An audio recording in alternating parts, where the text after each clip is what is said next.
All right, let me check, see where we are. Lately, Google's been tripping.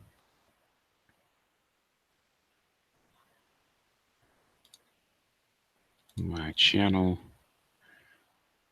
Behaviors report. I might have changed that thumbnail. Anyway.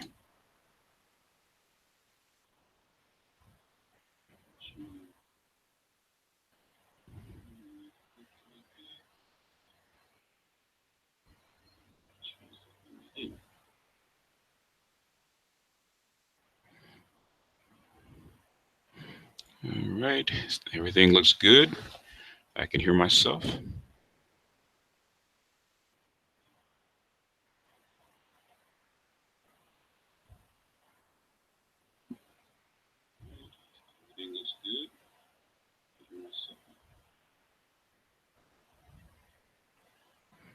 And do mute.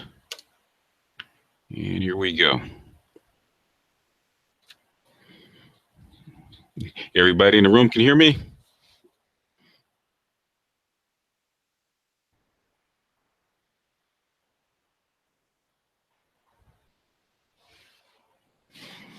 So we got 14 watching. We'll wait till it gets up to 20 and then I'll open it up.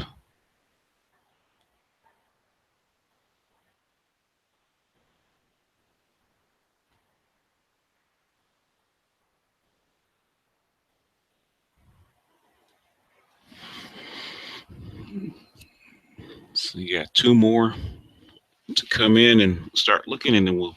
All right, there's a 20.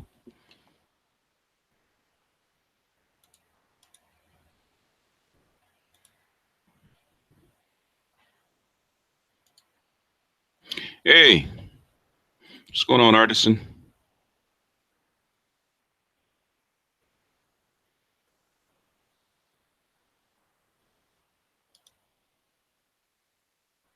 All right, there's the link.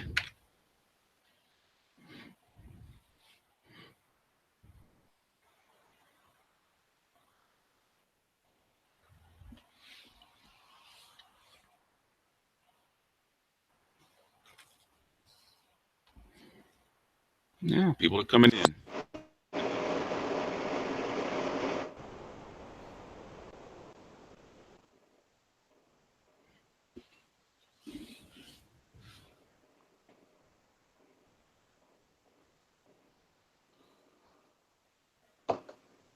Yeah, genuine is a. You got speakers on. If you're on a phone, and you Is it really bad? uh, ask the room. Can you guys hear the feedback?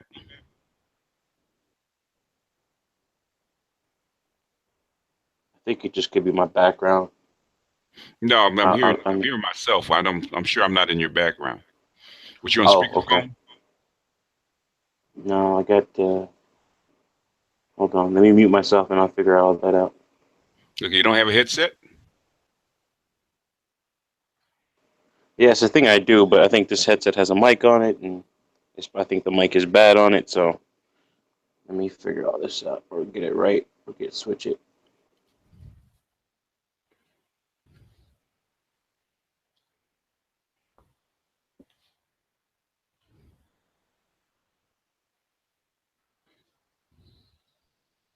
Hey, Smooth Groove, what's going on?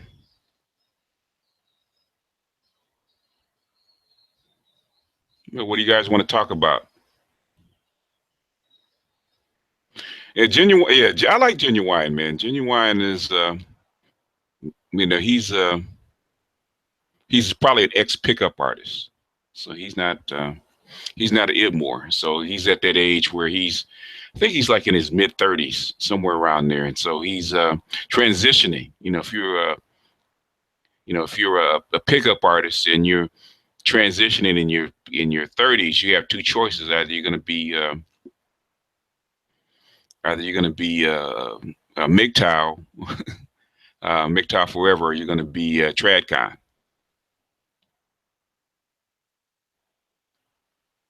So he's in. I think he's looking to get married and be traditional. When I tell them, Minnesota's, if you're looking for black women, Minnesota's a bad place to look. You got to um, go down to Houston, man, and kind of be catered to. Them chicks in Houston, man, with what he's making, um, basically, they'll be washing his feet.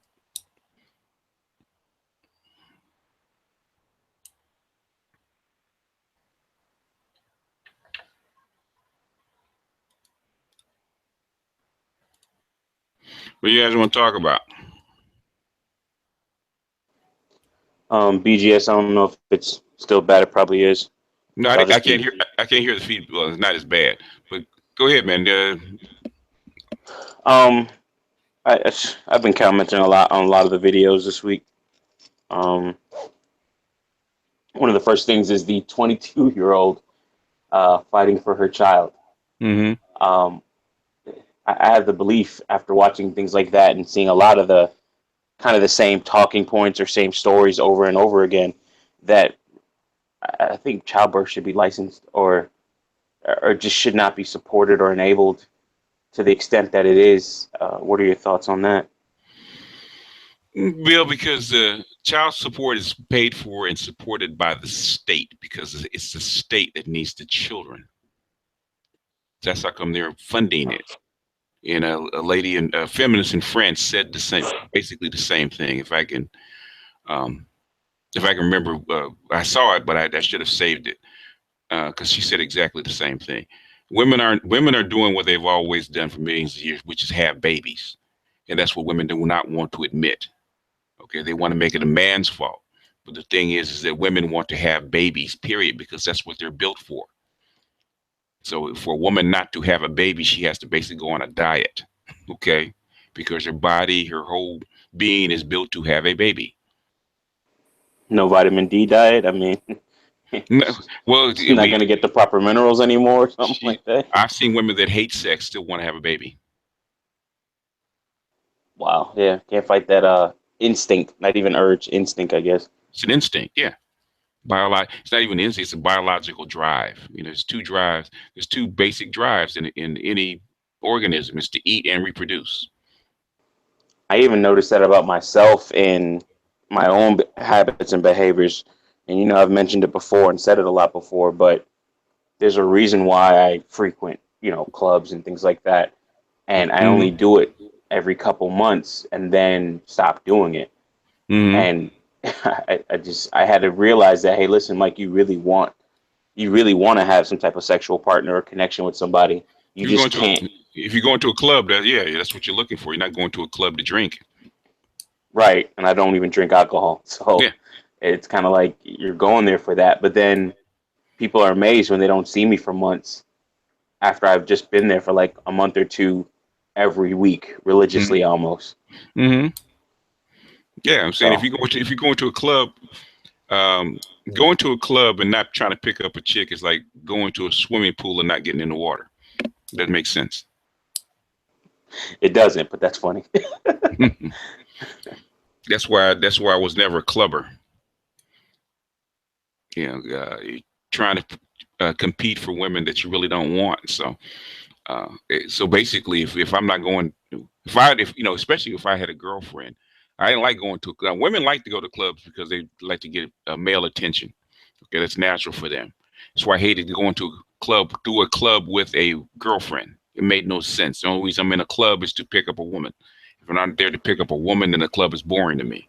Okay, you Yeah, dance and dance a couple times, you look around, you listen to loud music, might have a couple of drinks, mhm. and and Yeah, that's it. that always strikes women as weird when they'll say something like, "Oh, you don't have a girlfriend?" I'd be like, "If I did, I wouldn't be here."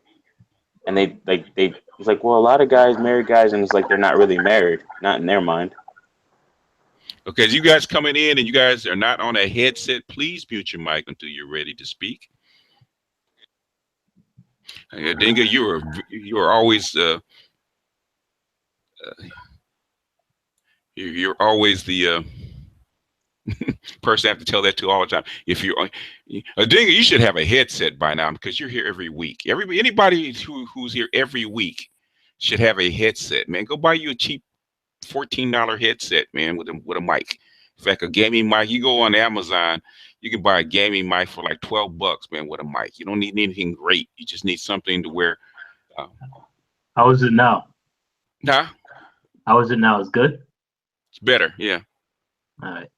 No, it's just that I had my YouTube feedback. Okay. Yeah. BGS getting tired of that. Well, one thing I get tired of. Well, one, I get tired of the feedback, and number two, who do you think catches the comments after you guys do that stuff? Because I got every comment you guys don't think so, but every comment you guys write, whether you delete it or not, comes up in my feed. So it's not like well, ignore these guys, or especially guys that keep continuing to spam. Continue to comment on everybody's comment. They might do 20, 15, 20 comments on a channel. Okay, it's fine if I don't have an alert, but I have an alert, so I see everything.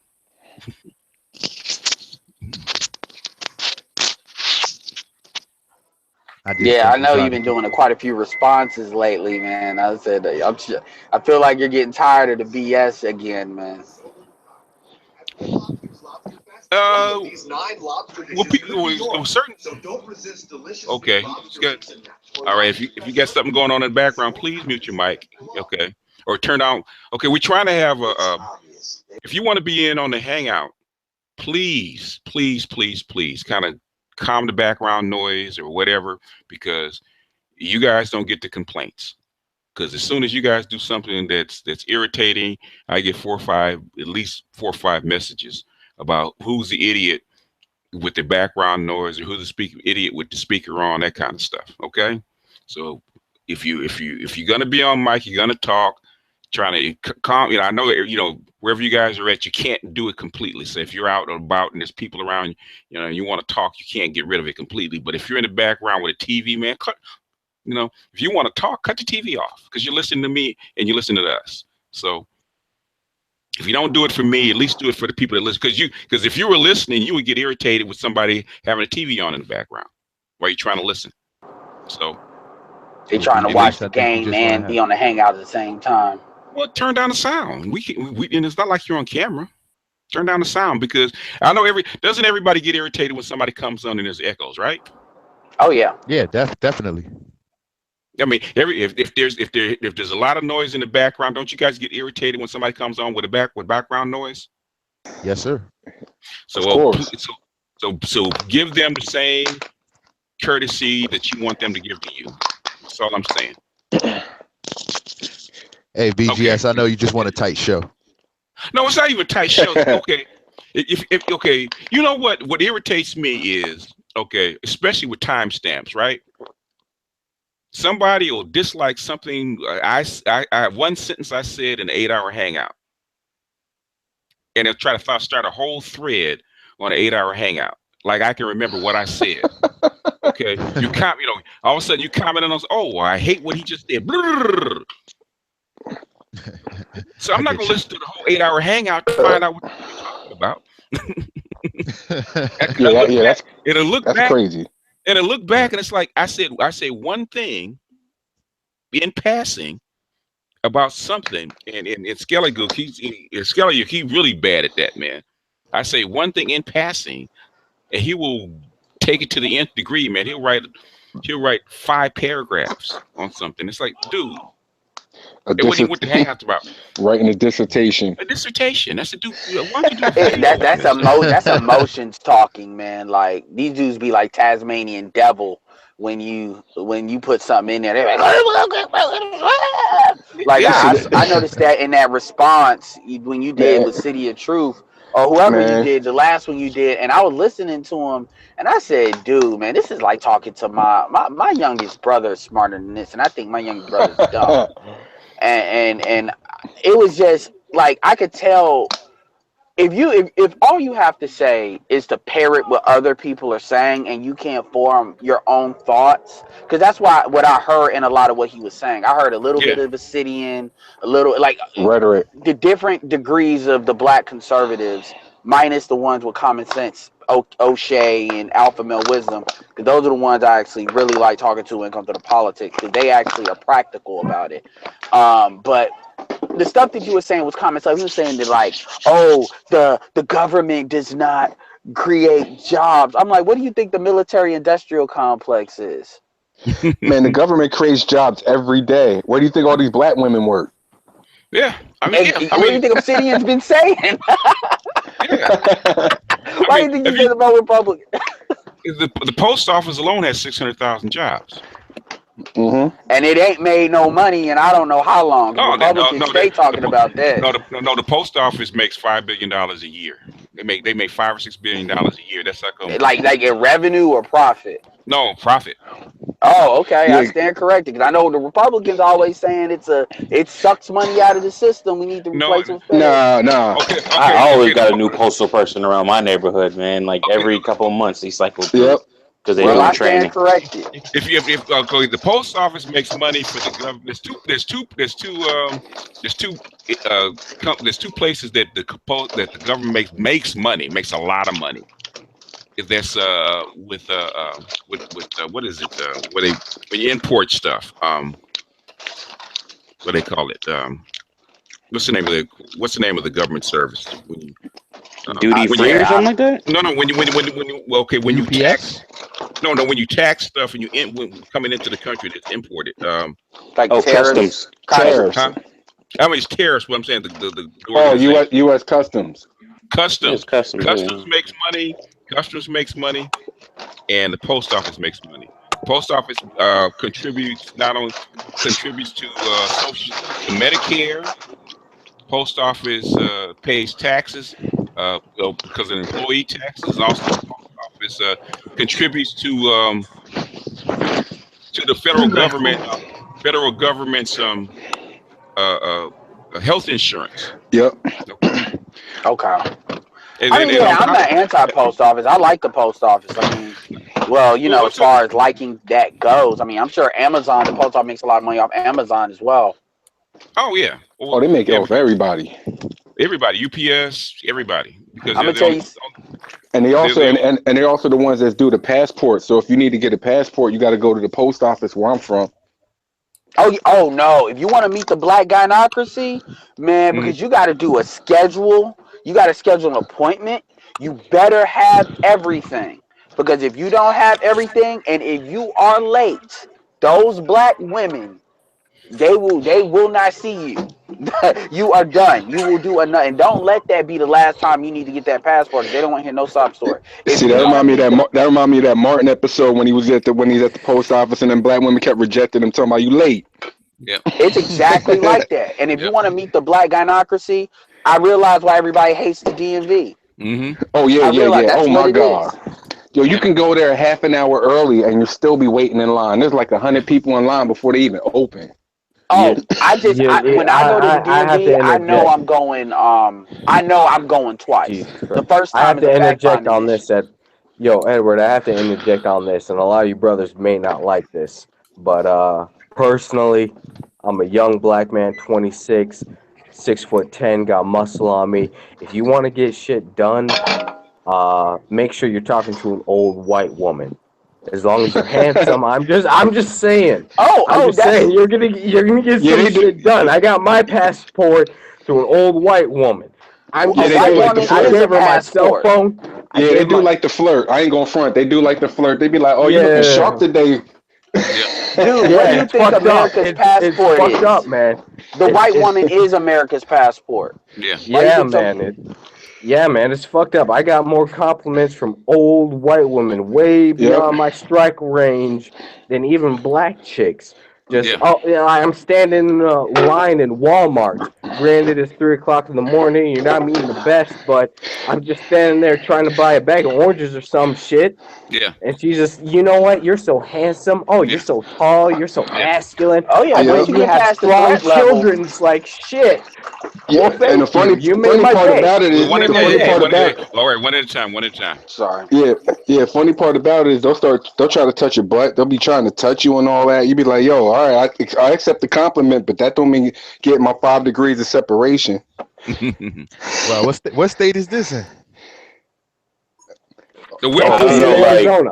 what? me personally, by listening to a lot of the stuff that I'm hearing online, BGS and others, even if more what's it called, Black Ram 313, I just been noticing a lot of just just the rudeness from like black women of my age or within or close to Oh my yeah, age group, yeah. and it's not even funny.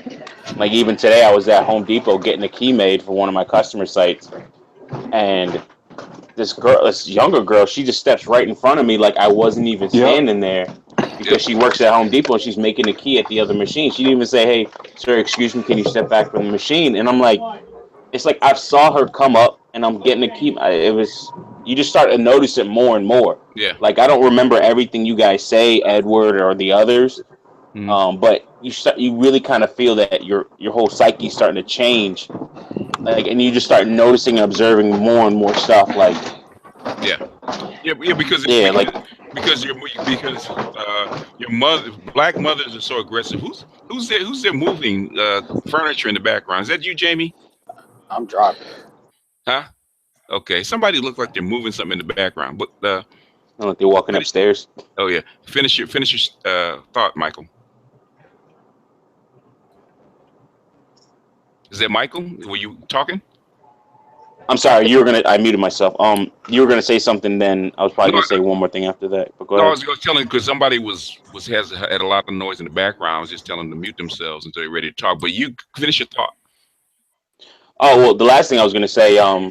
Recently, I'm very proud of this. I'm a volunteer coach for shot put and discus, and one of my girls is gonna make it regional, and she just broke a 43-year-old school record, which is cool.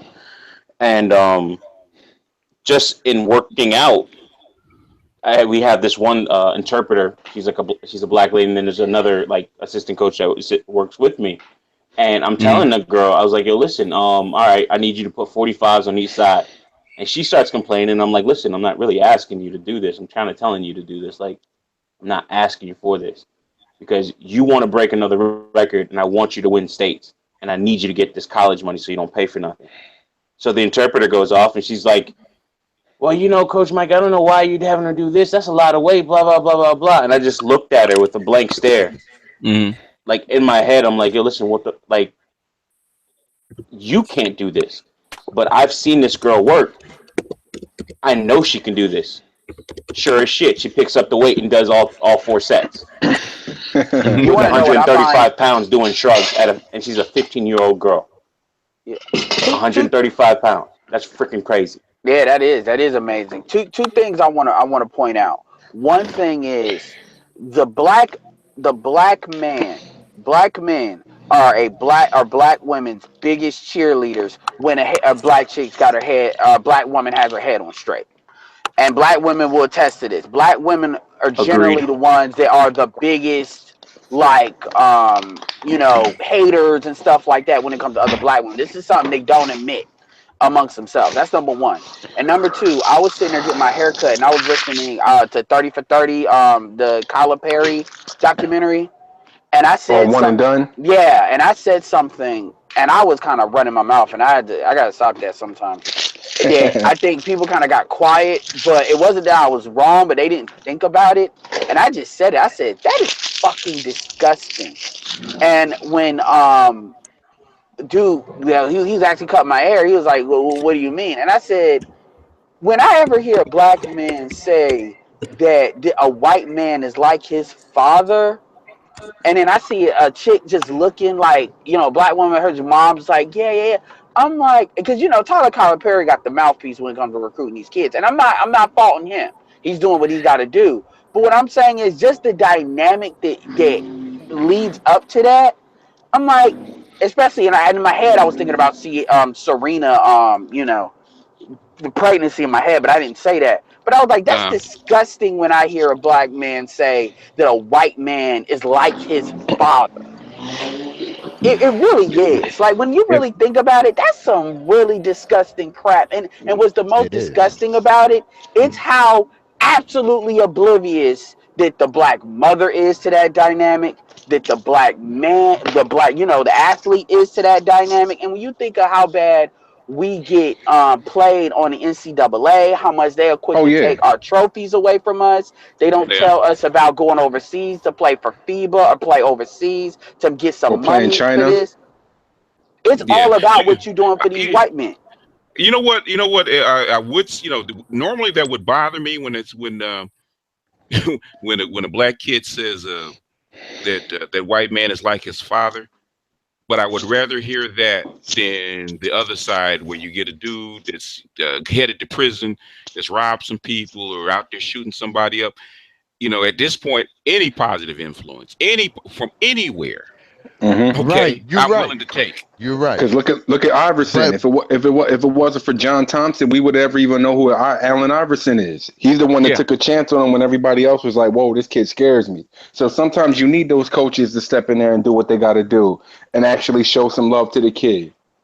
yeah. Because if not, You they know, won't make it to the next level. Yeah, what I but do that's on like Mike Tyson and Customato. That's like Yep. Shaq talking about Phil Jackson. Oh, that's my Yep. white yeah, daddy. Any of them things. yeah, But we need black pride to even not be on front with that. even though Shaq had a black stepfather that was Right. in Exactly. service. He ain't have Yeah, to go that far, he didn't and have he to go was that far. military. He was military, so yeah, Shaq came up with that. He came up with that Well, military. Shaq is a coon, That though. discipline. Shaq is a coon. Exactly. I mean, Shaq, Yeah, I'm willing to give Shaq a little bit of rope because Shaq has put a lot of comedians on, like Corey Holcomb, stuff like. Shaq is kind of like the good and the bad. well, He yeah, toast the line. well, No, but Shaq, he plays the buffoon on TV. Like he's yeah, that yeah, Amos but and Ed. He that's true. swings both That's ways. true. That's true. But look, if you look at what Shaq has done, even when he first started in his career, Shaq was rehabbing low income houses, man. That's one. Shaq Yep. has Back, done a back, lot. Shaq has done a lot. There's no still doing. question. He's still rehabbing low income houses for black people. He So knows how to play the line. he might be playing a coon on TV, but guess what? He's Right. doing the work of God. He's doing the Now Lord's work. Charles, that's a different situation. Oh Charles, yeah, he's a different story. He's married to a white woman. Yo, they had Chuck wore the dress. People be an forgetting about ugly that. white woman at that. That white Charles woman Barkley grabbed be his wearing butt. dresses. Well, we don't know what she looked like when she was young. I mean, he must have been God, man. God must have smited Shaq then for her to age that bad. White women don't age that Yes, bad. they do. Yes, they Yeah, do. they do. They age Yes, they badly. do. They age Oh, they age badly. badly. Well, Look at okay, yeah, Pamela that came out. Anderson. That came out wrong. I get that. Like But what I'm milk. saying is that is bad even for a white woman. That's what I mean. I remember. Because It's I'm I remember. forever saying to date It's dark the skinned women I, because I it's the they lack remember. of age slow. melanin. The I reason why remember. they age quick because they lack melanin. Like Yeah, melanin is what slows down the aging process. That goes for yeah. I light remember. skinned women too. Not all of them. I remember Ally Now, McGraw, man, back in the day when I was young. She was in Love Story back in 1969 when she was like her early 20s. Um, she was a I cute mean white Vanessa girl. Williams, but those are exceptions. Vanessa. Well, Vanessa Williams is like 55, man. So Yeah, look at Nia Those are Long though. Nia, exceptions. Nia Long looks great for being over 50. I mean, they all do. They're like, date me, single mother over 50. I'm doing let's not get fabulous. ridiculous, though. You over 50. Janet Jackson got an Arab to bite. That's money, man. That's white people call that cash for class. Yeah, and he might have had a fetish though. He might have grew up in the 80s, growing up like, yo, if I get a chance to date Janet, I'm taking it. He basically, he has a brand in Dubai, and like $1 billion brand in Dubai. Oh So yeah, he marketing. sells stuff. He markets stuff and he sells stuff. So you get a Jackson name tied to your name, man. That's like $500 million worth Man, right there. you always saying that. I didn't think about that, but is that really that is something I didn't think about? But is that really worth like $200 million he about to shell out? The Jackson name all over the world. Depending on what he made, it probably is worth it. He is Arab. He might be able to make that do I something, mean, do more with how that than the Jackson family could.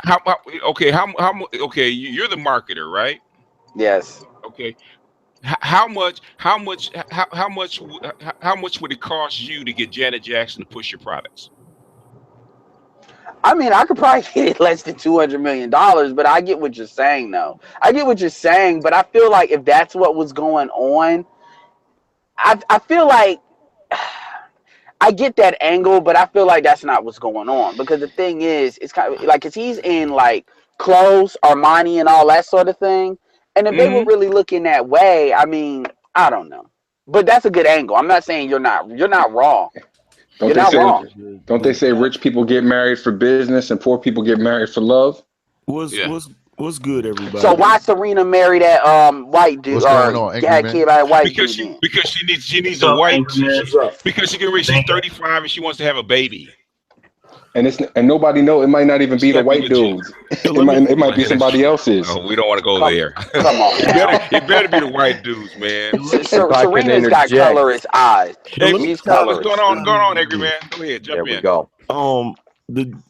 You guys forget, like, the Jackson family, that is a multi-billion-dollar dynasty. Yeah. Just the name alone, like just the name, anything that's attached to the Jackson name is always gonna get news. Like even with this dude being a part of like fashion and all of that, nobody knew who the hell he was until Nope. he married Janet. That's right. Right. Yep. And she had a You baby give for him too him. much credit, but And okay. she has a baby for him. You He's said gonna be. what now? I He's would gonna say be. you give that Arab dude too much credit, but I mean, it is a sound point, so I can't Edward, really argue with it. Edward, if you had a $1 billion brand, and nobody knew who the hell you were, would it not be worth a couple $100 million to marry Janet Jackson? It definitely would be worth it. It's gonna boost your brand. It's gonna just the tie to her name. It's gonna boost anything that you do. Like I Well, if you said, look at it, like I Uh, don't think. Only thing I'm saying is I don't think that's what their intentions were. But like I said, that if doesn't even if it matter if it because he if could it turn around and do that. if it So wasn't, the dude is an idiot. That dude is an Arab dude. Everything they do is based Oh, on trying to figure out a way to make money, especially Well, off money. the black Yeah, community. that thing yeah. is down the line's about to make money. Yeah. That Especially years down the off the line He's black about to royalty. make They community. money. don't marry like we do. They don't marry for love Nah. like we do. well, I mean, the reason why I'm kind of saying that is because this is like the Russell Wilson argument. So it's like every time like we throw the simp card out there, you got the business angle of it. And I still don't think that's what Russell Wilson was doing He's made. anyway. Well, you But gotta. No, Russell Wilson did that because he's a chump. Sierra, okay then. I See, don't but agree. I don't like agree. that's apples and it's the oranges. same argument that BGS has been, but it's a sound argument. Like it's actually very smart, and I didn't think about it that way. So I'm not really saying any of y'all are wrong. It's just It's a marriage. Yeah. It's a marriage. If it wasn't a marriage of convenience, it surely worked out that way because he started a clothing line. It doesn't matter where the clothing line went one way or the other. And Oh, he did. she got and because she got away from Future and got her a Square. She got a makeup line. She's got a makeup line. Is it Revlon or Maybelline? Which I forget which one it is. Well, yeah, I know. well, sure they're gonna do that. Nelly should have It put a was baby in her. I mean, he's got a clothing line. I mean, I know what Nelly's line is. I don't know what Russell's is. He's got a his, clothing line. Apple. He has a clothing line. Yeah. But I will say this. This is what I will say. Just because I'm not arguing. What was that Italian dude that Nicki Minaj was crying about, or a French dude that made shoes in her name, Yeah.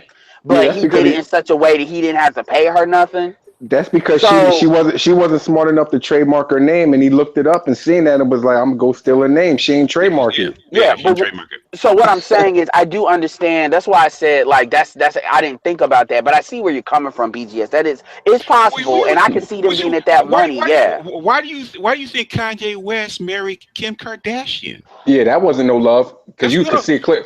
She a stop. He was She a 10 million. thought and a half. He was $10 million. That's not true. That's true. He was $10 million in debt, and the Yep. Kardashians bailed him out, gave him $10 million to get out of debt to marry Kim.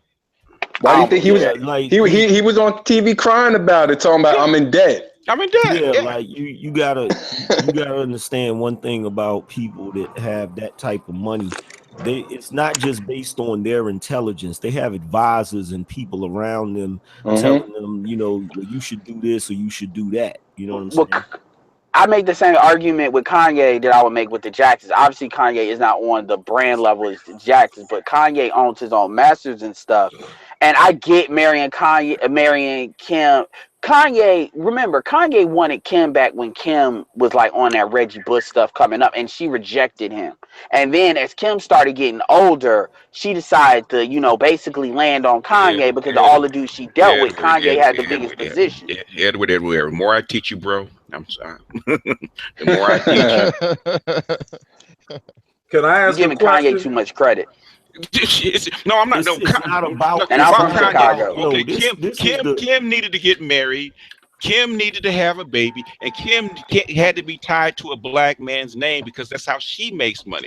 Here, nigga. Right. Here, nigga. You can have any black man you want. Why Kanye? Because he has a name. He's the most famous one. He's with the most famous. He's That probably would have took her. Probably low hanging fruit too if he's in debt. Really? I mean, the Kardashians are really good at getting any black man they want. So not really. Not really. No, they're not.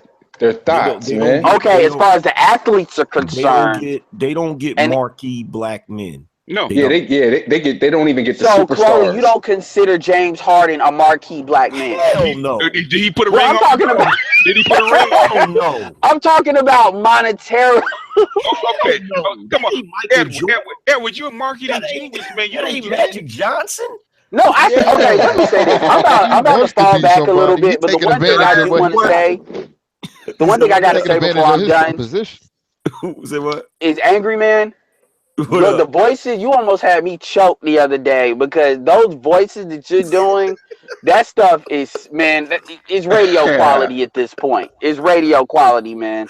So good job between you and Obsidian. I think you're giving Obsidian a run for his money with his ample but I just had to say that. But I get what y'all saying. I get what y'all saying.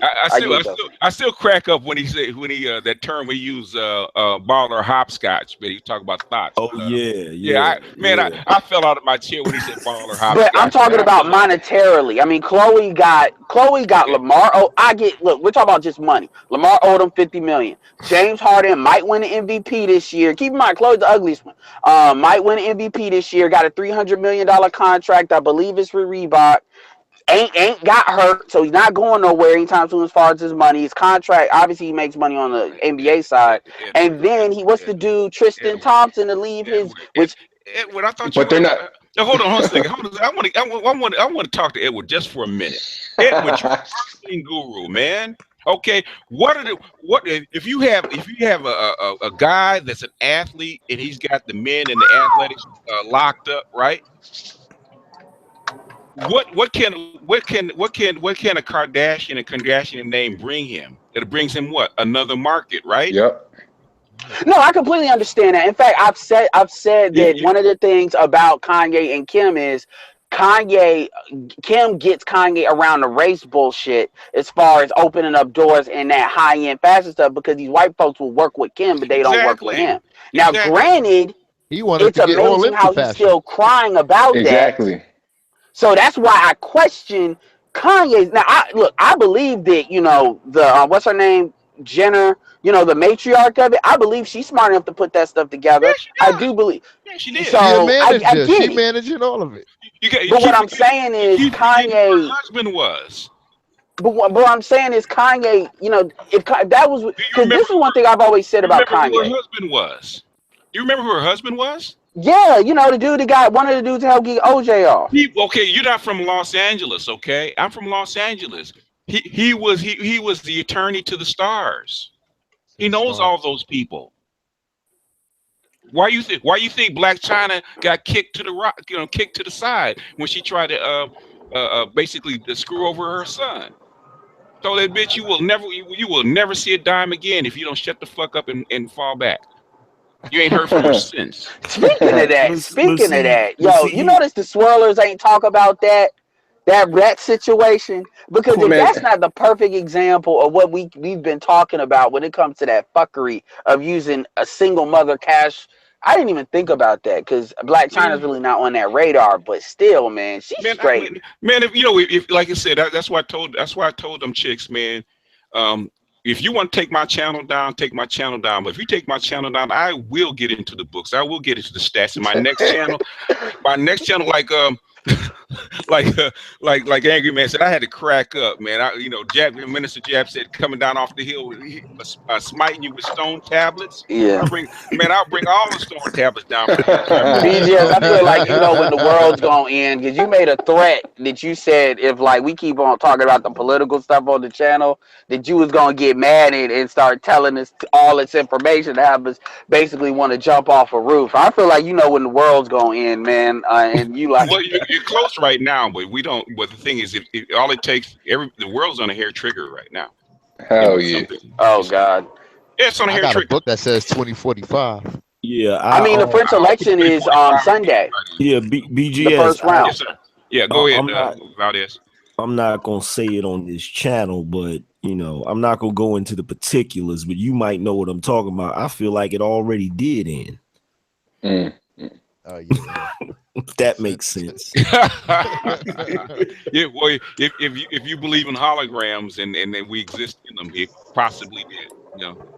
I'm talking more along the lines of the whole string theory thing with multiple realities, universes? Yeah. You know what, Angry Man?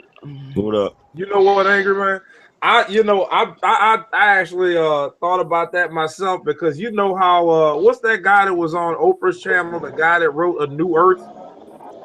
Y'all know who I'm talking about? I don't follow nobody Oprah endorses. Well, no, I mean it's not even that. It's no black okay, man. I'm gonna ask Edward something later, but this is something I want to know, right? I know who you're It's talking like, about. I can't remember his name though. Yeah, I understand what you're saying because it seems like at some point it's like the people that are conscious, like we're still going, and it's like everybody else is dead. Like they just. Oh yeah. Like that's I understand what you're saying. You know what? I mean, if I can find it, it was on Coast to Coast. If I can find the guy that was talking about it, it is a real theory. What the guy says is that according to his mathematics and the way the universe works and the way everything else works, he believes that our existence is a computer simulation in somebody else's universe. And we're I peeped that too. You peeped that one too? Yeah. The Matrix. I know what you're talking about. No, it's worse than it's a hologram. It's like the framework in Marvel's Agents of S.H.I.E.L.D. now. We'll see. LMD, that LMD John. Yeah. Well, see, it's a couple theories like that. It's the Matrix type theory, the hologram type theory, and then there's also the theory like that. You know how they say energy cannot be destroyed; it can only be transferred from one place to another. Yeah. Now, if you notice, like sometimes they have movies where, like for instance, on Back to the Future, where they were talking about, where Doc was telling Marty, don't change anything in the past because you could mess around and cause something. What's that noise in the background? I think it's Anthony. He's bumping his mic. Oh, that's mine. Yeah, he said that you could cause you never know what changes you make in the past may mess around and mess something up because it may it may actually cause the universe to implode, or something like that.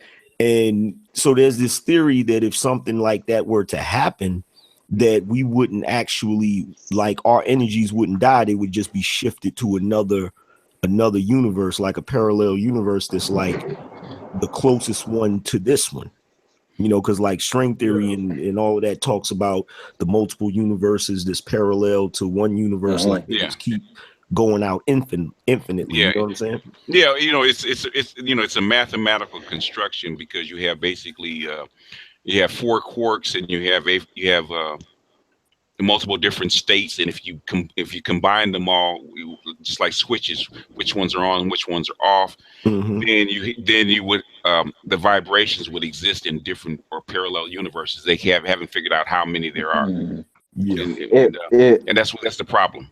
If I can interject on this, if I can interject on this, I was actually listening to quantum theorists off the Joe Rogan podcast, believe it or not. And my question is, even if you subscribe to the whole string theory thing,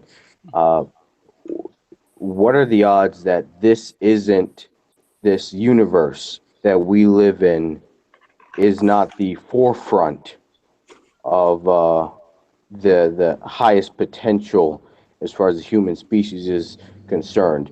What are the odds that we aren't the most advanced society that exists, despite all the potential alternate universes, if you go along the string theory bit, that It's we unknown. are.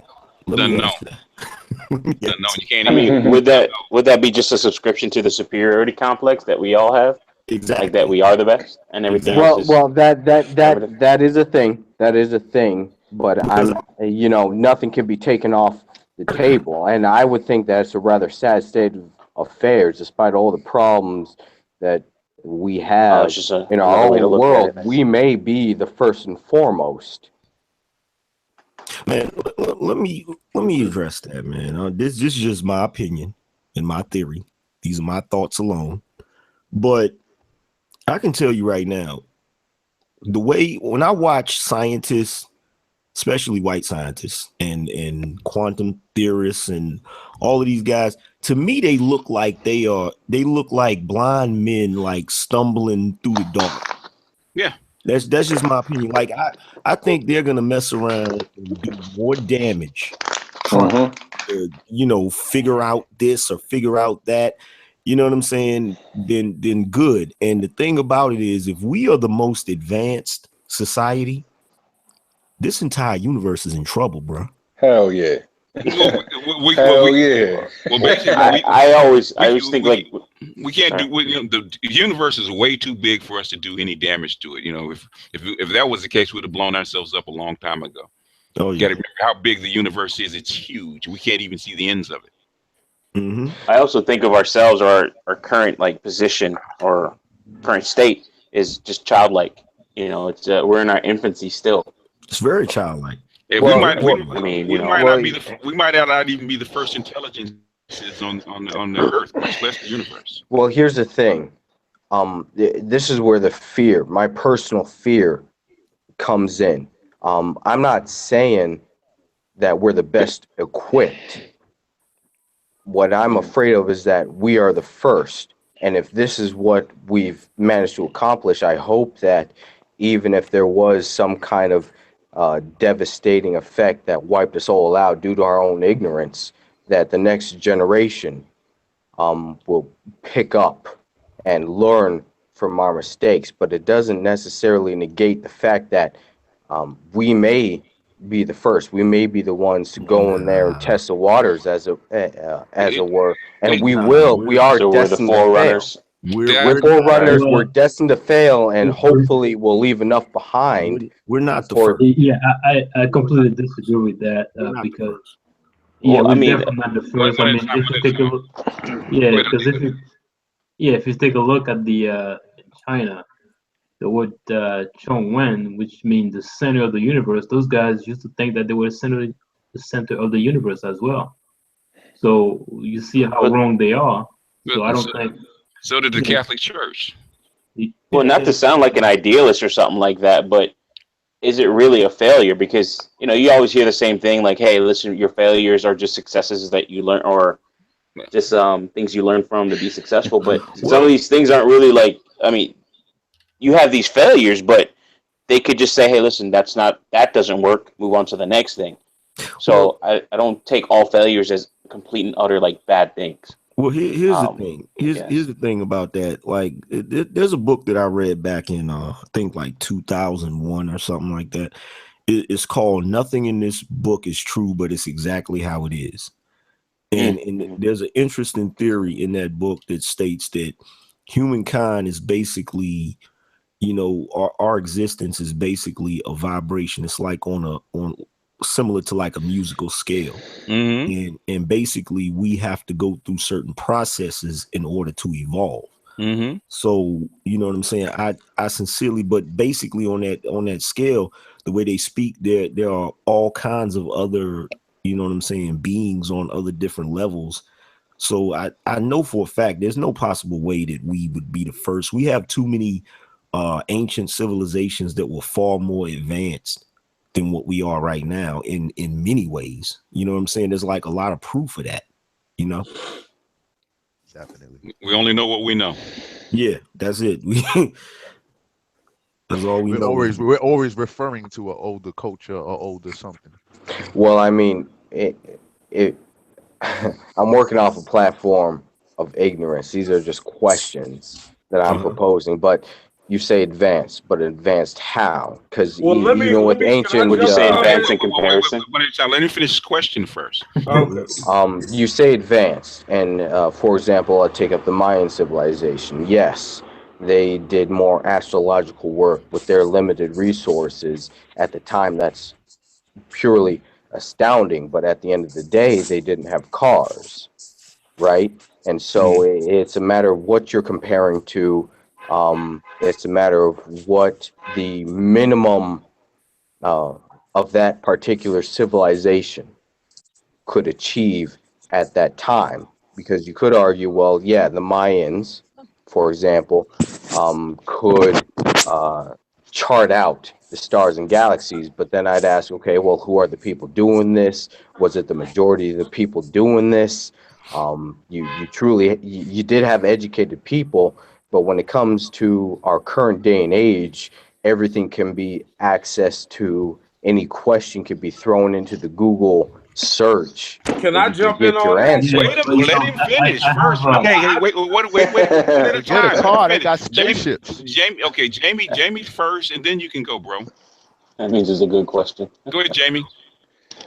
Oh no, I wasn't trying to say No, nothing. who's next? Somebody want to jump in? Yeah, The other brother. Well, I mean, he was asking me about what I meant by advancement. I wanted Exactly. I wanted to answer that. Like, Okay. all right. First and foremost,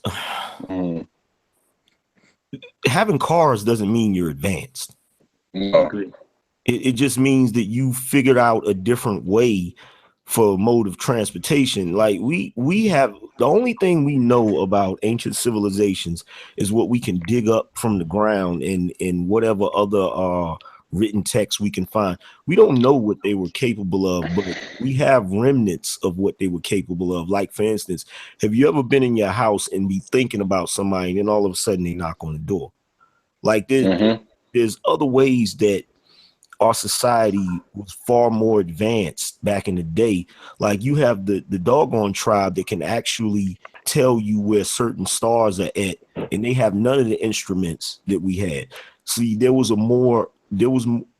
advancement that they had back in the day was more organic. And our technology, although it makes it seem like we are advanced, our technology is basically going to be our doom. You feel me? So I don't view that as being advanced. I view that as us, you know what I'm saying, bungling through the world. The Dogon said that's where their ancestors came from, but there was another brother before you, Odinga. Go ahead, bro. Basically, like, okay, if you think about advancement, right? And this is kind of, going off of, also what Angry Man is saying.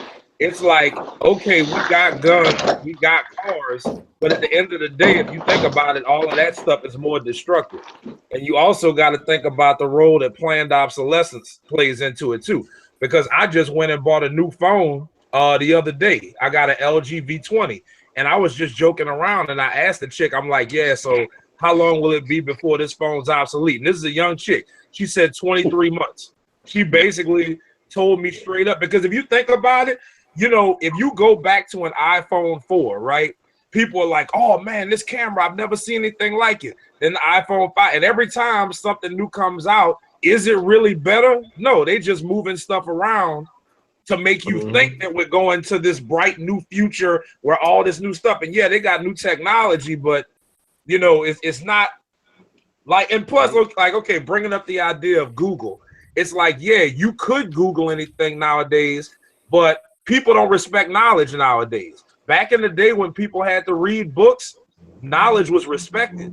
But now the fact that you can just go and get anything, people don't care, because they're like, well, hey, all I got to do is Google it. So we're actually going backwards. The technology is getting more advanced, but we are going in reverse. So you're saying it's been cheapened in a sense? It is being cheapened. I mean, look, I'm a musician, and anybody, like, I'm like, okay, I'm 40. But it's like, I know it's not just nostalgia. Stuff was really built to last back in the day. Stuff is made more cheaply because they don't want you to keep it as long, So it might look better, it might have better features, but yeah, I mean, stuff is being made cheaply. You know, it's not being built to last. Because if it's built to last, then you don't need to buy another one, and they want you to have to keep on buying. You know. Well, isn't that Yeah, just you know, a difference? Isn't that just a shift in focus? You could say that the ancient civilizations were advanced as far as the mathematics were concerned, as far as observation is concerned, but nowadays, I would argue that the focus has shifted from objective truth and observation to cracking the human code, cracking how No, people operate. I mean, you, I'm just saying. no, The focus I is think, manipulating people as opposed to yep. learning the yeah, truth. yeah, If The you I, earth get wasn't techno, made Go out ahead of and if dig. you, Go ahead and yeah, dig it. yeah. Can I respond to this Go ahead. quickly though? You know, I believe that we have a lot of technology today, but we don't know what they had back then. For the main reason is that nothing will last that long. I mean, the only thing we have of them are the pyramids. Anything else could have been eroded. The only thing that can mhm. last is actually the pyramids. Now we don't know what they had. You know, Who, can I interject real quick? Who's the we? No, Because the Vatican's got a lot. What do we have? well, The Vatican, I, underneath the Vatican, they have a lot that they I just don't know. dispersed. in other words, what he's saying is we have no idea. We only know what we can find and what we can dig up. And just like if you Right. put the most advanced car out in the middle of the desert and waited a couple thousand years, how much of that car would still be there? Probably nothing. none. Exactly. Nothing. So We we can't don't even know. tell. A We couple don't. hundred years would get rid of it. A couple hundred years would get like the thing that like here's the thing, man. We live in a white dominated society, and I don't mean to, pick on white people, but they have a certain way about doing things, Hmm. and the way that they do things corrupts it's not. Somebody was in the chat room joking. I said organic. I mean organic, meaning something that doesn't corrupt and destroy your environment. Like you look at the earth now, the earth is literally dying. It wasn't Yeah. dying back in the day with the ancient civilizations because they knew how to coexist on the planet without killing it. And in addition to that, with all our technology, show me somebody that can go out with the technology we have now and build something like the pyramids that's going to last that long. Can't do it. Can't do it. Can't do Can't it. do it. Do you think that they communed with nature only because um, they wanted to, or because they had to? Because sometimes I see it's because they had to. It's No, they because had they to. had a better understanding of everything that we have now is corrupted. There was so much Yep. knowledge that did not get passed down to us because it was destroyed. Like when the Romans sacked certain cities, the first thing they did is Burnt all the books. burnt all the books. And the whole reason they wanted to do that is so that they could rewrite history in their image. And Hmm. what ended up happening is we ended up losing a lot of things. Like even right now that's going on. There's certain stuff that my grandmother tells me or has told me that won't get passed down. Like my grandmother said that her mother used to, when it snowed, like the first day that it snows in the wintertime, she would collect some of the snow in a jar and keep it. And I said, why would she do that? She said, that's a cure for pink eye. This stuff like that may seem small and minuscule, but it don't get passed down. You know what I'm saying? It gets Yeah. lost. And what happens is when you lose all of that and you become a society that is so cut off from nature, like right now, if something catastrophic was to happen, how many of us can really farm? How many of us could really hunt for our food the way we used to back in the day? I'm Not working on it. like we've freaking, Yeah. we've handicapped ourselves. Yeah, so every place we live is artificial. It is literally like living in the Matrix, and we're all hooked up. Because if they kicked us out of the Matrix, we would die, just like Neo would. Definitely. Yeah, it's a artifice. Like I was thinking about this. I was coming home from work. I was driving home, and I was just looking around. I was like, what if there's all kinds of stuff behind the scenes, that kind of keeps this society running.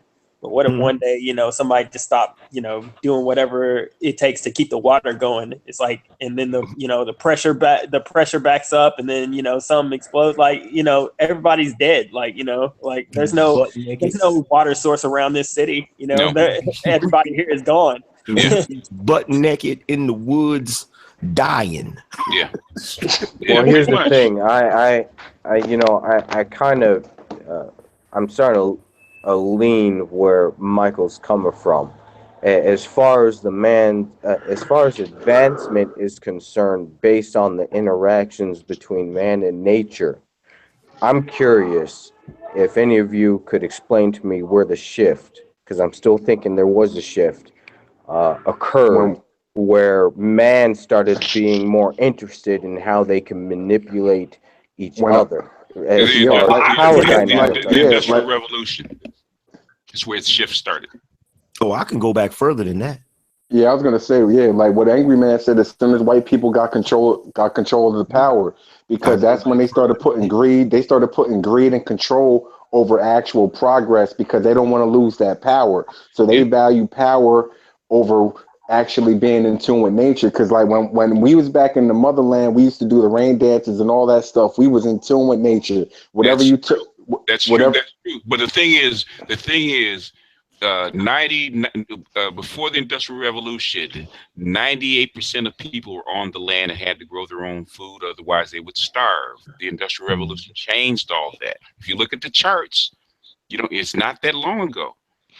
But people think, okay, we got to go back 10,000 years. No, all you got to go back is 250 years, and you can see the exact change when it happened. The population of the world. It's also the emergence of the businessman. The emergence of the businessman. Capitalism, all that stuff. Yeah. Only thing that I think we actually have really technological advances in is actually medicine. Because like when you look at sports, the same. If Gale Sayers would have the injury he had back then, today he would still be playing. But back then they weren't smart enough to figure out how to do that surgery. So that's the only thing I can actually see. It's actually really getting better. There's tons, man. There's just tons compared. As far as we know, there's tons. There's so much out there, man. If I just wanted to sit there and dedicate a channel and just all the little bitty stuff that they're advancing in. In fact, I was just looking at what's his name that owns Tesla. What's his name? The energy source. What? Not the energy source. He was talking about Elon Musk. He started a new company that's talking about implanting chips into your brain so you can connect with machines, the internet, all that stuff, and so direct neural implants. Well, I want to address that about the medicine. I think the brother was saying that the only technological advancement that he would say would be medicine. I don't think that either. You know what I'm saying? The reason why I say that is because, there was a time where there wasn't a whole lot of disease and pestilence floating around. Some of that shit is man-made. You know what I'm saying? Some of it is. Yeah. Some of it is, but not all of it.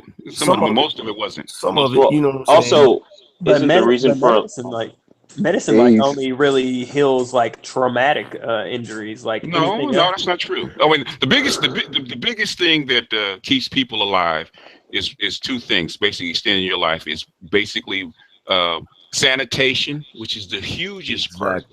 Exactly. And then the other thing is the ample supply of food. Those are the two biggest extensions of human life that they've come up with since the Industrial Revolution. Exactly. And see, if you go back far enough, you go back to the motherland, you know what I'm saying? That area was meant to sustain life for a reason.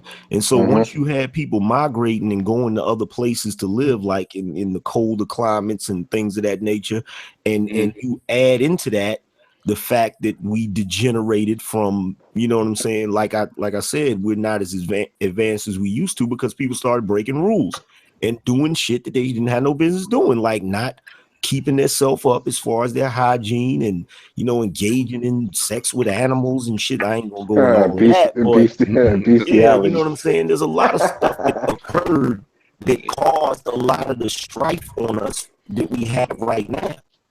Yeah, well, yeah. I mean, you always had individuals that are going to live close to their basically their maximum lifespan, but most people didn't.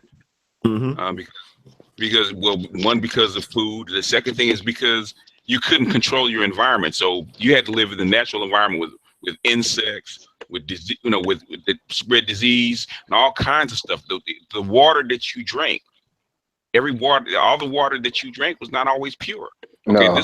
the water that you drink is basically, if you think about it, other than the minerals and stuff like that, as far as bugs and diseases concerned, it's like 99% of that stuff is gone. You can't say that in the natural world. You basically, there's certain spots, small spots where the water is pure and the conditions are absolutely perfect for human life, but they're very, very small, tiny spots. It's nothing like we live in now, where basically you live in an artificial bubble, where everything is controlled. So that's like a human life. Well, isn't it true that just because of the fact that our society's been is so large and has grown so much, is the reason why you see so much of this disease spreading and the need for these medications? Because a lot of these things that we use as daily medications were from natural remedies, but they had to be mass produced as well. Well, a lot of the disease that you see is comes from abuse. Okay. Come from abuse of the resources. In other words, toxins that you put in the air, toxins that they put in the food, because they could easily eliminate, if they just eliminate the toxins and the bullshit that they put in the food, they probably eliminate half the degenerative diseases that go on with people. And the second thing is that your ordinary lifespan in the natural world, we live well beyond it, like doubled it. But see, BGS, you forgetting about the fact that, you touched on a point when you said the toxins in the food, but see, you got to ask why they putting certain things in food, because they're trying to, they're trying to go from this, this concept of agriculture where food only lasts so long. It only lasts so long. You have to farm it and you have to harvest it, and food can't keep the way they want it to keep. So what they have to do is they have to put all of this stuff inside of it to stretch out the longevity of that food. And that goes right back to my point. That is part of our quote unquote processed food and all that. And what they was doing with the fish, because they know fish doesn't last long, they was taking pink dye and they was putting pink dye in the fish so it kept looking fresh. If not, nobody would ever buy it. Yeah, but see, that's part of our quote unquote advanced society. Yeah. But wouldn't that be a case for our progression also causing our regression? Because those are actually good things that it has higher shelf life, but it's also a bad thing because it's causing good thing. That's us being lazy. Parts of it. In some cases, I mean, everything comes with a trade-off. That laziness has bred, other things, other advancements, or what would be perceived as advancements. Like what? All right. For instance, if we had your dry foods that you would take into space or for further exploration.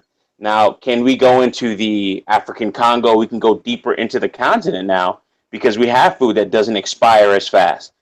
We can go even farther. Our society, or not even society, but even our cities can expand and get larger because of that, which allows us to have more people and, what's it called? Africa and the Congo, they raping Africa. You just described white supremacy in a nutshell. Going to places. I think I just described the human condition. Going to places that they don't got no business to be nosy, and Africa, you know what I'm saying, don't just to be Africa. And trying to subjugate the entire earth. That's all that is. But that's a human condition. It's competitive. Everybody wants to be the dominant race or being or animal. I mean, it happens in the animal kingdom quite often if you just watch National Geographic type. It's just a natural progression of human being. Discovery, It happens in the animal. I was just gonna comment on this too, man, because it looks like it's a natural progressions, right? I mean, if all white people were to be deceased today, I mean, another race would have took on and perhaps do the same thing that they're doing. But that's because we have lived so long under that rulership and under that business model in that thing. Hold on. Okay. Animals exist this Like way. animals, check this out. You talking about animals competing? Yes, animals compete, but animals have a balance. If you see a lion, if you see a pride of lions laying on the savannah, they're not gonna jump up and grab every single antelope that run by. No. If a lion was a white person, every single antelope that run by, they would tackle it and kill it. Yeah. Could you say that we're just different animals as well? Like, what I'm saying is that's like a lot of this talk I always push to my books channel where the Quigley's book is. This is just a part of the reason that white people, or white Western power took over, is because of the advancements that they brought with it. Sanitation, medicine, agriculture, all that stuff. Because the thing is, we would not have 7 billion people without all that stuff. You wouldn't. Yeah, things that they learned from ancient civilizations, and they pawn it off as if they invented it. Everybody does. Everybody does. but then I mean, you can make a case that ancient civilization did the same thing. It's just somebody came in and took the patent and went wild with it. But There you go. The further you go back, somebody had to invent it. Yeah. And the further you go back, you gonna go right back to Africa. You're gonna go right back to the motherland. You're gonna go right back to black people. White people didn't invent shit. They admitted that. No, the white man is the greatest manager. He's the greatest manager. No, he's just the latest manager. He's not the greatest. He's just the latest. He's somebody's technologist. People are going to take his place. Yeah, They're taking his place right now. Yeah, who's up next? China. Right, exactly. Arabs. No, Arabs aren't. The Arabs not even close. China's already there. I got a question. Arabs had their turn recently. I got a question. As far as Arabs, right? If you take a look at Africa right now, Black Africa and Arab Africa, it seems like the sub-Saharan Africa seems to be more important now than the so-called Arabic type Africa, right? Because that's where all the resources are. Yeah, and not only that, Nigeria is the financial capital of Africa.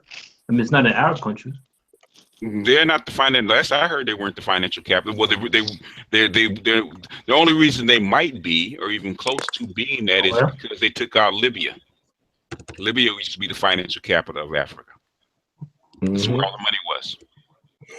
Well, see, here's the thing about Africa. I don't shed no, I don't feel no type of way about what's going on, because like that's the natural progression of the world. You know what I'm saying? People are going to migrate to different places, and certain people are going to rule certain parts of the world for a while, and then they're going to migrate somewhere else and rule that part of the world. That's just a natural progression of human beings at this point. Well, you'll have one. But at what course? You have one civilization, so you don't really have this. You have people that have regions like states.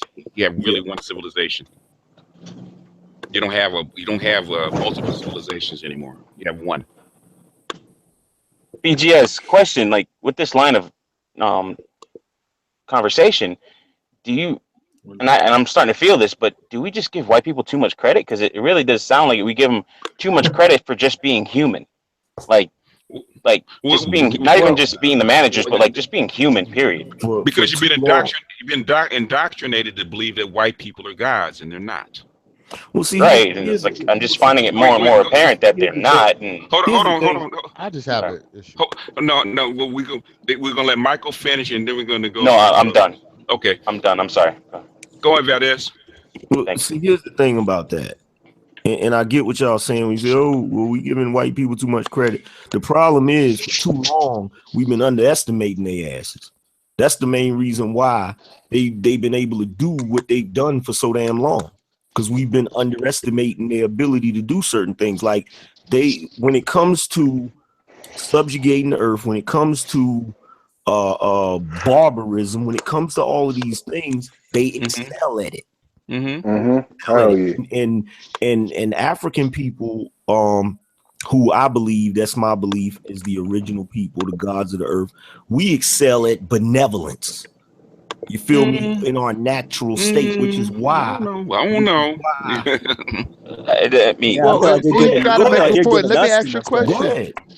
Go ahead. You got Look. Russia, you got all these superpowers. Africa is not a superpower. Where is their military might? Where is Africa their is a continent, not a country. When did Damn, I he just hold on? dropped off. When did I say something? Hold on. When did I say something about Africa being a superpower or being? no? Yeah, I don't I'm know just where he came from. Oh, no.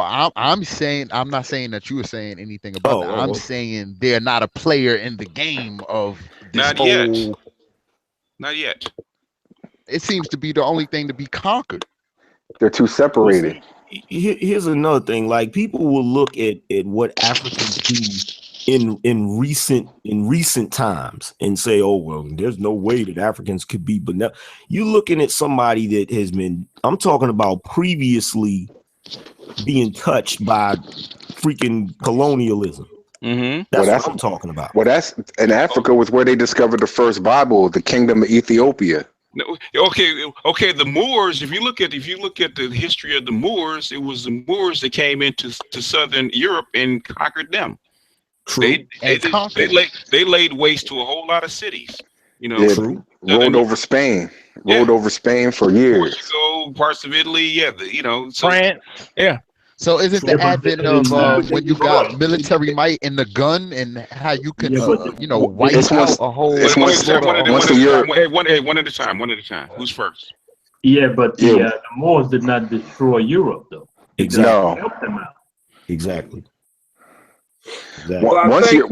Once Europe developed the Navy, it was over. Like that changed the whole ball game. Once they developed them cannons on them ships, and everybody was fighting with spears and all that. That's what I'm trying to say. That's what I'm saying. That's why you have technology. You have to study civilizations. Study civilizations. The reasons that they were able to do it is because all the other civilizations were on the downside.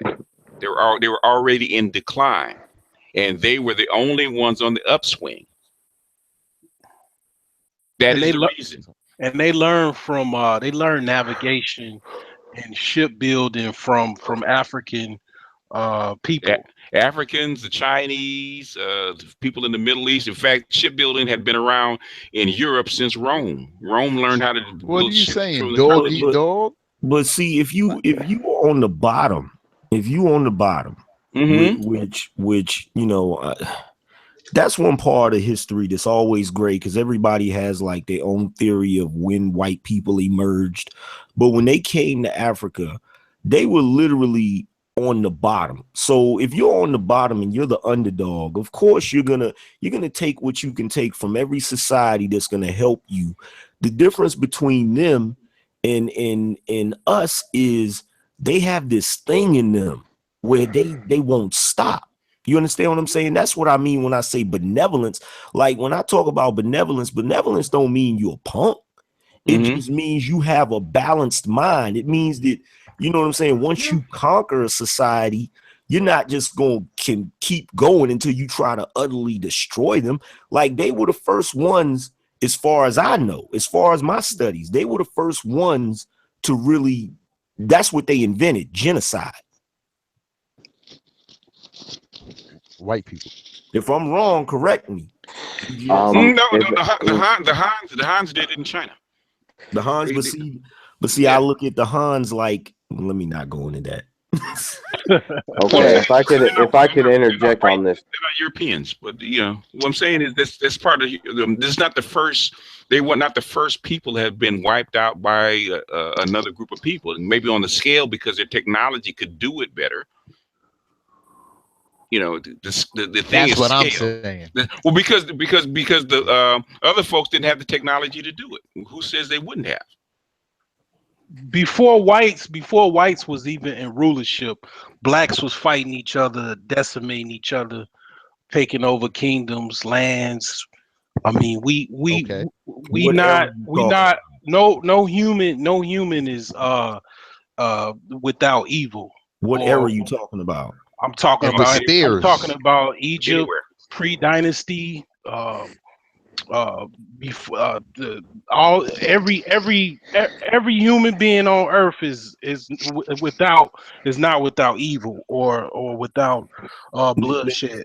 Now that's based on what text? What historical text is that based on? That's common sense. I mean, That's not common sense. have you done evil? No. Who on this hangout has not done some type of No, evil? Genghis Khan by himself wiped out people.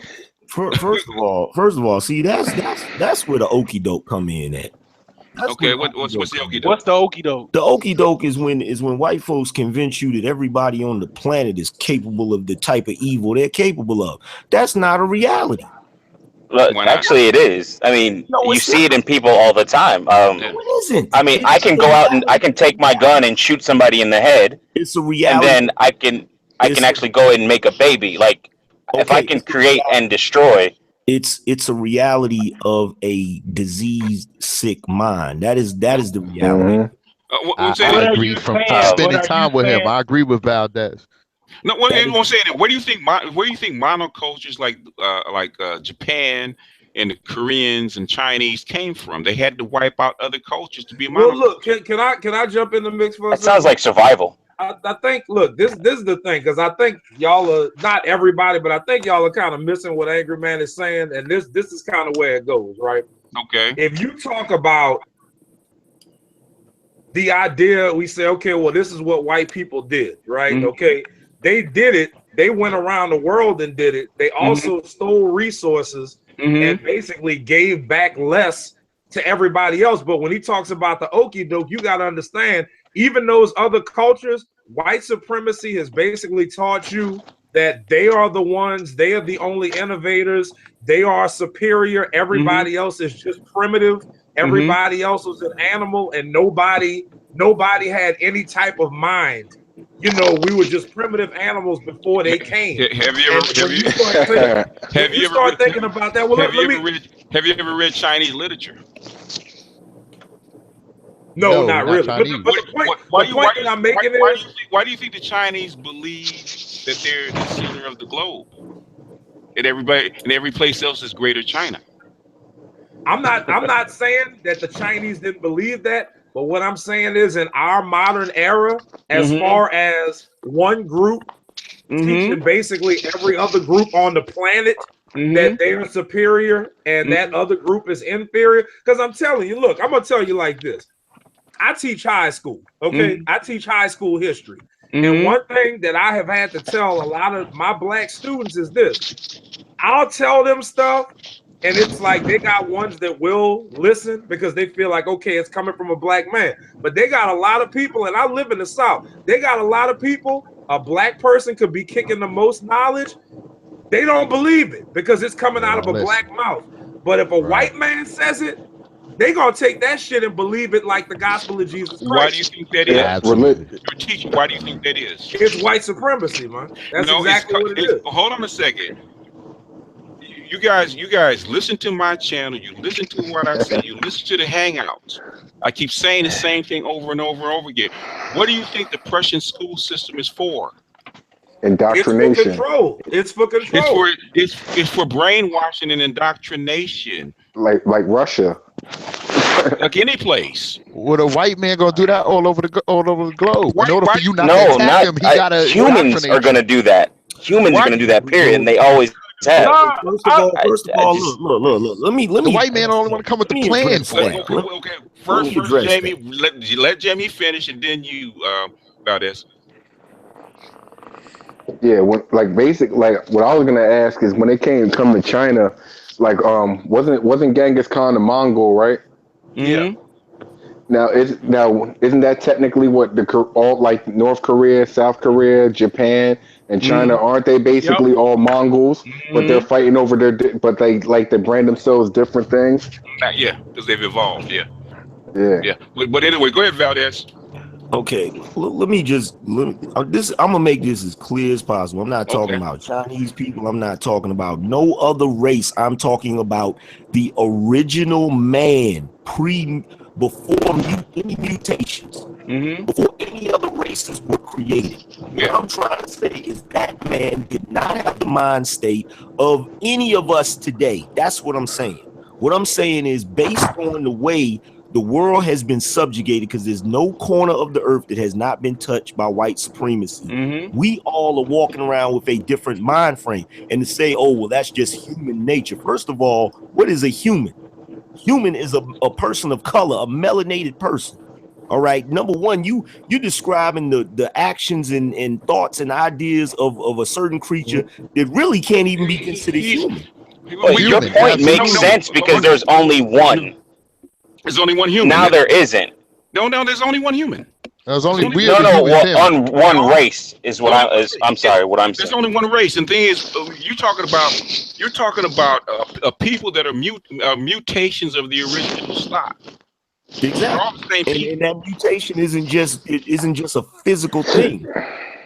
But now I want to take it. Can we take it spiritual now? Can we take it spiritual? We're not even going into that. I get what Valdez saying. I do too. Okay. The reason, just for a minute. The reason that I do not like it, the reason I do not like this talk, because you're ascribing features that are human features to one particular group, and when the next group takes over, I hear this all the time. You don't expect. Who is that? Carrying paper in the background. I apologize. I'm sorry. That's mute the mic. That's probably a bag. I'll mute it. Okay. All right. What I'm saying is, what's going to happen is you're ascribing goodness and benevolence to the next group that's going to take over, expecting them not to do the exact same thing to you that the last group did. Exactly.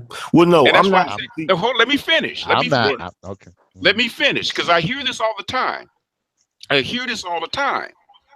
There's a group that's going to come in and take over, and you're going to say, okay, this group is not going to do the exact same shit that the white people did for 200 years. And I said, you have to be aware that it could exactly happen exactly the same way, and if you give them the same tools and the same conditions. Can I say so what we can't take it spiritual now? We can't do spiritual. Hold on. Here's the thing, BJS. I hear what you're saying. But I think you misunderstand what I'm trying to say. What I'm trying to say, I'm trying to describe the historical merit of where man what he has evolved to. I'm not saying that black people, if they were to get into power, they would be benevolent today. I'm not saying that. That's not what I'm saying. What I'm saying is, when we start describing black people, as far as when you go back to ancient times, when we start describing them as similar to white people or putting white people's attributes on those people, I think that does a disservice to our history. No, they were wicked. The Egyptians had no problem wiping out people. Yeah, the Egyptians had a lion cage where they put you in if you just disobeyed the pharaoh, they would throw you in with the lions den. Where you think the Romans got that from? Yeah, but and they had no problem slavery and making people eunuchs. Yeah. I never heard that before. Can you verify? The only thing I've heard was what the Romans were doing. They had the same den where they would send you if you disobeyed or you just stepped out of line. They would, basically send you right down in the den and get decimated. And today, I think the Romans got it from somewhere. Guess what? Today, Steve Stevenson's killed 14 people. Right. I get this is. I didn't finish. I get what you saying, and this is what an old doctor told me a long time ago. You saying was the Europeans' history of living in the cold caves. Basically, he had to survive. And they became wicked out of survival because of that harsh climate and dealing with everything and all the hardships. That they are cold-blooded type of people. Yeah, I get that. Is that what you saying? No, what I'm saying is regardless of what, I'm not trying to break down the origin of white people. That's not what I'm trying to do, because everything so far has been like speculatory and theory. So I'm not trying to do that. What I'm trying to do is I'm trying to break down what I have seen of white people based on history. And what I'm saying is, previous to them, I don't see how black people when you go further back, and I'm not even talking about the Egyptians, but if we talk about the Egyptians, we were taught that the Egyptians enslaved the Hebrews. That was a lie. I mean, they because slavery was different in the ancient world. Basically, if you were a conquered people, they enslaved you for a time. Indentured servitude. That's where you think the indentured servitude came from. Yeah, indentured servitude. But indentured servitude is a far cry from the slavery that black people endured in America. Because originally, you know your history, Valdez. Especially the first people that came to the United States under English law, what would they come over as? Say that again. The first slaves that came over as black into the America, what did they come over as? Indentured servants. They were servants, yeah. If I could interject on this, yeah, wasn't there an actual book, coincidentally written by a white man? I think he was from Britain, who actually marked the difference between indentured servitude and slavery. I could have sworn there was an actual book. There's tons of books. Well, just for the sake of the conversation, BGS, I mean, I'm working off a platform of ignorance here. Just reference one, at least, I can have a weekend read. I mean, you don't have to go take a weekend read. You look up indentured servitude in early United States, it'll come right up. All the laws. I think it was James. I can't remember if it was Jamestown or it was. There was one where there was a break because the white indentured servants and the black indentured servants actually rebelled against their masters, and they had to change something. So that's where the switch came in. They'll say, okay, white people are indentured servants, and we're going to make the Irish. We're going to make black people less than a human being. That's less than human. In other words, chattel slavery. That was in the 1600s. The reason I bring it up is because personally, my own family, I traced them back to the as far as the 1700s are concerned, when black people were actually mixing with the Native American, and my grandparents always told me the story of how the Native Americans, even though they could be just as brutal, there was a difference between slavery and indentured servitude, and that you could eventually become part of the tribe if you decide to stay after your term of service was done. Well, yeah, like when it comes to indentured servitude, that was like if you were a conquered people, you may or if you did something wrong, you may have to serve a master for a certain period of time, and then you were released. The difference between that and the slavery that we dealt with in America is, one, it was way more barbaric, way more dehumanizing. You know what I'm saying? And with that situation, you weren't a slave for a certain period of time and then you left and went home, or you wasn't a person who had your culture and had your language and had all of these things. And like, for instance, you watched the movie, what was the movie with Maximus Decimus Meridius? Gladiator. You watch the movie Gladiator. Those dudes were slaves, and if they, won a certain battle, they could win their freedom. Those dudes had their culture and their in the history of what they were. The people in America, they were stripped of all of that. They were born slaves and died slaves. Yeah, because you came from more than one tribe. You didn't come from one conquered people. You came from all over the continent. So and that was. Who said not necessarily? Well, here's the thing. I'm not even disagreeing with you. It's just a matter of degrees, a matter of priority, in my opinion. I think the most detrimental thing concerning the American slavery is the fact that even if you couldn't escape slavery, it wasn't just a matter of that current generation. It was a matter of your next generation and the generation after that. would be slaves, and that, as a matter of priority, just my opinion, that's the one thing that I would think that that's the priority as far as the major damnation on American slavery. There was no way to get out of it. It was pretty much, it was almost inheriting the Indian and not native, not the red dot, not the Native American, the Indian Caste system.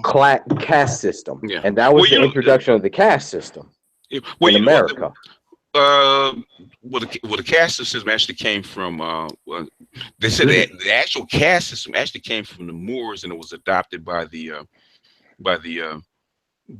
Southern Europeans, Portuguese, the original caste system. But what they said the difference between American slavery and everybody else's is that American chattel slavery, because the English and Northern Europeans didn't have a history of slavery. They had a history of serfdom, but they have a history of slavery. They didn't know what to do with slavery beyond indentured servitude. So their law came to the point where they reduced the level of the human beings they enslaved to animals. That's the difference. Yeah, that's what I was going to say. That's the major difference. Hold on. Before I continue, first off, thank you, Angerman Valdez, for showing up on the Hangout. And BGS, I think this is a golden topic for another video. Consider it a request. It's in my basically my Monahan report, the Negro question. The Negro question. He actually said that is the difference between North American slavery and every place else, is that even in Southern slavery, the tradition was of the Catholic Church, because that's an extension of Rome. You could buy your freedom. Your children weren't included, and you were not treated as an animal. You were treated as a human being, enslaved human being, but as a human being. And they didn't break up. And they didn't I'm break gonna up. have to rewatch it. Excuse me. I was looking forward to another video. No, it's in there. No, I've already done that one. So the videos that I'm going to do now going forward is not, because I've done that part, and I've done the part about eugenics, and the main part that we're dealing with now, really going forward, is basically assimilation, which is what we're going through right now. And another difference between indentured servitude and slavery was the fact, like with them, they didn't break up the family. They didn't say, we're going to send the father up to like Georgia and then keep the mother in Florida. They, like indentured servitude, they basically still kept the family intact. So that's what we're still feeling the repercussions and not really knowing who our ancestors are. Well, in indentured servitude, indentured servitude, there was a time period. You could only be in indentured servitude from anywhere from 7 to 10 years. Yeah, and then in addition to that, I wanted to say this for any of the younger brothers that might be listening, that they did that in the Constitution. The what was it, 3/4 of a human being? 3/5. Yeah. 3/5. 3/5. They did that to justify, that brand of slavery. But I also wanted to say that was something that they had a serious, they struggled with that. Like there were a lot of the founding fathers that didn't agree with it. And they went back and forth debating over that. They were fighting in Congress about that. Yeah, Let's they were say fighting that. A dude beat another dude with a cane over that shit. Yeah. The 3/5 thing was actually it was based on the pseudoscience. Yeah, exactly. But it was actually primarily done because they give the South too much power with the votes. So they limited black people to 3/5 of a person, so they couldn't count them in the general population. Yeah. Most of your abolitionists, most of your abolitionists wanted to abolish slavery, not because they didn't think black people should be free. Most of the abolitionists didn't want slavery because they were a cheaper labor force. Yeah, but see, I'm sorry. Continue, Angry Man. Only reason I wanted to mention that is because, anytime I give the founding fathers credit for certain things, a lot of people say, "Oh, they were slave owners." all of them, you know, didn't necessarily agree with that. And regardless of what they did, you can't discount their genius. Those dudes came up with, you know, the Constitution on its base level, like looking at what it should be, with the exception of that slavery thing. Like it was a work of genius, plain and simple. Yeah, they knew what they didn't want. Okay. I got two general questions following that. General discussion for everybody across the panel. What's your take on constitutionalists? Because that's if you followed the whole Berkeley thing with the whole Antifa versus the freedom of speech protest, that's a discussion. I mean, they've been talking. That stuff has been going on, man, since they wrote the Constitution. And even Lincoln violated the freedom of the press, man, back during the Civil War when he used to smash printing presses and put newspaper people in jail and stuff like that. So basically, it's been. You want to talk about you want to talk about violations of the Constitution, man? Lincoln was like you think Trump is bad with these executive orders. Lincoln was like, you know, he was crazy with the pen. Well, here's the thing. I just want, you know, being a millennial, I would appreciate something that's relevant to the current day and age, and I would love the history behind it. But the second point of the question, as far as the whole constitutional thing, is the difference between the Native American and the black forced servitude as a word, but just putting it lightly. Clearly, there was an exception made for the Native Americans. You got your own reservations. Because they could fight back. And they got wiped out. Man, come on. They got wiped out. I'm just thinking that, okay, well, Native Americans got their reservations. I'm just thinking, and I actually watched one of your videos, BGS, concerning Africville. And I'm just wondering, okay, well, clearly Libya wasn't a thing. Even if it is, they fuck around with it. With all this gentrification going on, you would think there would be at least one city, maybe at least Africville, where they say, okay, look, we're going to give our little quote-unquote reparations to this particular city. Yeah. And just not fuck with it. You know what? So, you know what? Okay, I would. You know, that would be good. They might do that if it was just like 100,000 of us, or maybe even like 500,000 of us, where the amount of people, black people, were small, like a small city. They might go for that. But how are you going to do that with damn near 50 million black people? Well, here's the thing, BGS. I was thinking, okay, if you could promote Africville, okay, yeah. I was thinking that if you could make it, Jesus Christ, I don't want to bring this up as an example, but if you can bring it up as Black Wall Street. You have an Africville if they actually wanted to turn it into one. It's called Detroit. Oh, Jesus. Okay, that already, okay. I'm gonna follow. Look, I'm a man. I'm gonna follow through with what I say. You already shot me down, but I'm just gonna follow through. Okay, all right, go ahead. I didn't shoot you down. I'm just saying, you know. Look, if you could bring up Africville as the Black Mecca, because I've actually had debates with my older brother. Okay. He a black dude who took me under his wing.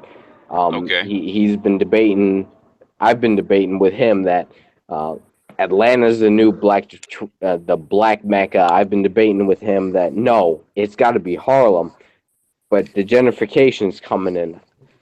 If you have an area like Africville and you make it the center, yeah, I'm starting to think, okay, if you can at least make that the center, that's going to be the beachhead. And I'm talking about Normandy kind of stuff, or the Pan-Africanism.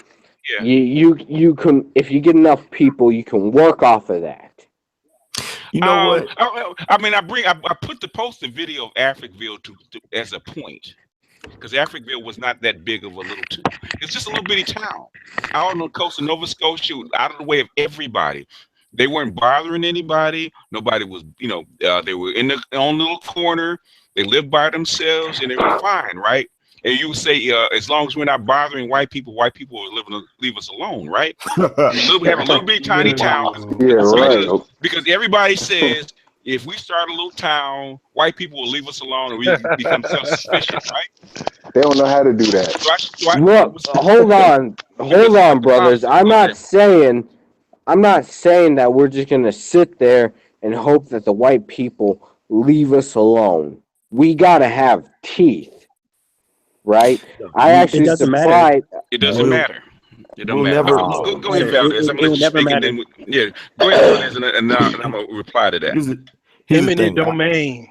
Here's the thing. I was on either a Hangout or a debate. I forgot what it was, and somebody was saying that we needed to our money and buy an island. And all of us, we get the conscious brothers, and I told them straight up, I said, let me tell you something. If y'all get the money together to buy an island and all of y'all go to it, I'm not coming to nigga island because they're gonna blow it up. And they're gonna blow it up. This sounds like a title to a reality show. They got upset with me because it seemed like I was What would the theme song be? But I wasn't joking. Throw out a topic, BGS. Could I throw out, I guess, like another topic? You can throw out a topic right after I answer my brother, okay? Okay, all right. Okay.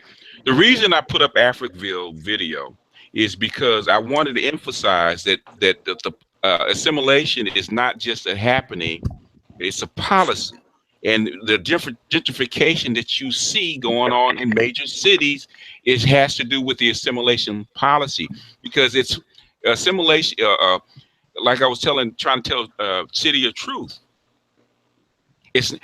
White people didn't want to assimilate with you either. They would rather you be separate. Okay. But the thing is, your policymakers do not want separate societies. They want to blend you together. That's how come they spend so much money, sent you to white schools, have you learn white English, have you brainwashed to think they have white culture, is because they want you to mix. So there is no separation. If you are a manager and you're in charge, you're on the board, you're the president, and you're on the board of the United States. You do not want two divisions that are fighting each other. You want harmonious monoculture. That's what they want. That's what all societies want. They don't want different segments. Yeah. Go ahead. Can I jump in? Can I jump in real quick? Go ahead. And I just want to emphasize your point, because a lot of people, when they talk about COINTELPRO, they talk about how it was designed to take down a lot of the black nationalist parties, like the Black Panthers and the Nation of Islam at the time. But that people forget and they neglect to think about that also in that very document, it talks about taking down the KKK, talks about taking down the women's rights movement. And it's doing that because as long as these different sectors of the society exist, that we can't unify, and they needed us to unify. Yeah. So they needed to break down all of that so we would be under the same, that's why be under the same system. People forget about David Koresh and the Branch Davidians. Blew that whole thing up. They were white. They weren't black. Well, yeah. See, that's it's a lot easier to pass things when everybody thinks the same. So we'll see that's because the powers that be. You know what I'm saying? Everything is just like if you look at an ant colony, or you look at a beehive. You know what I'm saying? The only way it's really gonna continue to work and run smoothly is if everybody is unified and doing what they're supposed to do. And see, everything that we do in our society, it maintains the top 1%. You know what I'm saying? So I don't understand how we all fall for that same game. Because human beings have always fallen for the same game, because that's the way we think. Not only that, Human beings are Not cattle. only that, but it's actually like kind of massaged, I guess, or for lack of better word, because like they figured out how to play on the fact that we all want to kind of think alike. They figured out how to crystallize public opinion and things like that. Like there's books They by write books about Edward it. Bernays and all kinds of psychologists that came out in like the late 30s, and they just figured out how to do all that stuff. That's people what are happy. People comfort. That's because I'm not happy. that's how come they wanted the elite wanted to hang Freud. Human elite beings wanted to hang Freud because all this stuff is ancient. Freud told him. Freud knew the ancient because he was a Kabbalist, and they learned all that stuff. And they were fine with learning all this stuff. But Freud said, if we can use this stuff to control people, how come we can't use this to help people? So he used the same things that they had been using for thousands of years to control people to help people. And that's Freud was an outcast amongst his own folks. Well, hold on. I didn't know he was into the Kabbalah. Yeah. Where you get stuff actually makes a lot of sense. No, it makes a lot of sense now. Hold on. What's your take on Carl Jung? At that point, was he bought at that point? Because as far as I know, he was the primary student as far as Freud was concerned. Yeah. Carl Jung was the next guy. Carl Jung was a genius, in my opinion. No, I'm not even gonna argue with you on that, angry man. I'm just asking. Where does he lie? I'm working off a platform of ignorance. All Jung did, all Freud did was basically take all that hidden wisdom that only a few people or a few sons of light are supposed to know about and make it public. It's all there. Freud did that. Freud and Jung did it. I really didn't even think about that until you said something. Now that you say something about the Kabbalah and him, like that makes like. Where do you think Einstein got his equation from? No, that makes sense. No, I get it now. I don't even know, man. Millennial talking here. I'm asking questions. I don't even fucking know. Explain, man. That's Mentorship theology. That stuff. Physics has not changed for 10,000 years. The equations of physics. I mean, they brought more math to it because now you have computers. What I'm saying is, your math has developed to catch up and explain the concepts, but the basis of physics go all the way back 15,000 years. Your modern physics, that's how come I show it all the time. I show especially in my esoteric series, I show you the gods that go back to Mentorship theology as right next to the diagram of the quarks. 10,000 years later, they're the exact same thing, just described differently. Okay. Biops and corpse are something new though, fairly. Hey, BGS. Obsidian's in the chat room. He said he looking at us with the side eye. Can I jump in the mix? Obsidian needs to stay in his own lane, okay? This is not his lane, all right? Can I jump in the mix, BGS? Yeah, go ahead. You gonna be mad if I switch up the topic? No, I gave you permission to switch up the topic, bro. Okay, all right. I want to ask y'all this, right? Okay. Do y'all remember when Obama did? Okay, you remember basically when Trump was doing all of that stuff, basically saying that Obama wasn't American and all of that, and then Obama roasted him at that dinner. Y'all remember that? That was, what was that? 08 or 2010? Who was it? Talking about Trump? Yeah. Okay. I think it was 2010. If I'm not 2010 or 2011, I can't remember which one it was. Yeah, I remember that. Okay, all right. I'm gonna build on this, right? Now, during that time, I used to watch The Apprentice, right? And Donald Trump had talked about Obama so bad, and I remember the night of the finale of The Apprentice, right? And it was like right before they were about to announce the winner. And the next thing you know, it was like special report. Osama bin Laden has been killed, right? So the question that I'm asking is this. thinking about those riots in San Bernardino last weekend. Yeah. Right. The question that I'm asking is this. Okay, they had the riots in San Bernardino. You had the guy that's in that Identity Europa, who's an Iraq vet that punched the chick and went viral and all that other kind of stuff. Yeah. So that happened, and the news, the regular news, started to suppress that, right? Yeah. Right after that, you had the Stevie Stevens thing. 2 days after that, you had the Aaron Hernandez suicide. 2 days after that, you had the Bill O'Reilly thing. Do y'all think that each president, when he gets in office, basically gets like a certain like deck of like, okay, if something goes crazy in the news and we got to take everybody's mind off something, we're gonna have some stories that we could throw out? Because it just seems like ever since those riots happened, because the guy's a Trump supporter and he's an Iraq vet, it seems like every 2 days they got to have some big story to keep everybody's mind off of that. It's just the stories that they focus on. What took everybody's mind off of Trump and his troubles was when he fired those cruise missiles into Syria, and that basically that wiped everything Trump did off the map because everybody had to get behind the flag. Isn't there a term for what he was talking about a moment ago, though? And it was like, I think it was a movie was named after it, Wag the Dog. Wag the Dog, yeah. Yeah, right. Can I address what he was saying about? Go ahead, jump in. Somebody's chewing food. If you're gonna chew, mute your mic.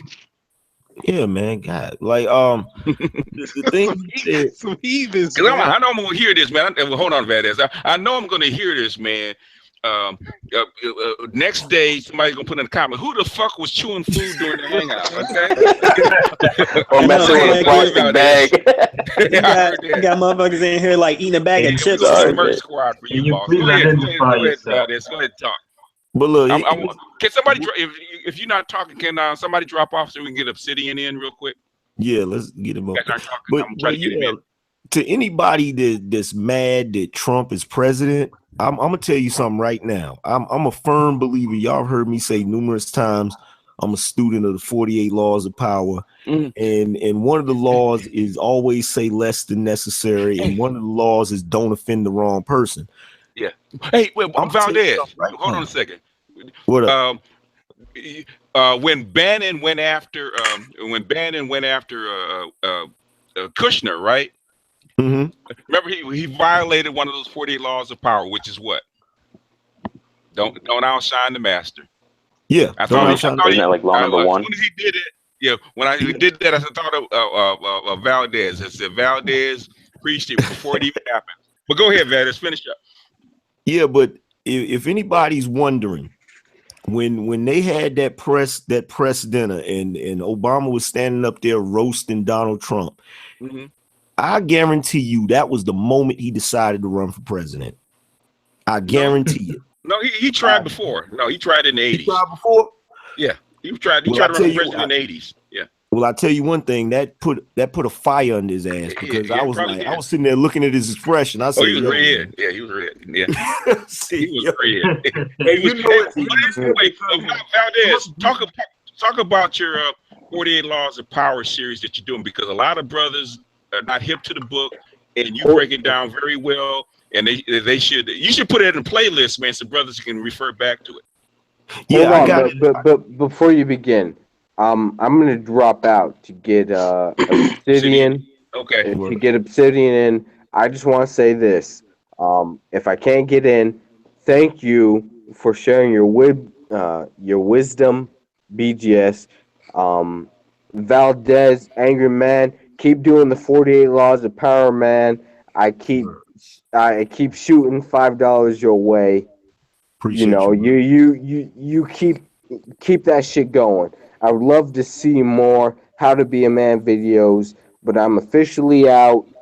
I would hope all the brothers that are listening to this line don't jump in. Let Obsidian come in to make his arguments, because that dude, he can make an argument.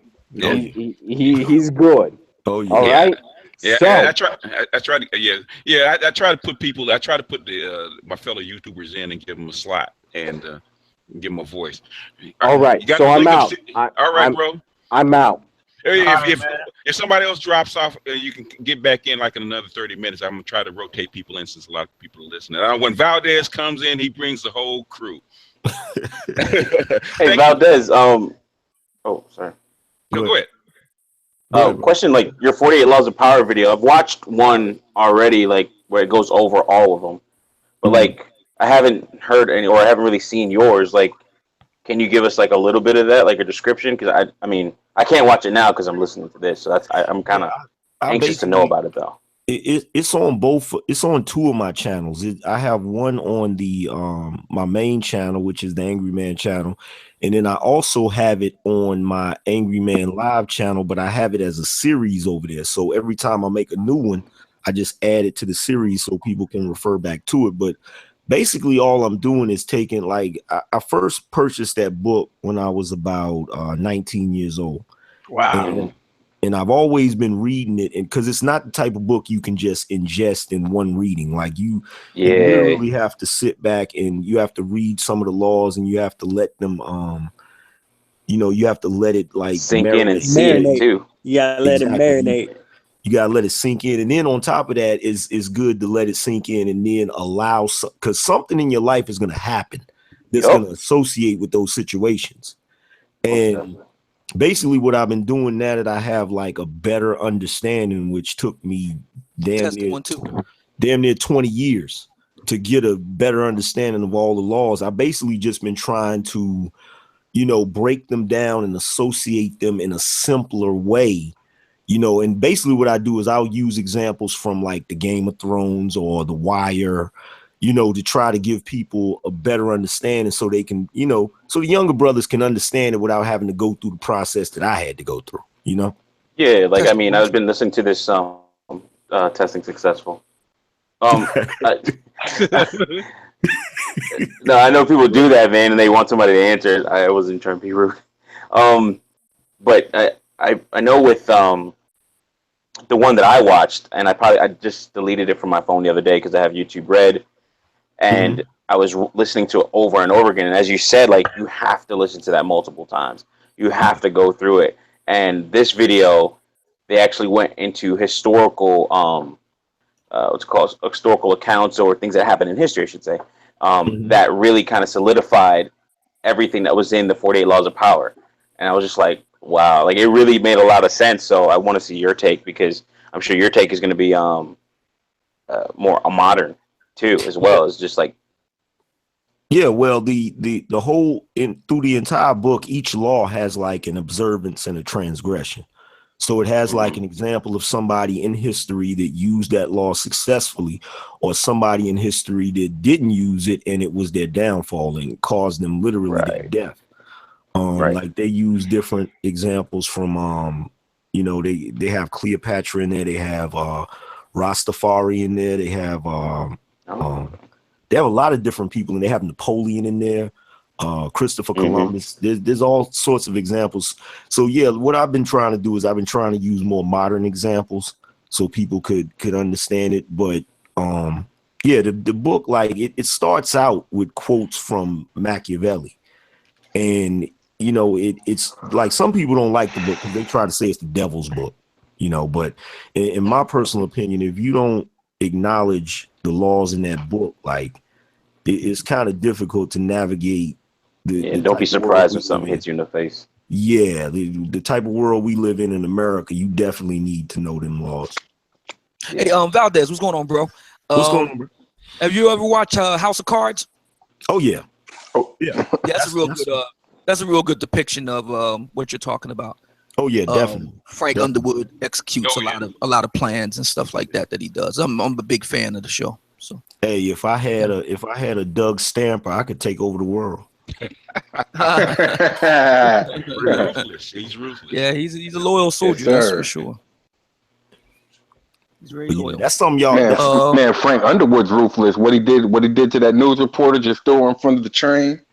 Oh, the dog was the first indication when he snapped that dog. Yeah, true. At the beginning. Yeah. He knew. I said, "Oh, this is different." Yeah, this is different. Yeah. Yep. Oh yeah. But the best quote in that entire movie, I mean that entire series, the best quote is when his wife tries to tell him to use the exercise machine, and he turns around and looks at the camera and he says, I know I should work out, but I refuse to be a slave to anything that can be ordered with a 900 number. And he wasn't just talking about the machine. That was the funny thing about it. Yeah. Yeah, he's talking about pussy. Yeah, that's true. Yeah. He did say 900, not 800. Yeah, that's a good series though. Awesome series. Yeah. Yeah, what he say? He said, I loathe the necessity of sleep because like great men, it puts everybody on their back. Yeah. Yeah. He said a lot of things in there that was really funny, man. A lot of the like observations and stuff that he has when he's breaking the fourth wall and talking directly into the camera. It's funny as hell, man. He does that. And how he set up that governor. Which the new RoboCop. He plays the guy he's running against for president, and he's like really young Republican out of New York, which just makes him a de facto Democrat. And yeah, it's a real interesting back and forth that they have and stuff like that. So yeah, Frank Underwood is very measured. He's a very calm. I mean, he has his moments when he bursts out and has temper tantrums. But I mean, but for the most part, he's a very calm and calculated guy, and he plans things way out in the head, and he's excellent at reading people and anticipating what they're likely to do. You know who he's modeled after? You know who he's modeled after? You know who he's modeled after, don't you? Bill Clinton. Yeah. Yeah, when I watched that's the first thing I thought of. I said, "Oh, this reminds me of Hillary and Bill." Even his poor upbringing. It's Bill Clinton. Yeah, and his wife is a rich wife. Instead of she's from Ohio instead of was it Ohio? Ohio instead of Texas. But those are the Clintons, and she's just as ruthless as he is. Yeah. And how they're cool with cheating on each other for a purpose. It's from Illinois. Yes, sir. It's okay. Yep. And they cheat on each other with a purpose. Wow. I don't care about that. And he's bisexual and everything, so Yeah, messing with his bodyguard. I thought it was more Shakespearean, to tell you the truth. It's more based on King Richard III. It is, but say Shakespeare more so than Bill Clinton. Yeah, what it is, what I'm saying is his political character, because they blended a whole lot of things because it was an original series coming from the BBC, and they blended Shakespeare.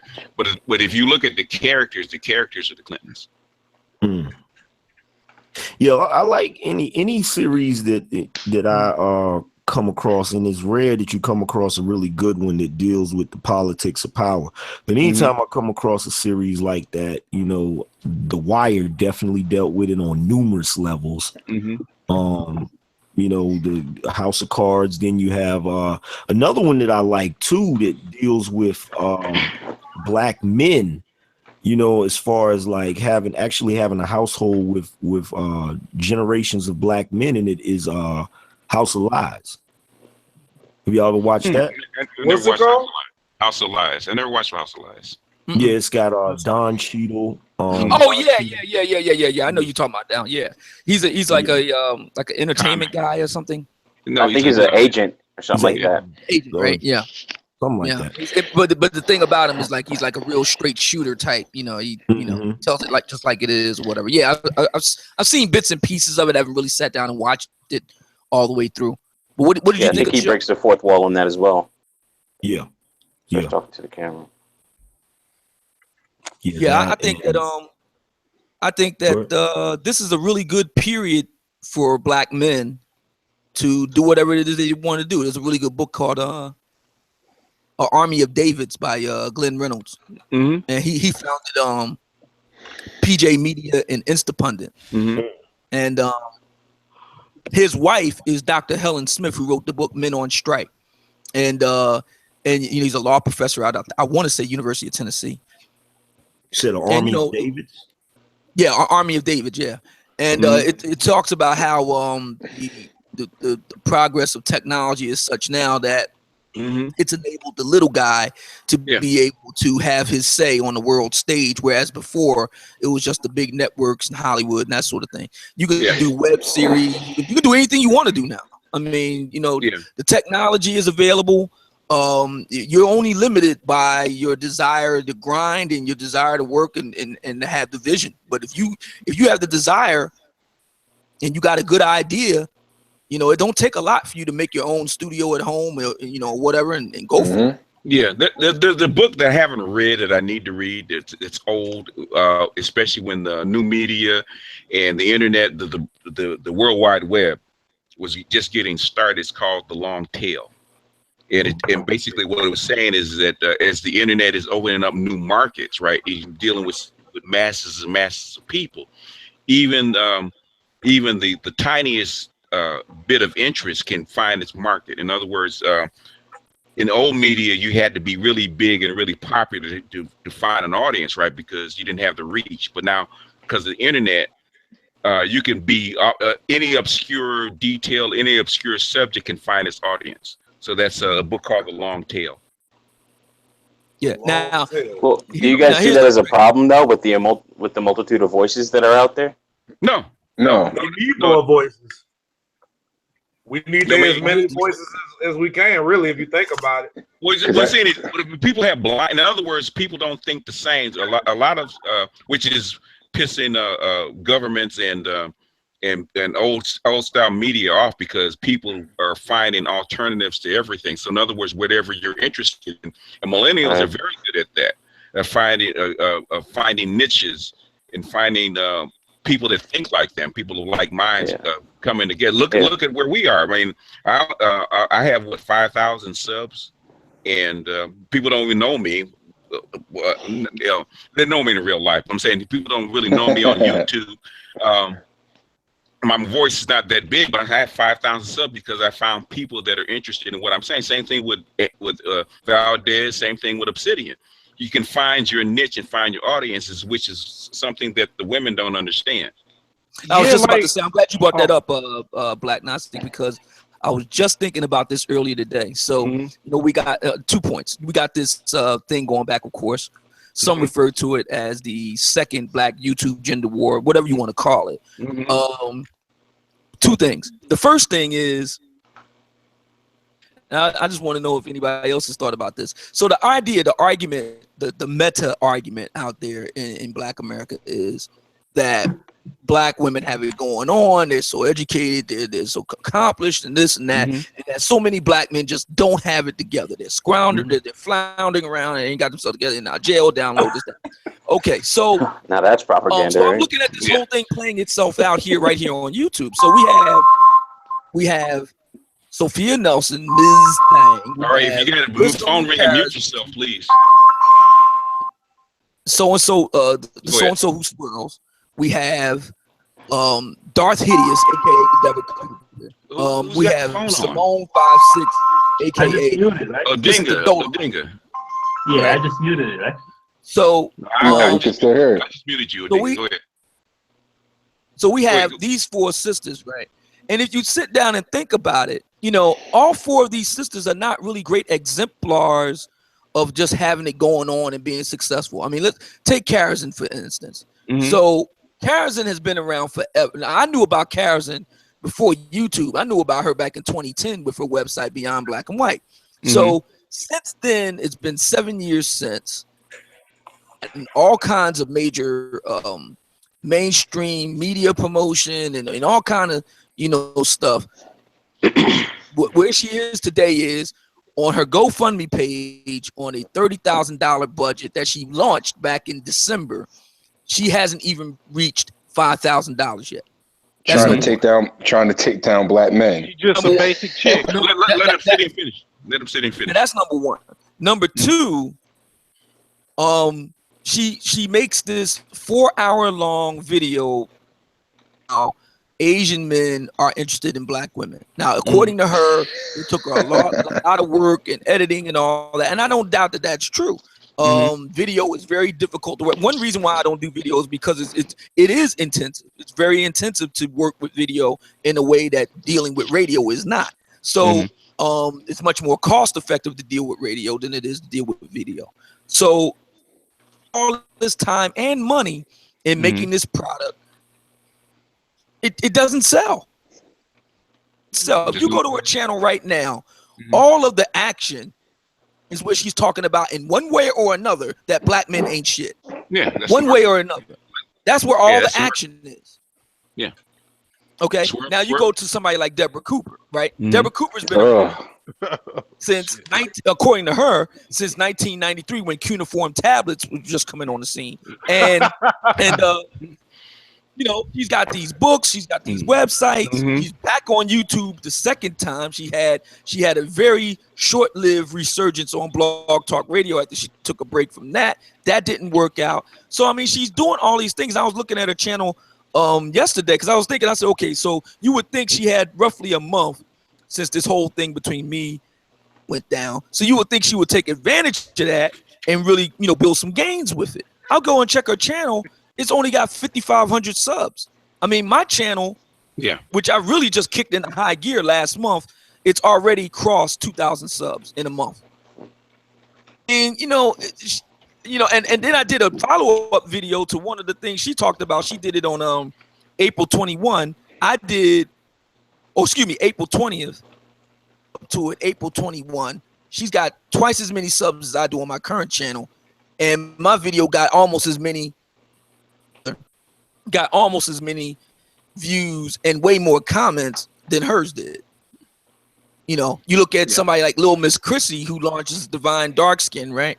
And you look at her GoFundMe and raise, I think it's a $15,000 budget. She hasn't raised a third of the money for that. Website itself, she starts right out the gate with no staff. There's technical problems with the website. All of this sort of stuff. You look at Simone 56, aka Sister Dolomite. She's already had a nonprofit, so she's trying to start another nonprofit. They don't even have a name for it. They don't have any officers or anything like that. Trying to raise 10 grand on GoFundMe. Last time I checked, they seem to have stalled out at about $7,500. It sounds like black women trying to have somebody else pay for stuff. Basically, they're trying to find a job. It seems like I'm just looking at it from a business acumen standpoint, and you compare it to me, O'Shea, Valdez, Tommy Sotomayor. I mean, all of us have viable businesses that we make money on and pay bills with. Well, they're not trying to build anything. They're not trying to build it. Look, we haven't been around a fraction of the time that these people have been around. I mean, with the arguable exception of Sotomayor. Y'all are kicking real knowledge. They're not kicking real knowledge. And that's what makes it different, because BGS, Angry Man, O'Shea, Obsidian, Minister Jap, all of y'all dudes, and I give y'all props, y'all are actually trying to like better society. You know what I'm saying? Yeah. Whereas they're really trying to like basically destroy it. You know, they think that they're helping it, but at the end of the day, they're not trying to build it. I think that's the problem with the women nowadays. They do not want to build at all. Well, you can't build it on that. You can't build it on that model. But go ahead, Black Wizard. Yeah. I think what Obsidian was trying to say was not necessarily that, but that, you know, there's a market out there for anything that you want to build. I mean, if you could find a niche and somebody's out there is going to listen to it. He's saying that they've had ample time to build their market, and he's saying that they haven't really done anything with it. Whereas whereas he and people like him, you know, people of that same area, haven't had that much time, and they have built that niche, and they do have that market. Well, the niggas ain't shit market is flooded. The niggas that ain't shit market is flooded. Okay, if you really want to get into the niggas ain't shit market, okay, one, you got to not attack as much. Two, you got to soften your brand a little bit. You write a couple of books and you get out there on the market and sell it.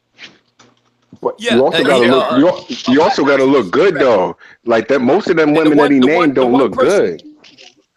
And the one person who really sells that really well is Oprah. Yeah. Because her channel, the Oprah Winfrey Network, it started out as, you know, pixie dust and glitter and whatever, and just going to do, you know, high-minded shit that didn't work, almost crashed her channel. So she switched it up to Black Men Ain't Shit, but she does it in a way. See, Oprah, brothers need to study Oprah. Very shrewd. See, Oprah will never actually say dead on the nose. Like if you compare her to Darth Hideous, Deborah Cooper, if you compare the two, just like what Black Gnostic said, one of the main reasons why Darth Hideous ain't successful is because she is too street. Yeah. She's too aggressive. Yeah. She uses too much language. Let me be clear about this. It doesn't matter if she turns men off because that ain't her market. She turns black women off. Yeah. If you listen and you study Oprah always infers things, implies things. She lets you fill in the blanks.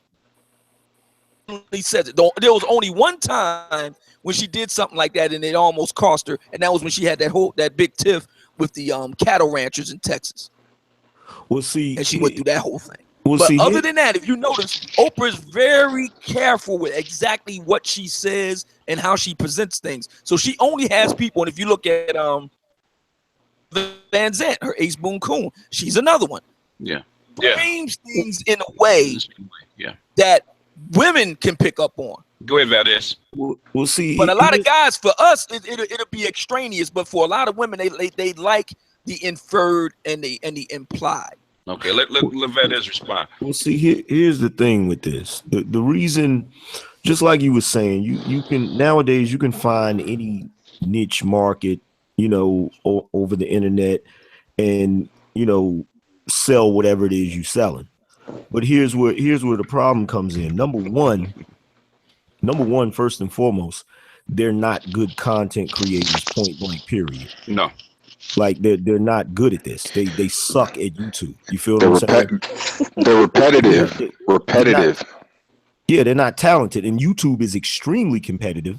And in addition to that, black men ain't shit is a good business model only if it's the only viable product out there. See, for a long time, that's been the only product because black men haven't really had a voice. The only voice that we really had are the simps like, Montel.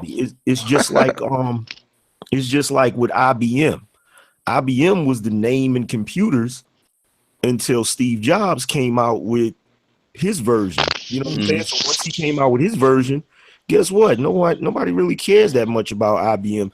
So it's like if your whole business model is black men ain't shit, you're gonna thrive at that until black men get their business model. And what's been happening is we've been breaking down and showing that, you know what, you're full of shit. Black men know what we're doing. We know what we're talking about. Yeah, but the heyday of black men ain't shit was in the 90s. It was 30 years ago. So that heyday is over. So they're basically sweeping over the leftovers. That's all they're doing. Women have heard that over and over again. What we're doing is new. Yeah, they've reached market saturation, basically. Yeah, I agree with that. And definitely that game changes what Valdez said about the everyday brother didn't really have a voice. The what I refer to as black vagina vision. They had vetted voices.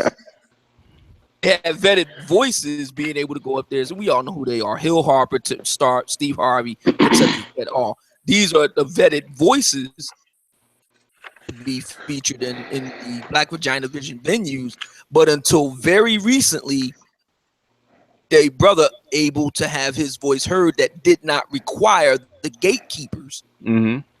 Everything. So it was fascinating to me is how none of these sisters saw any of this coming down the pike. I mean, that's what cracks me up. I mean, if you're going to be successful in business, you have to be able to have your finger on the pulse and your ear to the ground as to what's coming down the pike next. They're too emotional. Illusion offers many advantages. One at a time. Go ahead, Michael. What's your question? Or your comment? Well, so comment is delusion offers many advantages, and vision is not one of them. Yeah, they're emotional. Like they can't. Like they're too emotional. Their focus is black man ain't shit. So they're not thinking like what's their next move. So like that's all they're stuck on. They're spoiled children. Spoiled children never. You know what I'm saying? If you buy a kid something, You know, they think money grows on trees, so they think there's an endless supply of money. So they felt like there was going to be an endless supply of I can do this as long as I want to do it, and nothing is ever going to change. That's the way children think. But yo, I wanted to ask BGS and Obsidian something about, you know, the current situation that's going on with YouTube and this whole AdSense thing. There's something that I noticed, and I wanted to see if you guys noticed it too. YouTube is pretty much like the changing of the guard when it comes to media, when it comes to news. Basically, every single outlet of entertainment. And I sat back and I noticed that when the whole thing went down, I noticed that the New York Times did a story supposedly about some guy that had a video where he was yelling all types of racial obscenities, and they had a Pepsi ad at the beginning of it. Now, with YouTube was coming out, at first it was just people doing silly stuff like, you know, having a cat playing a piano or something. But then people started taking it seriously and doing news and doing, you know, all sorts of different things. Do you think that was the New York Times taking an opportunity to strike in order to like kind of put a dent or put a dent in YouTube so that they can get back to business as usual? Yeah, of course. They want those ad dollars to flow back to them because Google and YouTube is taking. Same thing with the TV stations. In fact, it was the newspaper in the UK. I think it was the Guardian. I think it was. They've been on a crusade trying to take down YouTube and the advertisers, and that's where it all started. And it actually started with the guy that I posted. Him and the newspapers in the UK actually been on this year-long crusade to basically disparage YouTube, so they can get back those ad dollars. But go ahead. Well, somebody else was talking. Go ahead. Yeah, I think Professor Black Truth said something about that too, or did a video on it. Yeah, it was in Ad Week. I don't know how people didn't find it. As soon as I found it, I said, okay, this is what it's about. It's a competition between old media and new media. Well, that's why they're trying to call it fake news. They're trying to get this narrative out there saying everything that's not on TV is fake news. When actuality, the stuff on TV is fake news. Well, basic fake news is a strike against Facebook. Because a lot of especially people over 35 are on Facebook, and that's where they get a lot of their news. They circulate news stories, and some of those stories are fake, but it's a strike against Facebook. Well, I gotta say one thing to Obsidian. Well, I gotta say two things to Obsidian. One, I gotta give you your props. You were 100% right when it came to AdSense, and two, I gotta say I appreciate you for giving me for breaking down, like giving me a little insight on the business model I should have. Because if it wasn't for that, I would have been solely dependent on AdSense, and that shit would have hurt me. That shit would have hurt me tremendously. Yeah. I mean, you have to treat Google money like it could be here today and gone tomorrow. And Obsidian's absolutely right. If you're gonna survive long term, people have to support it. But AdSense is gonna come back because there's no advertisers that are gonna let eyeballs go to waste. Yeah. Now I was talking to Turd Flinging Monkey recently, and we was chopping it up on Skype, and he had told me ads as a result of all this crazy stuff going on, that his AdSense money got chopped in half on Patreon now, and we were talking, and I told him that the same thing that Angry Man just got finished saying. All this way down the pike when I was doing my research before even doing my first podcast in early 2015, and that was one of the things I thought about. And my idea, I tell you where I got my idea from. It's a straight rip from PBS. From Public Broadcasting System. To ask people to to sign up and donate and stuff like that, and then more recently this whole situation with Bill O'Reilly, it's the same thing. I mean, they went after the advertisers. That's what did it. The advertisers pulled out of Bill O'Reilly's show, which is the highest rated show they got on Fox, and that's what finally closed the coffin on them. And the same thing, you cannot have media for men by vagina vision advertisers. You can't. You just can't do it. No. You have to have media for men that is devoted to men. I mean, if you're going to go the advertising route, then you have to look for advertisers that basically cater to men. And that's going to be kind of tough. I mean, the consumer market is I think it was like 70% women or something like that. So if you're going to go that route, I mean, good luck. But me personally, the way I prefer to do it is I prefer to, directly interface with my listeners and directly appeal to them. Basically every time I get on the mic, man, I'm singing for my supper. And I would have it no other way. I directly appeal to my listeners to reach into their wallet and, put 5 on it. That's how I choose to do it. And it's worked out well. So, for a matter of fact, this whole thing that went down last month was only good for me financially. It was like a bumper crop of cash because a lot of people saw what was going on and said, "Oh shit, everything that Obsidian's been talking about, is real." And that's when people start. Oh yeah. So that's what I would say. Look at what happened. Look at what happened to Bill O'Reilly, etc. et al. Yeah. And if you're going to be a content creator like me, Black Gnostic or Angry Man, etc., I'll give you another example. Tommy Sotomayor. Everybody heard about the whole thing with Ebony.com jumping on the bandwagon with this petition that's been out against him for I don't know how long. Yeah. And it was true that one of his channels was taken down. This came directly from Sotomayor himself. I'm not making this up. He said out of his own mouth that channel going down cost him $30,000 a month. Yeah. Okay. Damn. And AdSense revenue. That's crazy. That's what he said. Yeah. Yeah. So if that's true, and I don't know why he would put that out there, and it wouldn't be assumed that it is true. If that's true, then yeah, he took a huge hit. And I mean, the things that he was saying in response to the sister that wrote that article about him in Ebony.com, I mean, he was talking about doing stuff to her and all that. So I have to assume that was real. What he was saying. Yeah, it's real. So he did take a hit. Now, my understanding is that he did get his channel back, but here's the trick. And those like Valdez can attest to this. My understanding is that the way it works now is if you have anything that comes anywhere close to being controversial, be monetized anymore. Yeah, because I don't think it was. I personally, as an analyst, this is temporary till the stuff blows over, because they can't get around the fact that the most young men, I would say like 90% of the young men are on YouTube. And if you want the young male market, that's where the only 2 places you're gonna have to go is basically sports if they're watching it, and YouTube. Yeah, well, see, they're not gonna give up those eyeballs, and they don't want to drive away the male content creators because it's too hard to get them back. So they will start. So the money will come back. It's just not gonna come back right now. You just have to wait till it blows over. So yeah, see, go ahead, Valdez.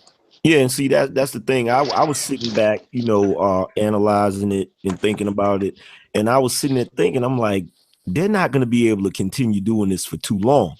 But at the same time, it was an eye opener, because like I said on my channel to a lot of people, I said I took a hit on my AdSense money, but I didn't really feel it because of the fact that I diversified my my business strategy. Yeah. So, you know what I'm saying? When the moment that happened, just like you, Obsidian, when the chicks started coming after us, like my supporters really stepped up. You know what I'm saying? And I appreciate them for that. But like I was just looking at how the AdSense money changed. I was like, wow, like so when Turfling and Monkey say that, I know he's telling the truth, because it happened the same way with me. Like what I'm getting in AdSense this month compared to what I got last month. Yeah. If I was like to say it out loud, you'd cry. It's about a third, right? It's about a third of what you used to get, right? Yeah, it's crazy.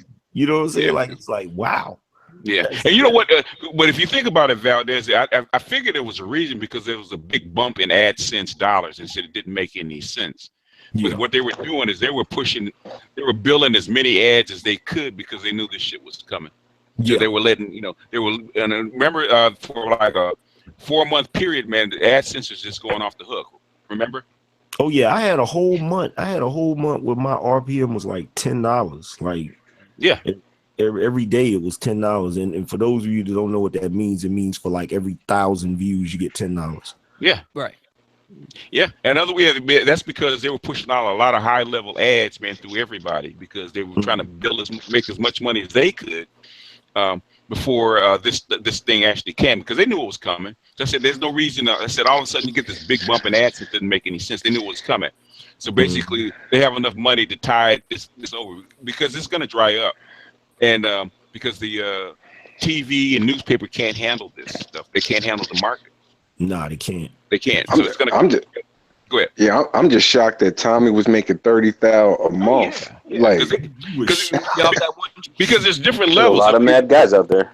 When you get over like 100,000 subs, it's ad agencies bill you just like any other ad agency. You know, if you're on late night and you're on unknown channel, cable channel, you get billed at a different rate than if you're on prime time, don't you? Yeah. So in other words, since Tommy is famous, got on over 100,000 subs, they bill the advertisers at a different rate. He's going to make more pennies per view than we do, because we get maybe a half a cent or something like that, somewhere in that range. He might get 1 or 2 cents. I think he announced one time that he gets like 3 cents per view. Yeah, Tommy makes bank. He makes bank. When he said that he lost 30,000 a month with that channel, I knew he was telling the truth immediately, because he, like I've said, like all I do, like a lot of people I've heard YouTubers say, yeah, you know, I look at my Google AdSense page once a week. I look at my page every day. Like I'm always calculating those numbers and seeing how they're fluctuating. Not only the AdSense numbers, but the YouTube analytics too. Yeah. So I knew, I was like, damn, I felt this pain when he said, I don't really like Tommy or care for him, but I felt this pain on that right there. Yeah.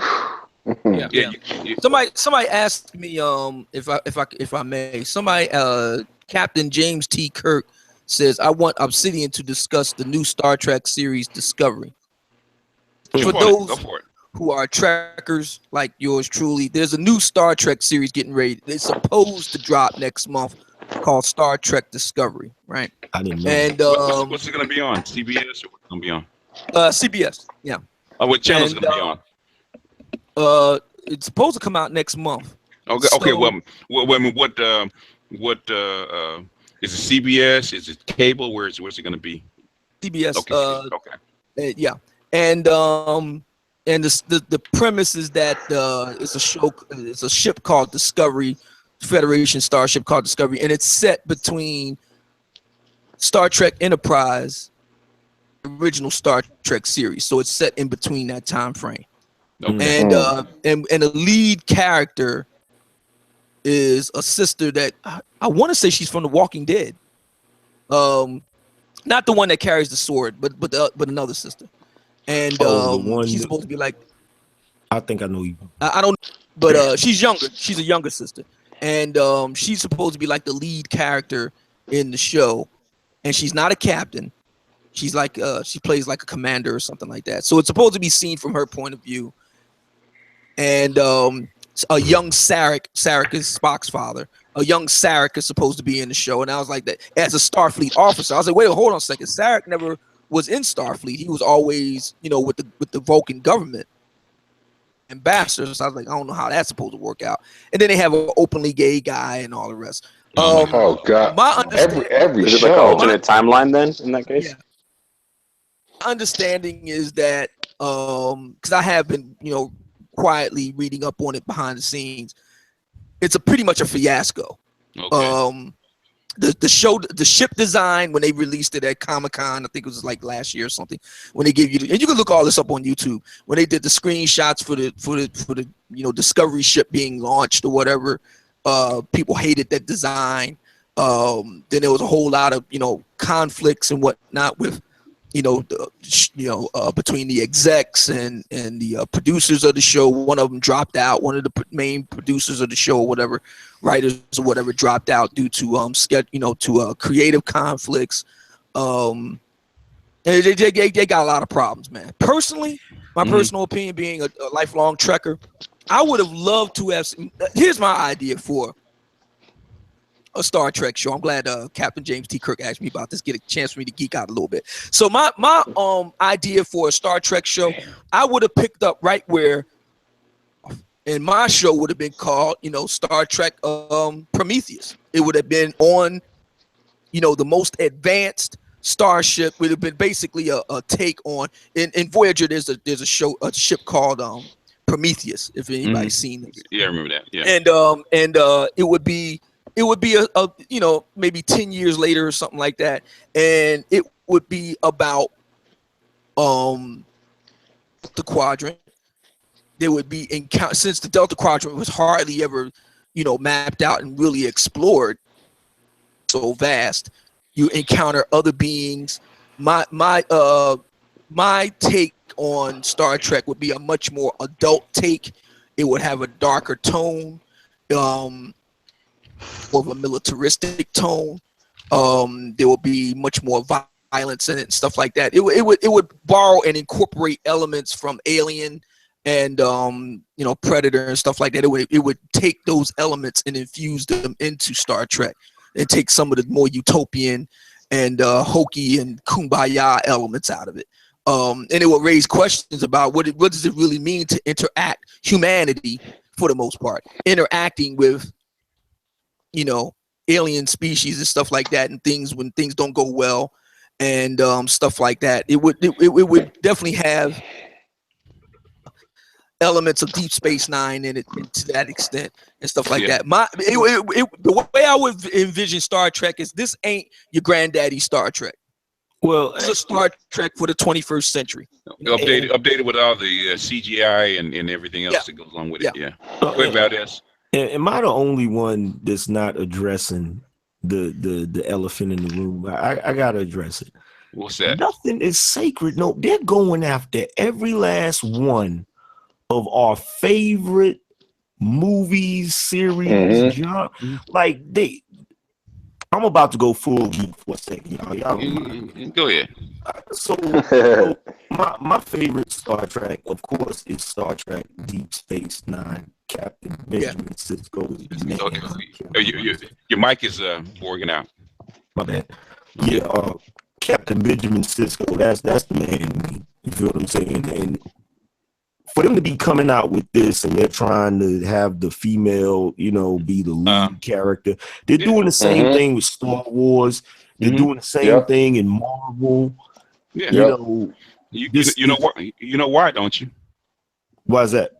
Because they're banking on penis envy. White women, especially, and young white girls have been trained to think like men, and there's this big unrequited desire for it. So they're trying to cash in on the other half. It ain't gonna work. Because financially, it's working. It's not going to. I mean, the big test. Yeah, the big test for Marvel is going to be the Guardians of the Galaxy Volume 2 when it hits next month, May 5th. That's going to be the real big test because you got Miss Marvel, and then on the DC side you got Wonder Woman coming out in the summer.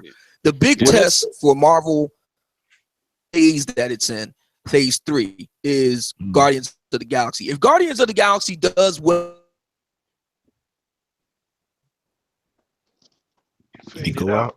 Is it me? I think we think. You I think PC crap in it. You got to repeat it. Then you went out for like a minute, so you got. Oh, I'm sorry. I said if it does well in the theaters, and it has a minimum of SJW PC crap in it, and it does well, then it'll augur well for Marvel going forward. On the other hand, falls into SJW PC crap, and it leads over into Miss Marvel as well, which I've already made the decision. I have first of all, I didn't read the comic book to begin with, so I have no desire to look at the film. And I know about Miss Marvel's Carol Danvers story. I didn't like it in the comic book when I was a kid, and I don't like it now. I didn't watch Logan because the old man Logan thing. I didn't watch it for the same reason.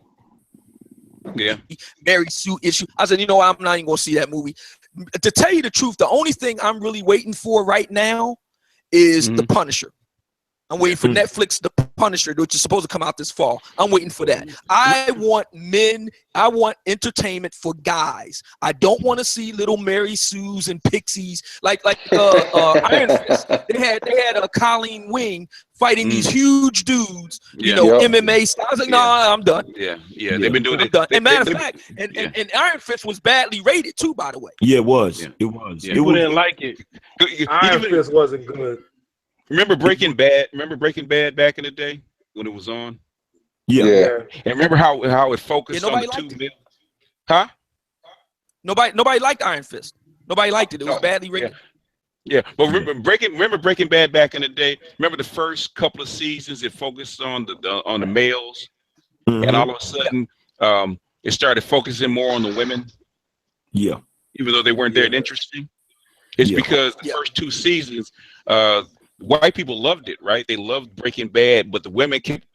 When are we going to get a strong character? When are we going to get a strong female character? And basically, it started eroding the storyline. Yep.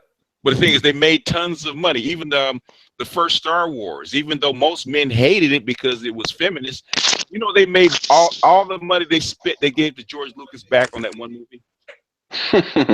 You know, it's crazy. And that's the trick with the Star Wars picture. That's the trick with the Star Wars picture, because BGS is right. Star Wars, I'm talking about the Star Wars Episode 7 or whatever. It did make a lot of money at the theaters. The trick is, can they keep it going? Now, I was just reading online that there's plans to make a Yoda movie. I'm jacked for that. If of all the spin-off pictures, that they're supposed to be making a spin-off picture about Boba Fett, they're supposed to be making a spin-off picture about a young Han Solo. To me, they don't really seem as compelling as the face of the Jedi Order. I would be down to see a arc, you know, because he had such a long lifespan. I would be down to see an arc of Yoda pictures as a young Padawan starting out as a Jedi Knight, you know, and then growing into his older age. I mean, we already saw that with Obi-Wan Kenobi. We saw that with Anakin Skywalker. We saw that with Luke Skywalker. So I don't see why we can't do it with Yoda. Yeah, you know what? You know what would make a ton of money? And I was just thinking about this. You know what would make a ton of money? And nobody's ever thought about it. And I wish we could get black writers, science fiction writers, get it actually write the damn thing. To tell the story of, remember the Matrix? To tell the story of a young Morpheus and how he Morpheus. Yeah, I heard that they're just supposed to be redoing the Matrix too. They're supposed to be like doing a reboot of it. So that might happen. I'm saying if we could get together and do a young Morpheus according to the Matrix, how he became Morpheus, because second to Neo, that is Morpheus is the most popular character. If we could write that, man, and do that, man, that would make a ton. That would be killer. Going back to that. Yeah, personally, I like that idea more so than just doing like a remake. Matrix. Yeah, I like the idea of how did this whole thing start? And like you said, a young Morpheus. Now, I personally like that idea myself. Like who plugged them from the Matrix? Yeah, they did. But you know what's going? I mean, the Star Wars thing, as it's currently constituted. Because I was watching Star Wars Rebels, right? Yeah, and I didn't like that either. And I'll tell you the reason why. Because I don't know if anybody's seen the show, but one of the more recent episodes has the Maladorian chick had a group of rebels, right? She's fighting one of Pre Vizsla's people. In the Star Wars Clone Wars, there's this character named Pre Vizsla, who's a Mandalorian. And he's like a rogue Mandalorian. He's got his own set. His people stole from the Jedi Temple what's known as the Dark Saber, right? Way back. It's been a family heirloom in their family, passed down from generations. So he does have a brief fight with Obi-Wan Kenobi. And though he's not force sensitive, he does hold his own against Obi-Wan. Obi-Wan eventually gets the upper hand on him. And then he fights Darth Maul. He really acquitted himself well against Darth Maul. Darth Maul eventually beheaded him. But nevertheless, in the Star Wars Rebels, people, another guy named Vizsla, I can't remember his name, but he fights this other Mandalorian chick, and she's got Ezra's new lightsaber, which is a green-bladed one. And I'm like, no, I'm done. I can't watch it. I'm done. You know what? I'm done. I'll tell you the reason why. If you study, right, there's a book called The Jedi Path. I don't know if anybody's read this. There's a book called The Jedi Path, right? Yeah. If you read that book, lightsabers, man, are very, very difficult to handle. Yeah. You have to be force sensitive, not to fuck around and cut your hand off or cut your arm off or something like that. The way it's designed and the way it's made, it's very difficult for a non-force sensitive individual to wield it and not hurt themselves, if not kill themselves. It's difficult for a Padawan. The fact that they first starting out. The fact that they came out with this movie with this girl who wasn't trained at all, and she was able to fight Kylo Ren, who was trained, who was highly trained, who's a Sith, Dark Lord. Exactly, but he was trained by Luke. Like, there's no he was trained by Luke Skywalker. There's no possible way she would have won that fight. It was pure bullshit. And you know what? The only reason why that movie did well is because everybody was waiting so long for another one. You know what I'm saying? Yeah, that's really, the women and nostalgia and all that. No, the female market, man, the female market marketing was off the hook, and white women and women just ate it up all over the world because we have a female Jedi. That's what they have been waiting for. So basically, but you know what? Here's where the problem comes in with all of that. Like, they're marketing to women with all of these different mediums, you know, with Marvel and all of that. But here's the thing, you know, somebody had an old saying when you shoot pool, like, you got people that can come out the bat winning, but you got few stayers. Women are not stayers when it comes to this type of no, they're not. They're not going to stick around. Like, the diehard fans, they're not diehard fans of that type of media. So yeah, they came out for that first one. But I got a feeling this next movie is not going to get as much praise. Do y'all think that the Asian guy in Rogue One was there to kind of throw it off too? I think they changed Rogue One because originally it's supposed to be a girl's story, but I think they had to recut Rogue One because it was such a big backlash from the male fans. Well, I'm asking, you know what they need to do? They need to stop. Like, this is what's making me mad about the whole thing. Like, they came out with Rogue One, and when I saw the preview, I was like, who cares? Like, why don't they go back further past the prequels to, like, and focus on the actual conflict between the Jedi and the Sith before the rule of two? Why don't they do that? You're talking about, that would be awesome. You're talking about pre Darth Bane. Yeah. Well, actually, if they had just stuck to the canon that was already there, they found a whole new world where the lost Sith were found. So you have Sith back into the introduced back into the galaxy. If they had just kept it the way it was, the Sith never went away. There was a big tribe of lost Sith that Luke Skywalker discovered by accident. So they could have done that.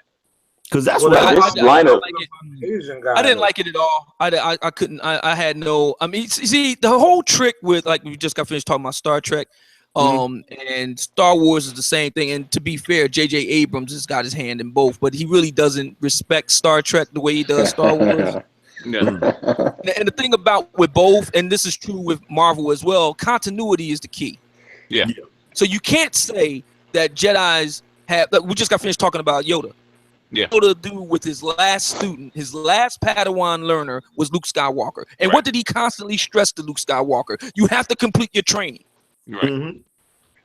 Okay. Well, that's why I was asking about that's why I was asking about the guy in Rogue One, because you know how the Asian guy, like, he wasn't a Jedi, but he was doing the, you know, I'm with the Force and the Force is with me. That y'all think they put him in as a character, basically to be like, okay, you don't have to be a Jedi, but, you know, if you just believe hard enough, then you can be equal with a Jedi. Yeah, force sensitive people that aren't Jedi. But I don't know. I have no idea. But I will say this though, that the new film, because I agree with Valdez. I'm with him on this. And Tom Likas has talked about this. Is vagina vision, man. It's just straight vagina vision. Yeah, that's what it is. Yeah. And it another lost. great example. I'm gonna tell you right now. I did see Iron Fist.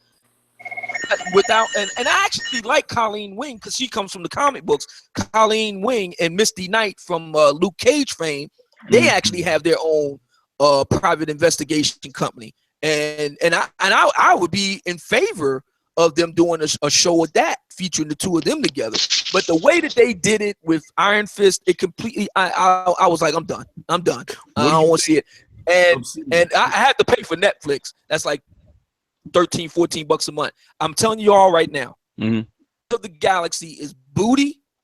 If the second one is booty, it'll be the last movie I ever pay to see from Marvel. It'll be the last one done. Let me ask you this, Obsidian. What do you think about? Because I think a lot of people didn't even notice this. Did you watch Jessica Jones?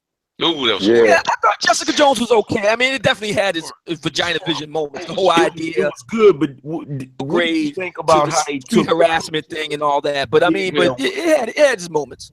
What do you think about that? Where they took the Purple Man and basically turned him into like a rapist slash. Yeah, that's crazy. That's feminism. That's feminism. I didn't like that. Yeah, that's feminism. And it was obviously playing on the feminism thing and the street harassment thing, smile and all that. I was like, no, I don't like that. You know, see, my thinking is this. Star Trek, Star Wars, Marvel. The trick is that it's really good stories that deal about the human condition from a male's point of view. If women want to have female heroes and stuff like that, great. Make your own shit. Yeah, write your own comics. Twilight and all of that crap. Make it. You know what I'm saying? Like make your own stuff. Yeah, they got Scandal. They got Scandal. Turn that to a movie. Make your own shit. Grey's Anatomy. Argument for me. But you know what? I'm not going to go see it. It's not. I'm not in the demographic. Like brother just mentioned Scandal.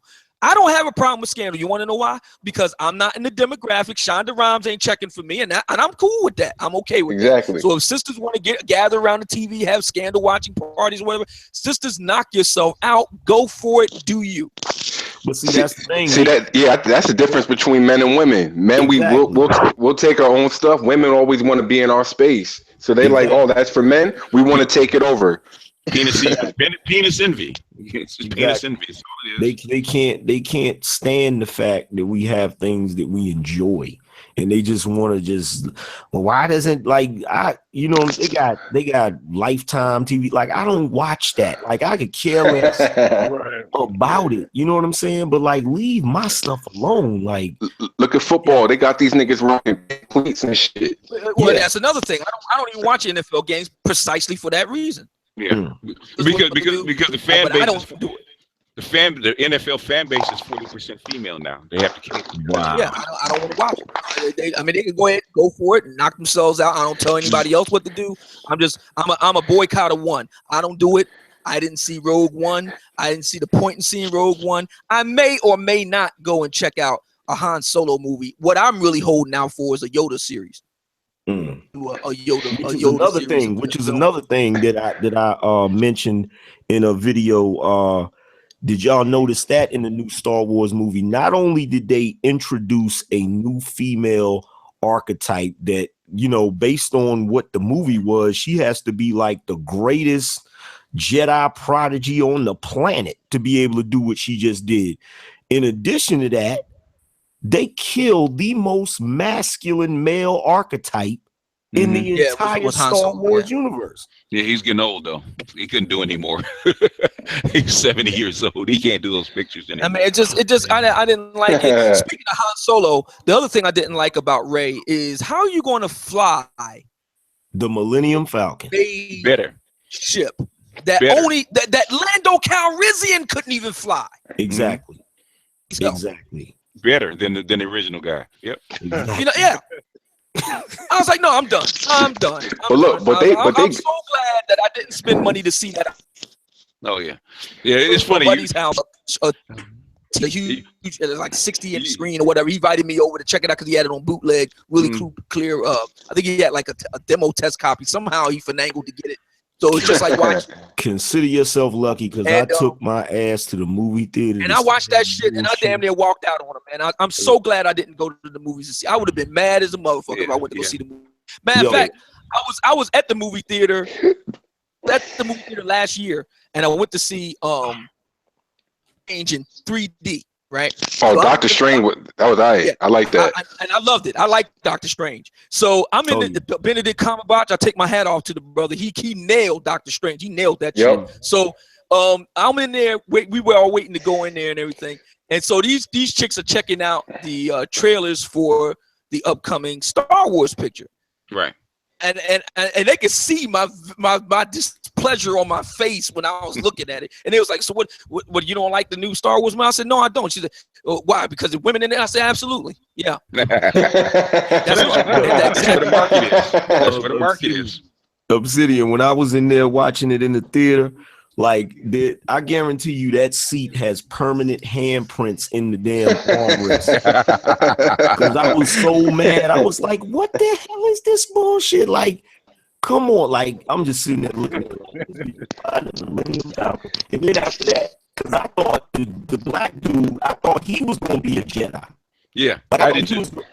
Man, and he used the lightsaber. I'm like, wow. Really? Yeah, I was like, no, I'm done. And then, not only that, he fought the one dude. He fought the one stormtrooper who had this kind of. It reminded me of like a Fanango Tonfa that he was fighting Finn with. And I was like, wait, hold it. In canon, there are only two types of substances that a lightsaber cannot chop through. One is called cartosis. Mm-hmm. Called frick. If you see the IG-100 robot droid guards, sometimes like if you look at the Clone Wars, for example, and it's also in episode 3, Revenge of the Sith, they often will accompany General Grievous or they'll be accompanying Count Dooku. Yeah. These droids, and they carry these staffs that are like electrified on the ends. Mm-hmm. Frick. They're supposed to be resistant to lightsaber strikes. But those are the only two, and cartosis is a form of ore that you can make armor out of that was also resistant to a lightsaber strike or whatever. But other than that, all other substances, metals and rock or whatever, is able to be sliced or penetrated with a lightsaber.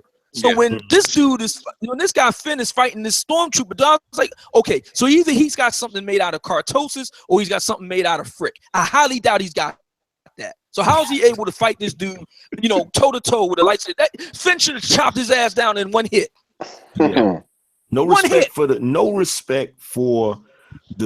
source material, man. No respect for it. That's what Disney does. Disney fucks shit up. What did George Lucas said? He said he sold his children to white slavers. That's what he said. Yeah. Well, you know what? I don't blame George Lucas for what he did, because really George Lucas couldn't win. Like the fanboys was so like, in my personal opinion, I think they've been really cruel to George Lucas, because like he's the only dude that created something where everybody can simultaneously love him and hate him at the same time. And it's crazy because when he created when he came out with the prequels, I didn't have a problem with the prequels. I had a problem with Jar Jar Binks, but other than that, like, I liked it because I wanted to see I wanted to see a fully realized Jedi. You know what I'm saying? In the Jedi Order, I wanted to see those things. Lucas was saying that you never, in the first Star Wars movies, you saw basically an old man and a disabled man. That is to say, an older Obi-Wan and Darth Vader. And he said he wanted to show Jedis, both the Jedi and the Sith, in their prime going at it. So yeah, I agree with that Angry Man on that. And to the question of whether or not I've seen Into the Badlands, no, I have no intention of seeing it. I think the show's premise is ridiculous. No, I'm not going to do that. I couldn't get into that bullshit. Like let's not even go into that. Into the Badlands. What is it about? I'm not going to do. It's that sci-fi type shit, and I don't do sci-fi. Sci-fi is another example of what Valdez is talking about. It's this vagina vision. It's vagina vision science fiction. I don't have any interest in that. Yeah, it's not appealing to guys like you would think. Now, wait a second. I apologize. Star Galactica hated it. I thought it was a sacrilege and a sin before the creator to make Starbucks into a woman. I didn't like that shit. So I was like, no, I'm not. I didn't have a problem with the second Battlestar Galactica. Would another brother want to jump in? Go ahead. Angry Man, you said that you wasn't watching Into the Badlands. Is that correct? Did you watch the second season? I didn't watch. I tried to watch the first episode of the first season, and I couldn't get into it. And then when the second season came out, I tried to watch the first episode of the second season, and I couldn't get into it. If you can't catch me, if you can't catch me in that first episode, I'm not rocking with it. If the pilot doesn't work, that means it's not. You probably have to catch it through fanboys telling you what to watch for and get into it. But yeah, if normally the pilot doesn't catch you, there's a lot of shows where the pilot's terrible, but when you start to get into the show, you're like, I'm glad I didn't just cut it off. Like the 100's like that. Like once you start to get into the 100, it starts to hit you with the storyline. But even though that main character is basically a woman, but like it's a whole lot of other stuff that's going on that kind of makes that interesting. I'm not opposed to a woman character, but I think it should be kind of rooted in real life and not this Mary Sue ideology where she has to be perfect, like Tomb Raider, and Resident Evil. If you look at take the Alien series, right? Nobody had a problem with the woman being the primary character, the lead character, because she responded like any other human being would respond in that category. She wasn't perfect, she was vulnerable. Yeah, she could be hurt. Didn't play a military character or anything like that. She worked on a freighter ship, so yeah. Yeah. Well, see, here's the thing with that about watching the first episode. Like, here's one thing about me: I know what I like beyond a reason of a doubt. So if you cannot capture my attention in the first episode, I know I'm not gonna watch the rest of it. Like I'll watch the second episode and then I'll start wandering off and go and end up doing something else. Like that's just the way I am. Like for instance, I am a diehard. Everybody knows I'm a diehard Batman fan. Like I know, like you can't even quiz me on Batman. Like I know everything about Batman. Will I watch that series Gotham? Fuck no. I actually like Gotham though. I kind of like Gotham. Gotham's alright. I like Gotham. I don't like Gotham. I don't like Gotham. I don't like Gotham. And I'm gonna tell you why. But I do get Valdez's point though. Gotham and Rogue One are kind of similar in that, watching Gotham without the Batman is what's the point? And watching Rogue One without the Jedi, and you only get like a minute or 2 minutes at the very end where Darth Vader is chopping up, rebel soldiers in the hallway. I mean, it's kind of like defeats the purpose. But see, it's not just somebody building a house. No, that guy just muted Jamie. Yeah, it's not just the fact that Batman is not really in it. It's the fact that I know the storyline of Batman so intimately that when you start playing around with it, I'll be sitting back. Like my girl likes Gotham. Like she'll sit there and watch it, and it's gotten to the point where she will warn me that she's getting ready to watch it so I can leave the room, because I will be sitting there cursing at the damn TV screen, because I'll be like, hold on, wait a minute. So let me get this straight. Fucking Selena Kyle did this. Like, no, she never did that. Like, I'll sit there and I'll, it's torture for me. So I just choose not to watch it, Personally, I'm a diehard James Bond fan. And you're telling me Batman, the Telltale series. I don't know if anybody's seen this. There's a game, there's a video game called Batman, the Telltale series. Right? Yeah. And you can get it on YouTube. You can watch it. I think excellent Netflix type show. Yep. He probably would be. But Michael wanted to get in. Michael, go ahead and get in.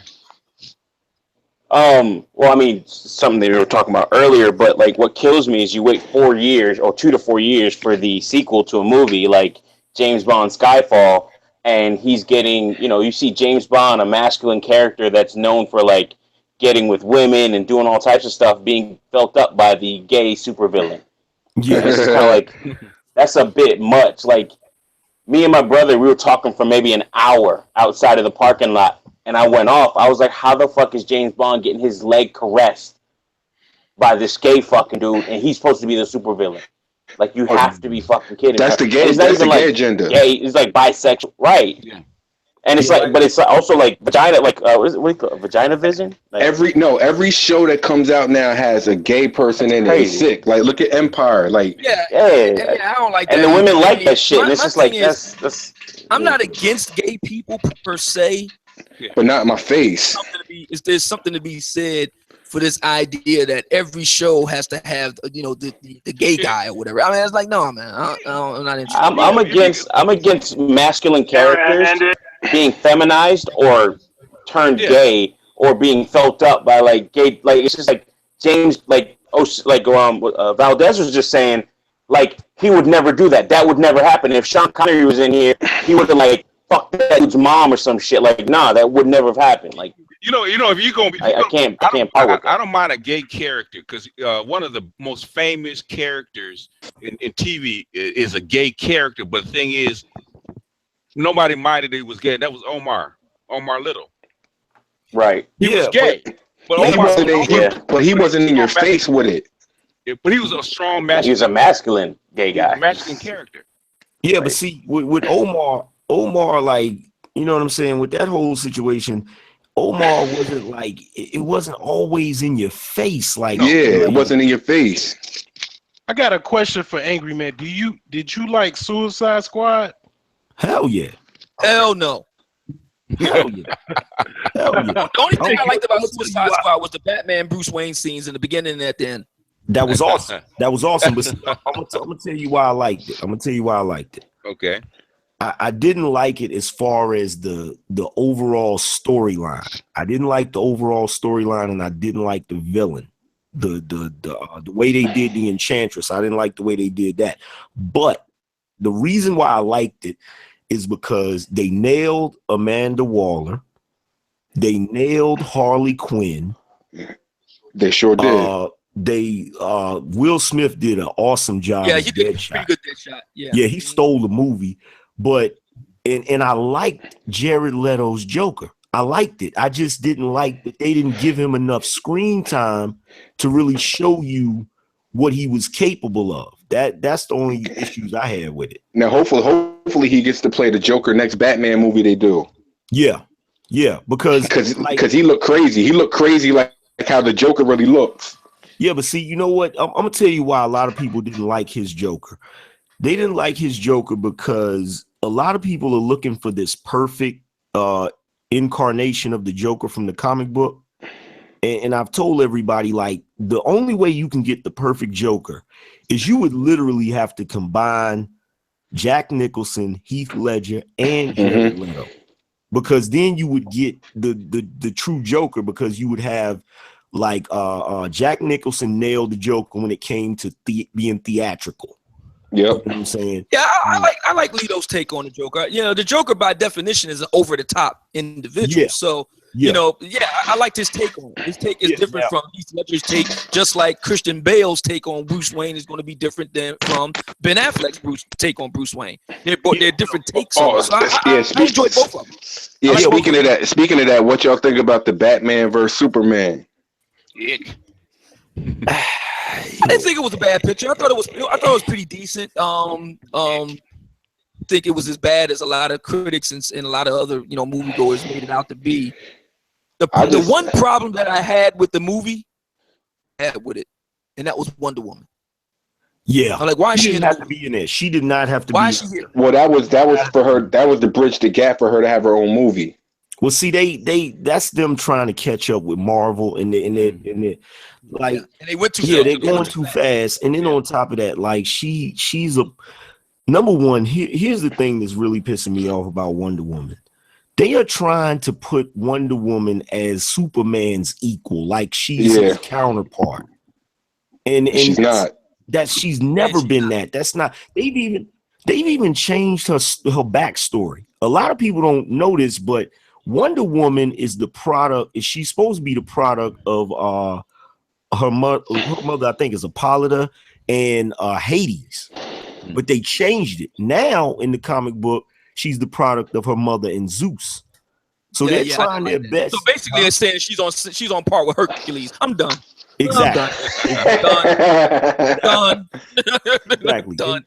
And see, here's the thing. Like in that movie, that was like it's another one of those movies that has me conflicted with Batman v Superman, because number one, you know, I don't like the fact that I like the fact that they picked Ben Affleck. I knew he was going to do a good job as Batman because he's friends with Kevin Smith, and Kevin Smith would never let him live it down if he messed it up. But they had to pick the Batman from The Dark Knight Returns. I really don't like that Batman. That's the older Batman, the more war-torn Batman. But he did a good job at it. But yeah, I like them as an older Batman. I thought that worked real well. Yeah, he did a good job at it, you know, compared to what we saw previous. I can't stand Kristen Bale's Batman. But with the biggest conflict I had with that movie was the fact that they had Wonder Woman in the movie, and it was almost like they were trying to focus the movie on her. And she was doing stuff that would never, like, she would never steal something from Bruce Wayne. She wouldn't be able to. Like, that would never happen, like, in a million years. Yeah, I didn't like that either. Bruce Wayne, you're talking about an older Bruce Wayne, like you said, a more weary, you know, weary, you know, very street savvy Bruce Wayne. That whole setup there was dumb. I was like, no, I don't like that. I don't like it. But you're talking about the one where she's walking around with the cane? The way Marvel does it, it's just like a comic book. If you ever read Marvel comic books and you look at the films, at least up to this point, where it goes from here, I don't know. But up to this point, if you look at the Marvel pictures and then you go back and read their comic books, the layout is exactly the same. So you read a Marvel comic book, right, and you get all the way to the end of the comic, the last page, and you get down to the last few panels, it sets things up for the next. Yeah. What do you think about the new movie coming out? And you got these guys going out into the desert investigating this strange object in the middle of the desert, which turns out to be Thor's hammer. And then the movie cuts off. Yeah. So if they'd have did that, if Batman v Superman did all what they was going to do in the movie, and then it cuts away to somewhere else, and with an allusion to Diana Prince, right? These are okay. So we seeing the setup for the next movie. Yeah. The Wonder Woman movie. That would have made sense to me. But the way that they did it in the movie, I was like, why do I care about this woman? Why? Yeah, exactly. What does she have to do with the story? Exactly. It's like what Jill Scott was talking about, you got this big old booty, but it ain't got nothing to do with the song.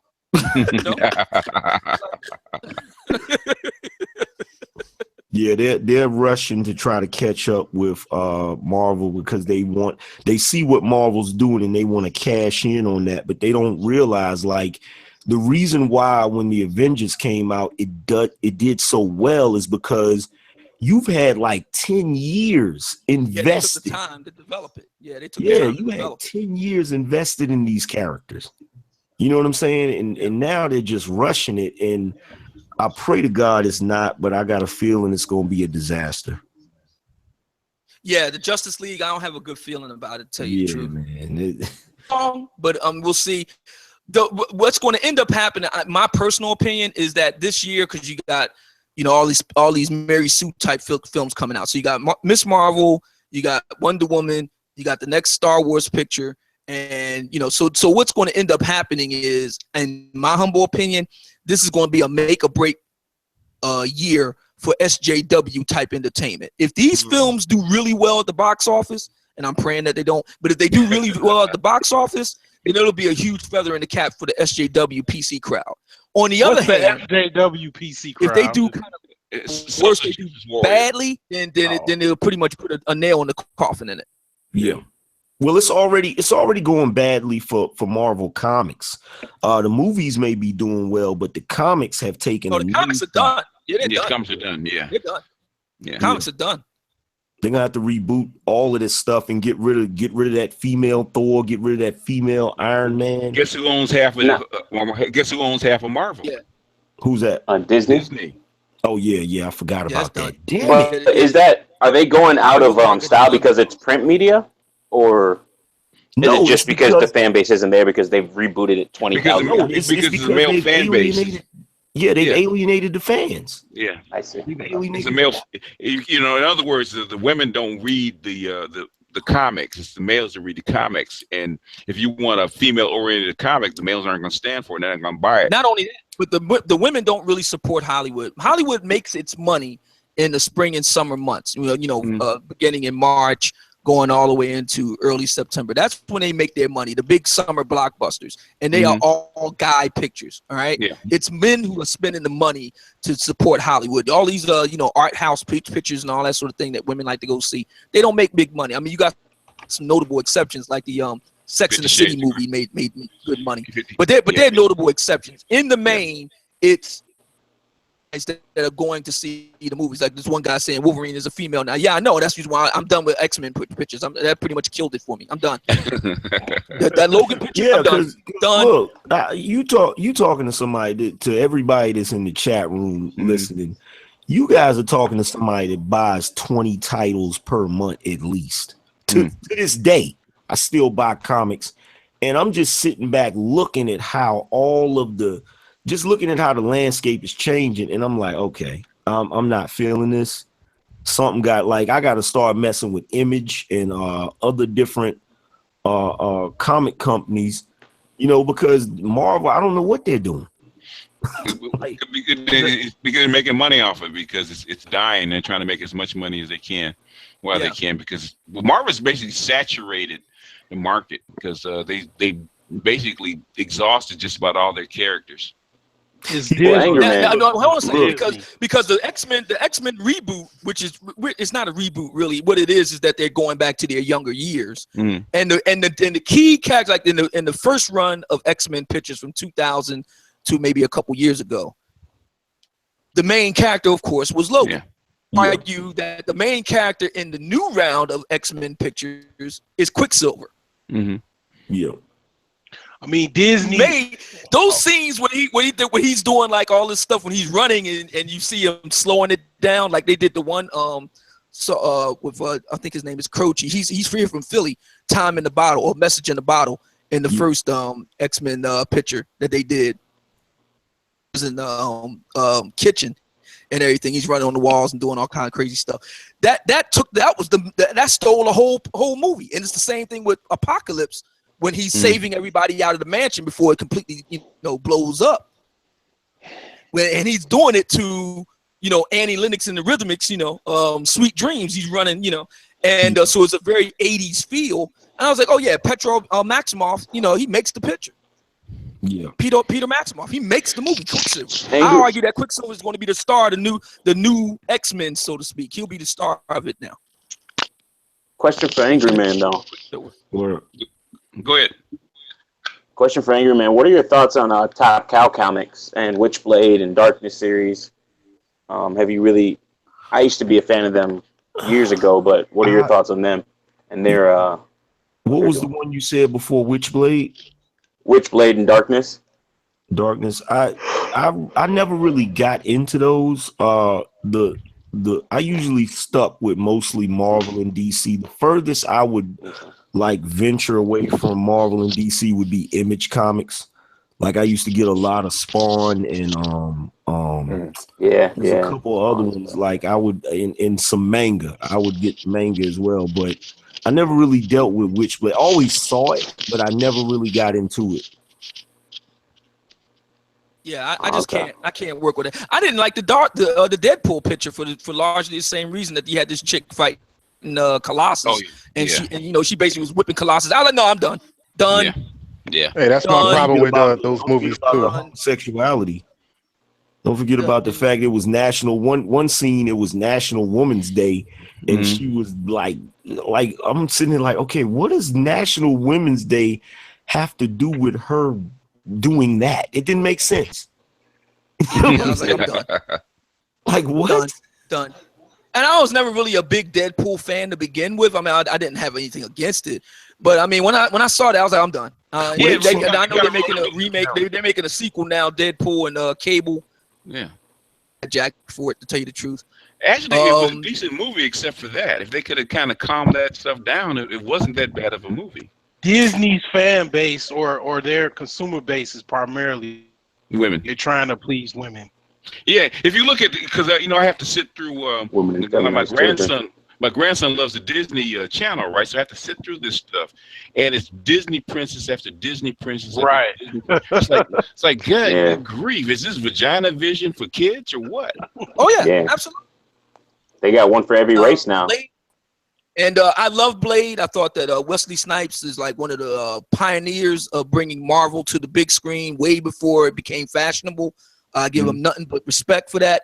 And I'll tell you something else. I really liked Sticky Fingers' take on Blade. I kind of consider it a kind of ultimate Blade.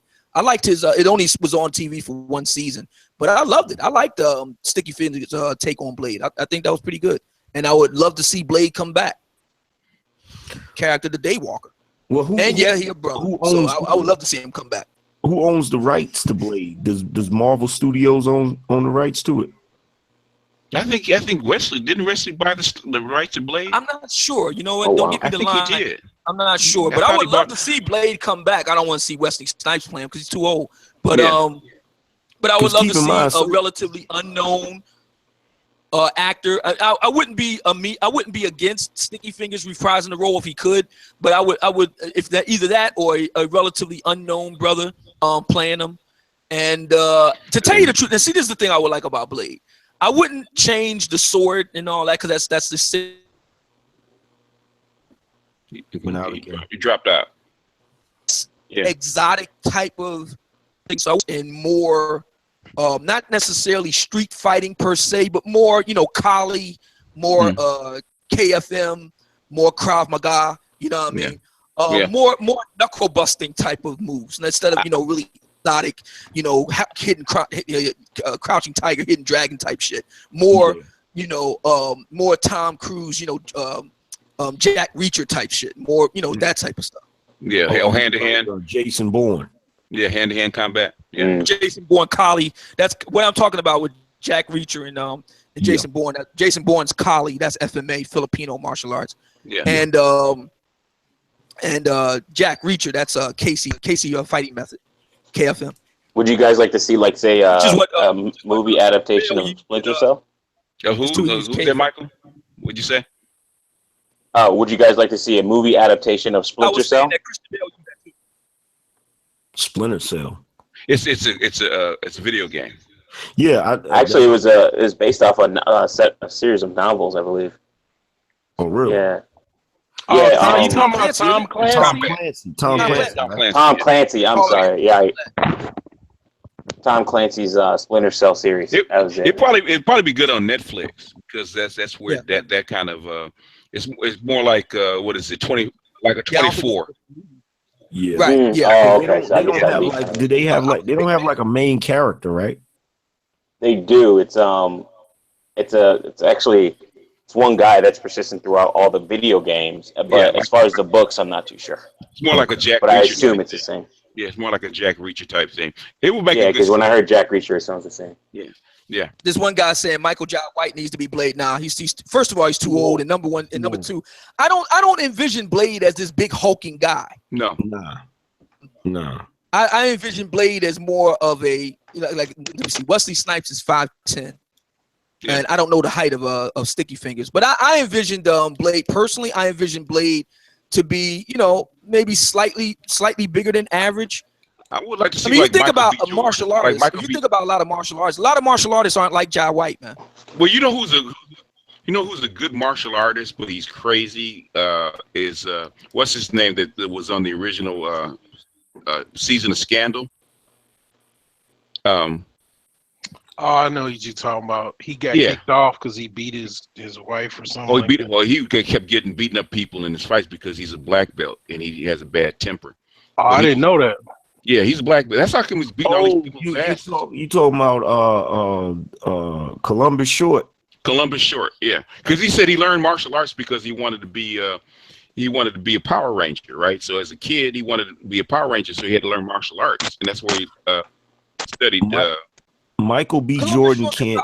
Columbus Short could probably pull it off. Yeah. Michael B. Jordan couldn't be Blade. He's gonna be the villain in the Black Panther movie. That's in the same universe. Yeah, Columbus Short could probably pull off Blade. That's possible. Yeah. That's a possibility. He's got the handles for it. He's a decent actor. He just got if he's not blackballed from Hollywood. Yeah. Well, I mean, my thinking is this: if Robert Downey Jr. can turn it around, Columbus Short can turn it around. Yeah. Oh so, yeah. Oh yeah. So and I don't see why not. So yeah, I mean, if he got the desire for it and he still got his martial arts chops together, shouldn't yeah. I would just love to see Blade come back. That Blade has always been one of my favorites, and I admit it because he's a brother, he's a down brother. The thing I didn't like about the films was, even though I recognize that they were overseas, they were in different locations around the world. I respect that, but I was just like, why are we playing this whack ass music to the Blade strolling through the street scenes? That doesn't work. You need some Jay Dilla in there. Put that on. But that first movie, I ain't gonna front. That first movie was a monster. That was a beast. Like that scene at the end where he came running and jumped off of the thing. I was like, yo, this dude about to fuck everything. Oh yeah, it was some iconic scenes in the whole thing. I mean, the very first scene at the nightclub in the meatpacking district and everything, and he whips out the S-blade, throws it, and it goes around the room and takes everybody's heads off, and it comes back to him. That was tight. So I mean, yeah, the whole thing was tight. Yeah, I love vampire movies, and I mean that was dope. The way that they took the Vampire Nation and brought it up to date to the 21st, well, late 20th century in that case, but the 21st century. So it's not, what it ain't your granddad, Bela Lugosi, vampire movie. You know what I mean? I didn't like that little teeny stuff, the little teeny movies, I forgot the name of Twilight. Yeah, I wasn't into that. Oh, good. Yeah. Sparkling vampires. I don't acknowledge those vampires. The only vampires I truly acknowledge is like the what's the lady's name that made Interview with a Vampire? Oh, you talking about Anne Rice? Anne Rice. Like I got respect for her version of vampires and the Underworld series. Oh yeah. Yeah, Underworld is shit. It's less romanticized. Is what the first one I like. I was asked somebody. The rise of the Lycans was the shit back in the day, and if I did name the ones that I want to see and all that. No, I never was a real big video game person. Beyond the very off once in a blue moon type of thing, I was never big into video games. But as far as what I would like to see in pictures and that sort of thing, idea what I would like to see. I'm a real big aficionado of the as far as like I'm a big aficionado of the Jason Bourne pictures. Oh yeah. Because they really show you how a toe down works in the real world in real time. Oh hell yeah. And I don't know if anybody's seen this movie called Colombiana. Did anybody ever see this? It was, yeah. So there's a scene in the movie, right? Yeah. So she's working it out with this one guy. They're trading hands, and I'm sitting there, and I'm like, this is so fucking unrealistic. It's not even funny. And if you don't believe it, and you can look this up on YouTube, you can find that scene and compare that scene to the third Jason Bourne picture, the Bourne Ultimatum, right? Where Jason Bourne jumps, from one balcony into the other, apartment to save the chick, and he's fighting what's his name? I can't remember the dude. He's fighting him, and the dude is beating the shit out of Jason Bourne at first because he got the chop on him. Yeah. He's beating the shit out of him. Julia Stiles tried to call herself jumping in, and all he did was just shrug her ass off and kept right going back to beat his ass. I mean, you can't, if you're a woman of Julia Stiles and the size, you cannot go toe to toe with somebody like a Matt Damon. You can't. No, get that move trained. That's just like Mr. and Mrs. Smith when she was in there fighting Brad Pitt. Like that was such bullshit. I was like, there's no fucking possible way she'd be in there manhandling Brad Pitt. Like no. That's what's sending a lot of women off, I believe, into being more violent. Yeah. I think the only movies I saw that could actually pull it off is this chick. She was a female champion, kickboxer, right? Martial artist, right? And she was thick. She wasn't a little chick, right? She's like damn near 200 pounds. She got these big, huge legs. But she did a couple of pictures. I can't remember her name, but she did a couple of pictures where she's actually fighting. But she is actually a MMA fighter. So it was believable. You talking about Ronda Rousey? No. It was before her. I can't remember her name. I think the last movie she did was It's in the Blood. In the Blood. But I tell you what though, in Civil War, what you call it, Black Widow and that other chick with the blonde hair, they tried to jump on the Winter Soldier. He gave their ass. Oh man, he gave him that work. He gave him all. Even T'Challa had a hard time keeping up with him. Yeah. Man, that shit was on that motorcycle. That movie was good. Think about it. The Winter Soldier, man, is so on point with his, even without the metal arm. I mean, even if he didn't have that. But yeah, he you're talking about Carter, Agent Carter. They tried to call themselves doing something to him. Man, look, it beat the shit out of both of them. Matter of fact, I think he flicked away Agent Carter, and the Black Widow does this move where she tried to, wrap her hands around your head and then take you down like that. He caught that bitch and put her on the table and like bang. But look, you know what was awesome though? The scene was when they was in the airport fighting. Now we didn't seen the Winter Soldier go through people like it ain't nothing for all of these movies. He went to swing at Spider-Man and Spider-Man caught his hand like, yo, you got a metal arm? That's but that makes sense though. That does make sense. Yeah, but Spider-Man was strong. In the comic books, Spider-Man has a rating of being able to lift 10 tons over his head. Yeah. That's why I was like, that does make sense. Accurate. This joint is so accurate. And that does awesome. make sense. So when Spider-Man, and then Spider-Man, of course, has really quick reflexes and agility. So he was able to just straight catch the fist, and you was right. He was like, "Yo, you got a metal arm." That shit was funny when he did it. I was like, "Dang." Yeah, that joint was awesome, man. That airport fight scene, man. Oh my god. Yo, Iron Man tried to take his head off. Yeah. Yeah, basically. Yeah. I mean, I can't. I'm a big fan of the Jason Bourne pictures myself. So as far as fight scenes go, I'm a big fan. What are your thoughts about those Bournes?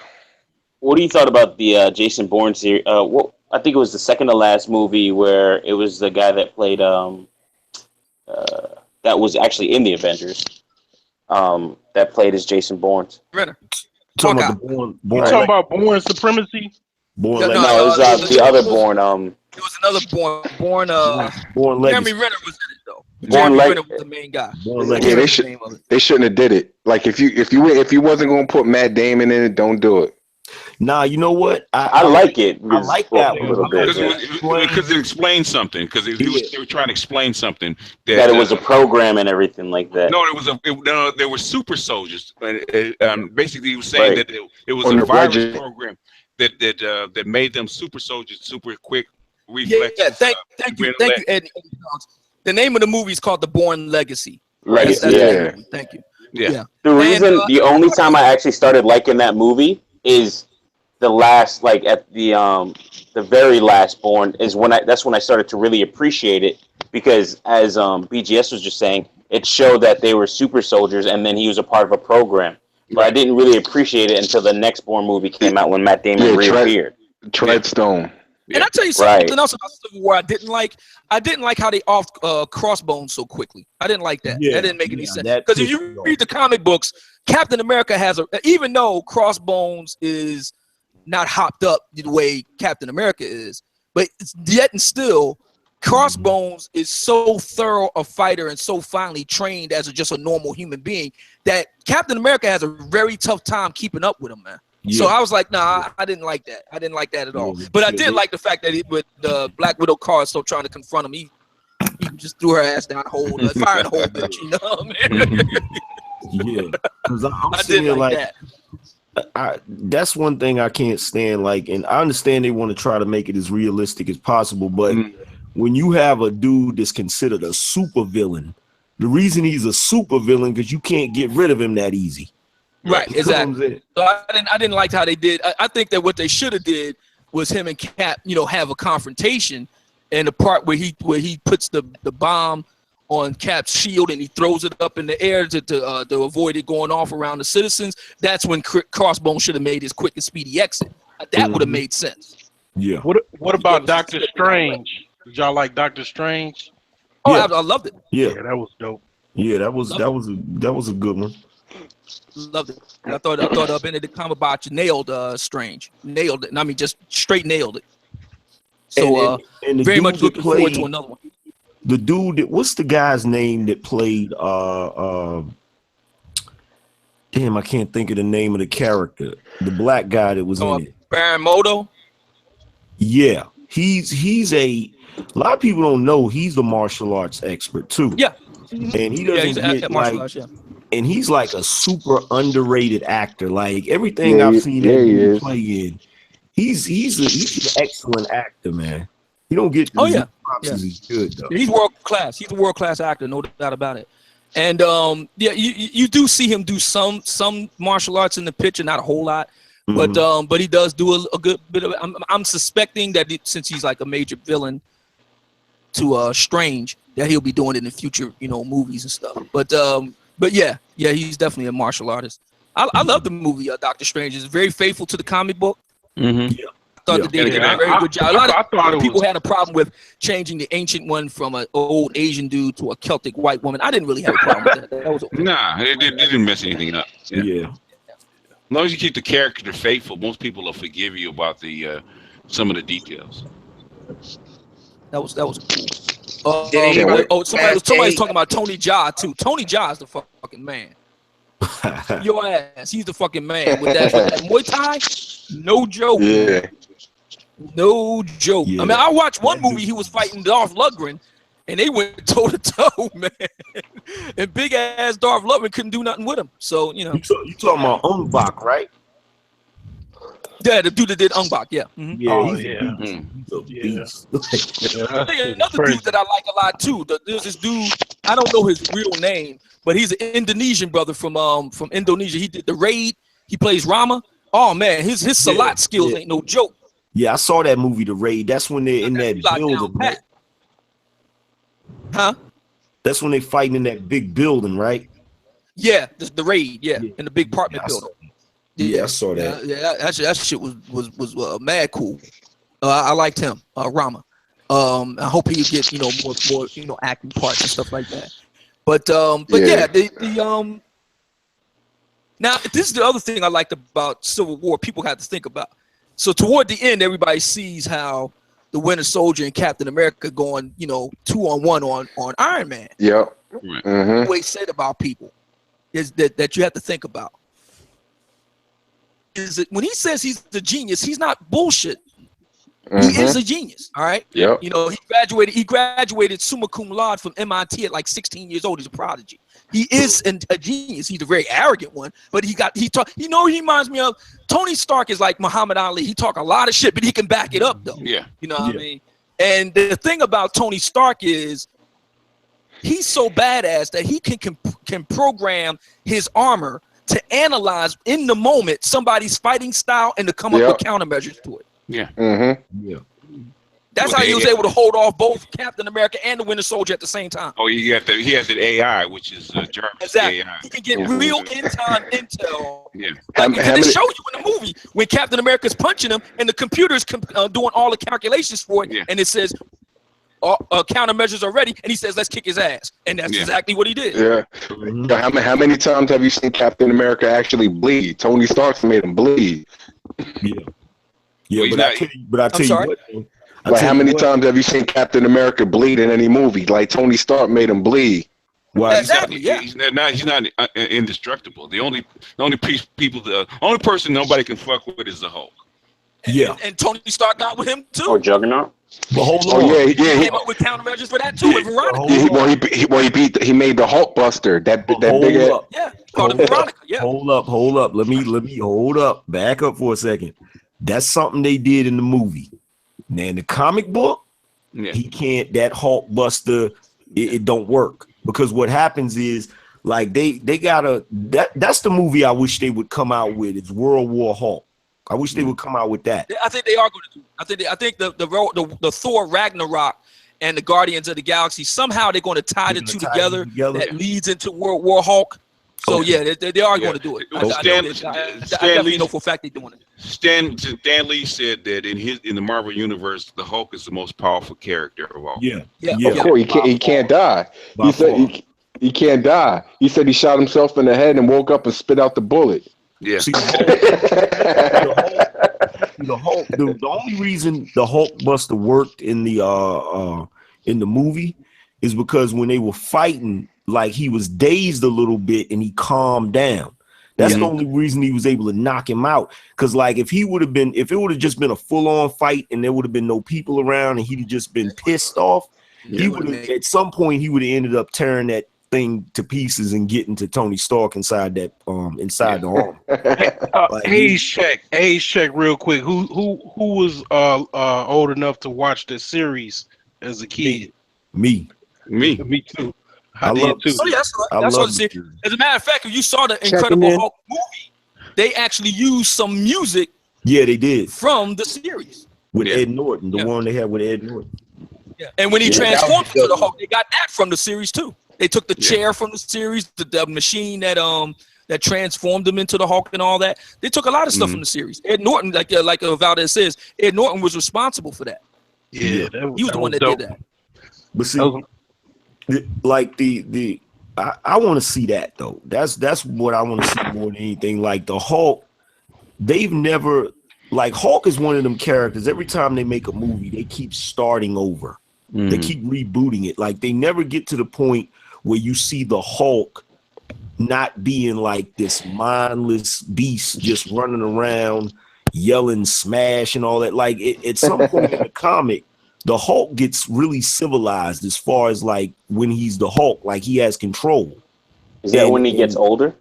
Nah, he's like a lot older. Or? Nah, when like they just never get to it in the movies. Like they always go right back to that same old thing. Cause like at some point he gets to the point where he literally, just like he did in the Avengers, where he can control when he changes. And then after he changes, he's not just like constantly angry and raging. Like he can control it. Yeah, he can control it.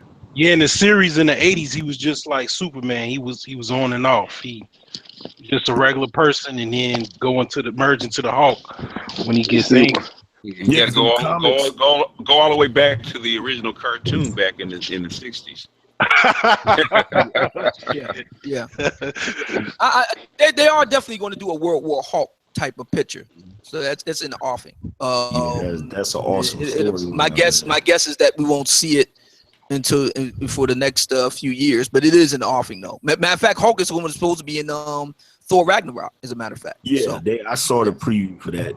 Well, part of the problem is Universal owns the character. They have parts of the rights, so that's why they can't do everything with the Hulk that they want to. That's why they had to put him in with Thor, because if they put another Marvel character in there, it kind of goes around the Universal deal, with kind of like with the Edward Norton Hulk. That was a Universal deal. Yeah, and see that's the part that really is making me upset. Like Marvel, they're making the same mistake that they made last time. Like this time is them putting the social justice warrior rhetoric in their comics, and the whole reason that these other studios have the rights to these characters is because Marvel was going bankrupt back in the day, and they sold had it. they had to sell it. So now you like got X-Men. so now you got scenarios that even though I like the Marvel movies, there's a lot of missing pieces to it. Because of the fact that these other characters and stuff, like Marvel can't even use the term mutant in their movies. Yeah, that's what I was about to say. Yeah, because they sold off the X-Men series, they can't even use the word mutant. So that's why they say Inhumans. Yep, that's why somebody in the chat room was saying something about they killed off Quicksilver in one movie and brought him to life in another. Like, no, that's two different Quicksilvers. They're not the same. Yeah, they're not the same Quicksilver. And the only reason why you have the Netflix series is because they got a lot of those characters back. Like they got Daredevil back. Yeah. So, they got Daredevil back. They just recently got Spider-Man back. Yeah. Thank God. Yeah. They kind of got Spider-Man back. There's two things I wanted to say about that. It's because somebody was saying this earlier in the chat. Spider-Man is not a trained fighter at all. No, he's not. Teenager, and everything that he does is off of instinct. Yeah, and it's really, fueled really by fast his spider abilities. So he has a lot of agility, and he's stuff that he probably seen off of TV. He tried to do a move like that or something like that, but he's not like somebody like Logan or somebody like Steve Rogers who has decades of fighting experience, or he's not somebody like Tony Stark whom Agent Phil Coulson said, you fight like an engineer. He's not somebody like that. I mean, he's a kid that's very quick, very agile, and a lot stronger than he looks. So that's what gets Spider-Man over. Is the fact that he's very quick, he's also smart too. Yeah, well, he's smart too. Strength. Yeah, he's got super strength. But he pays for that too. He pays for that, and like in the comic books, and they do it sometime in the movies too. Like the fact that he's inexperienced as a fighter, he pays for that because this time Spider-Man gets his ass owned. Like, well, that happened in Civil War. When Captain James Kirk is saying, "Well, how did Captain America beat Spider-Man?" That's easy. Yeah, he doesn't have any experience, man. Yep, that's easy. Yep, it's easy how Captain America's got he would be old enough to be his like Captain America is not. And they don't realize Captain America's not a slouch either in the strength department. Like Captain America's like, he's super strong. Like he's not no weak dude. Yeah. Well, yeah, he in the comic books they have him rated as being able to lift like just about a ton over his head. Yeah. But he's not as strong as Spider-Man. Yeah, Spider-Man is because his structure, his whole anatomy, his structure is enhanced. And to prove that in the comic books, I don't know if anybody knows this.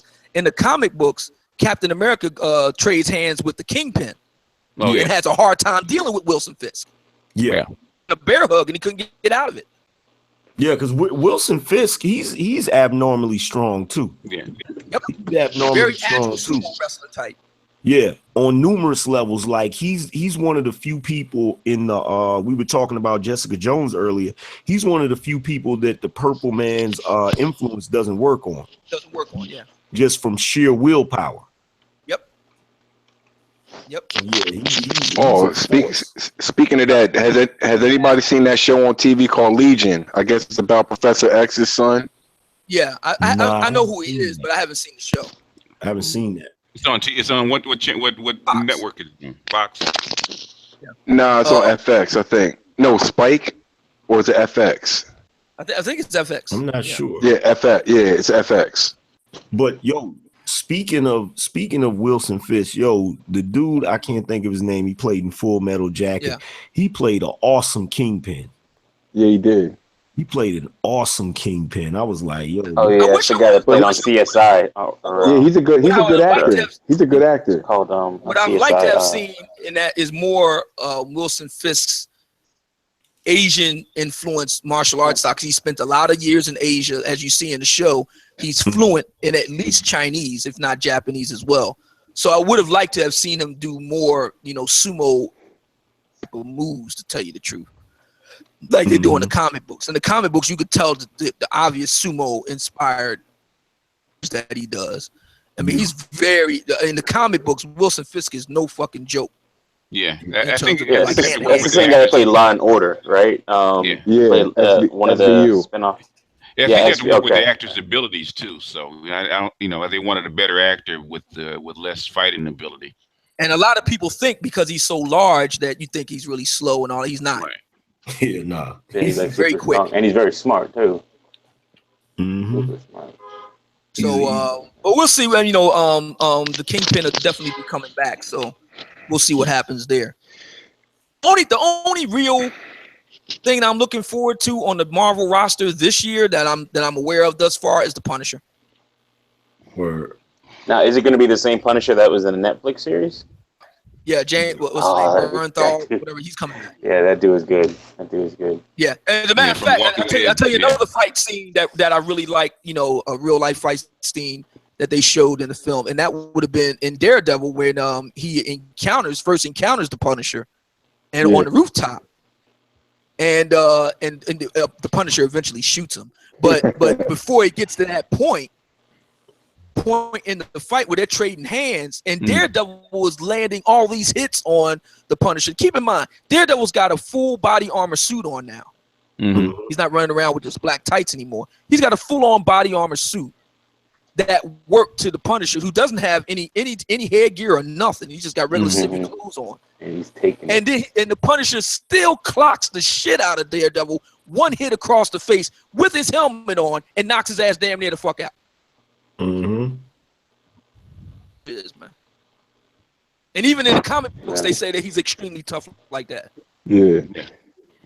Every time I hear the Punisher, I think of that movie Fresh when he said, X-Men take out the Punisher. He said, yo, I don't know if you ever seen that movie Fresh when they talking about the comics, but every time I hear the Punisher, I think about that movie. Hell yeah. Fresh with Samuel L. Jackson. Yeah. After Daredevil fought the Punisher, there was a scene in the same show in Daredevil where I think he's talking to, I don't know if he's talking to Foggy, but he's talking to somebody, and he said, yeah, man, this dude is highly trained. He ain't no joke. He's highly trained, man. He's just in Bourne type, yeah. Yeah, well, they did all that to set up that the show where they're gonna do that on Netflix. I think it's called The Defenders, where it's gonna be Iron Fist, Luke Cage, Daredevil, and I guess I don't know if the Punisher's gonna be in it, but it's gonna be that same girl that Jessica was her, but the nurse is gonna be in it too. Yeah, she's gonna be. She's been she's kind of been tied to all of them in some way, shape, or form. Thread. Yeah, she's the thread that links the whole series together. Defenders ain't the Defenders I grew up with. The Defenders I grew up with was Doctor Strange, the Valkyrie, the Beast. The Hulk was one of the members of the Defenders. There's another guy named Damon Hellstrom, like son of Satan or whatever. He was a member of the Defenders. So these Defenders I'm not familiar with. Like this is a whole new thing. But we'll see how it self out. To tell you the truth, I'm not really crazy about the idea of having an honorary female on the team, because to me, in real life, they kind of they're more trouble than they're worth. But we'll see how it works out. Especially like that John the nurse, because everybody tried to smash her. Like she tried to fuck with the Punisher. Did. Yeah, exactly. They didn't try. Well, I mean, the main characters did. Sorry, the main characters. But Luke Cage definitely. Yeah, he was talking coffee and orange juice and all that shit. You know when he talked coffee, you know what that means. Coffee. Well, he didn't. I don't think he smashed her. Not in the series. No, he didn't smash. But he was about to before he got arrested. Yeah. Oh, I thought he did while they I traveled. love Luke Cage. I think Luke Cage is probably even over Daredevil. I think Luke Cage is the best show that they put out yet. Over the second season, total package, host form, yeah. Total package from music. Like I love the music in Luke Cage. Man, definitely, absolutely loved it. I thought it was excellently well done. All the good guys and the bad guys were pretty much black. It was in a black section of New York City. You know, I loved it. I thought it was excellent. Yeah, like they was hating on that. They was like, how you gonna have all these black people in the show? I'm like, yo, you know it takes place in Harlem, right? In Harlem. Like, who do you think lives in Harlem? But look, and actually, for real, the real bad guy in the movie is Alfie Woodard, not Cottonmouth. Yeah. She was the black. What do you call her? Black godmother. Nah, it's another Big Mama. Black. You can call her the Queen Pin. Nah, what did he call her? Because that's the shit that she said. If you call me that again, I'll cut you or something. He called her Black something Mariah, Mama, Black Mariah, or something like that. Black Mama. But Mariah, yeah. But yo, did you notice the part like the character that was from Daredevil? What was that dude's name? Damn, I can't think of his name.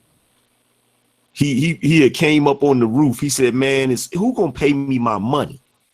Oh yeah, what's his name? I don't know what you're talking about. Oh, the arms dealer. Oh, that's the one before Cottonmouth threw him off the roof thing. Yeah, before Cottonmouth threw him off the roof. Yeah, he said, "I'm." He said he owes you money. He said, "Go collect it from the dude downstairs." Yeah, he said, "You know." Somebody said Black Mariah in the chat. Yeah, Black Mariah. So he was like, I forgot what he said his name was. He said, I'm such and such, man. There ain't a lock made I can't break into. And he said, so he owe you the money, right? He said, you can collect your money downstairs. He said, man, I'm going back to Hell's Kitchen. Y'all Harlem dudes is off the hook. Oh yeah. Oh yeah. He was another threat, I guess you could say. Yeah. Yeah. Oh, you're talking about yeah, he was in Daredevil too. I can't remember his name right now, but he's actually in the comic books too. Yeah, brother. He's a funny guy, yeah, because he used to play chess with or checkers with that one dude in the barbershop, Fish or something like that. Yeah. But yo, the references that Luke Cage makes in that series is off the hook. Like when he talks about Medgar Evers and like that whole show, man, that thing is something special, man, for real. Yeah, that was good. It was really good. Somebody says the series died with Cottonmouth. They're doing the season 2 for Luke Cage right now, as a matter of fact. So there's plenty of stories to tell. It might not be told in Harlem, but there's plenty of stories to tell. It just got started because we haven't dealt with by him being in federal prison. We haven't dealt with Jessica Jones. We haven't dealt with a whole lot of stuff. In fact, it probably ended too soon. Yeah, like the lady that got him into this and got him out of prison and was taking him around and everything like that and connected him with like dude in the barbershop. Wow, somebody said Luke Cage was a coon show. You done lost your mind, bro. Oh yeah, that nigga high. That nigga must be smoking that loud right now. Lost his mind. Yeah. And they're working, like I said, they're working on the season 2. So it's going to be, I mean, with this whole thing with Iron Fist, and this is supposed to be the lead up into the Defenders. We'll see how it works. I mean, Oh, there's this guy King. Guy can go to sleep, man. Take your ass to sleep. It's Friday night, man. You supposed to go get you a 92 octane, man, and lay up, man. I'm gonna tell you, like, they was upset about Luke Cage, but they really gonna be upset about Black Panther. I'm looking forward to that. I'm looking forward to the Black Panther. That movie's gonna be off the chain. Chadwick did a really good T'Challa. I think he paid a lot of justice to the character, and I'm looking forward to it. Right. Yeah, I'm looking forward to it. It's gonna be awesome. I'm really looking forward to that. Yeah, I have no idea how they don't that much to say. Get in the chat. Stop and get out of the chat and get on and take them head to head. Exactly. Stop sniping from the sidelines.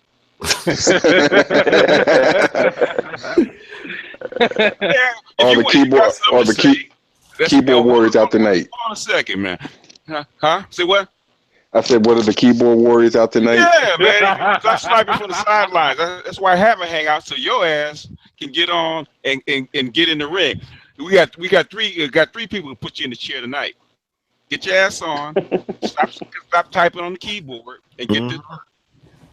You know what? I'm surprised. That like a movie like Voltron hasn't came out yet. Like they did Power Rangers before they did a movie for Voltron.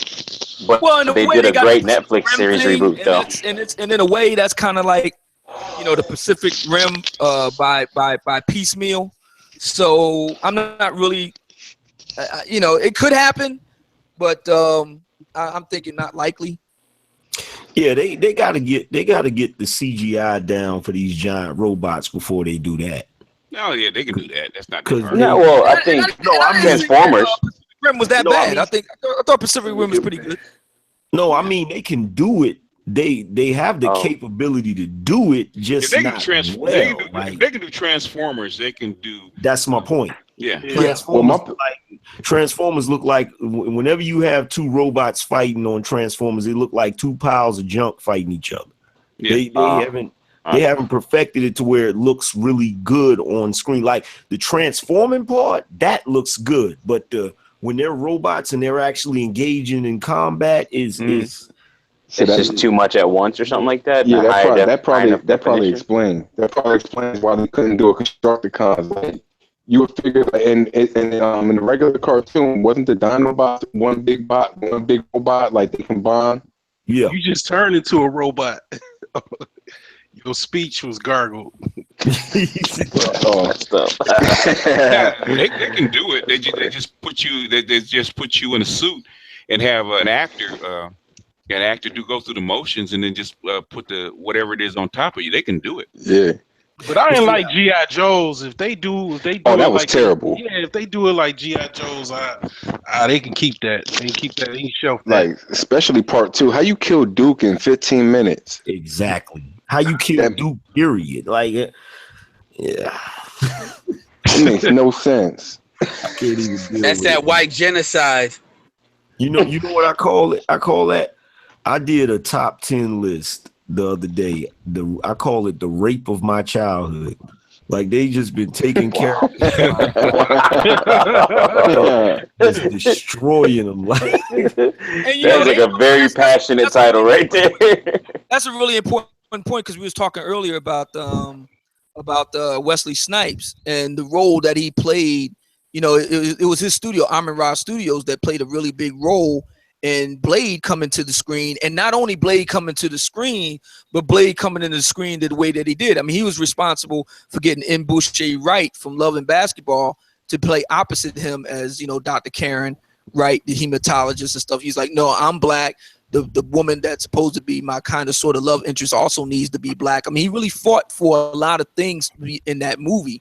And that's what it's going to take for brothers not to be getting killed off in the first 5 minutes and all that sort of thing. It's going to take brothers to be involved in order to make that sort of thing happen. That's the reason why I give Wesley Snipes so much credit. In my humble opinion, now, this is just my opinion. In my humble opinion, why they send him to jail. Black Panther wouldn't have happened without Wesley Snipes. But you know what? I gotta address somebody in the chat room. Abias Great One said, nah, Angry, you tripping. It's just the design they went with. Let me tell you something. If you think any one of those Michael Bay horrible ass Transformer movies were actually good, I don't know what to say, man. Like I could describe a Transformer movie for you right now. People running in slow motion, explosions, and hot chicks. That's it. That's his whole business model.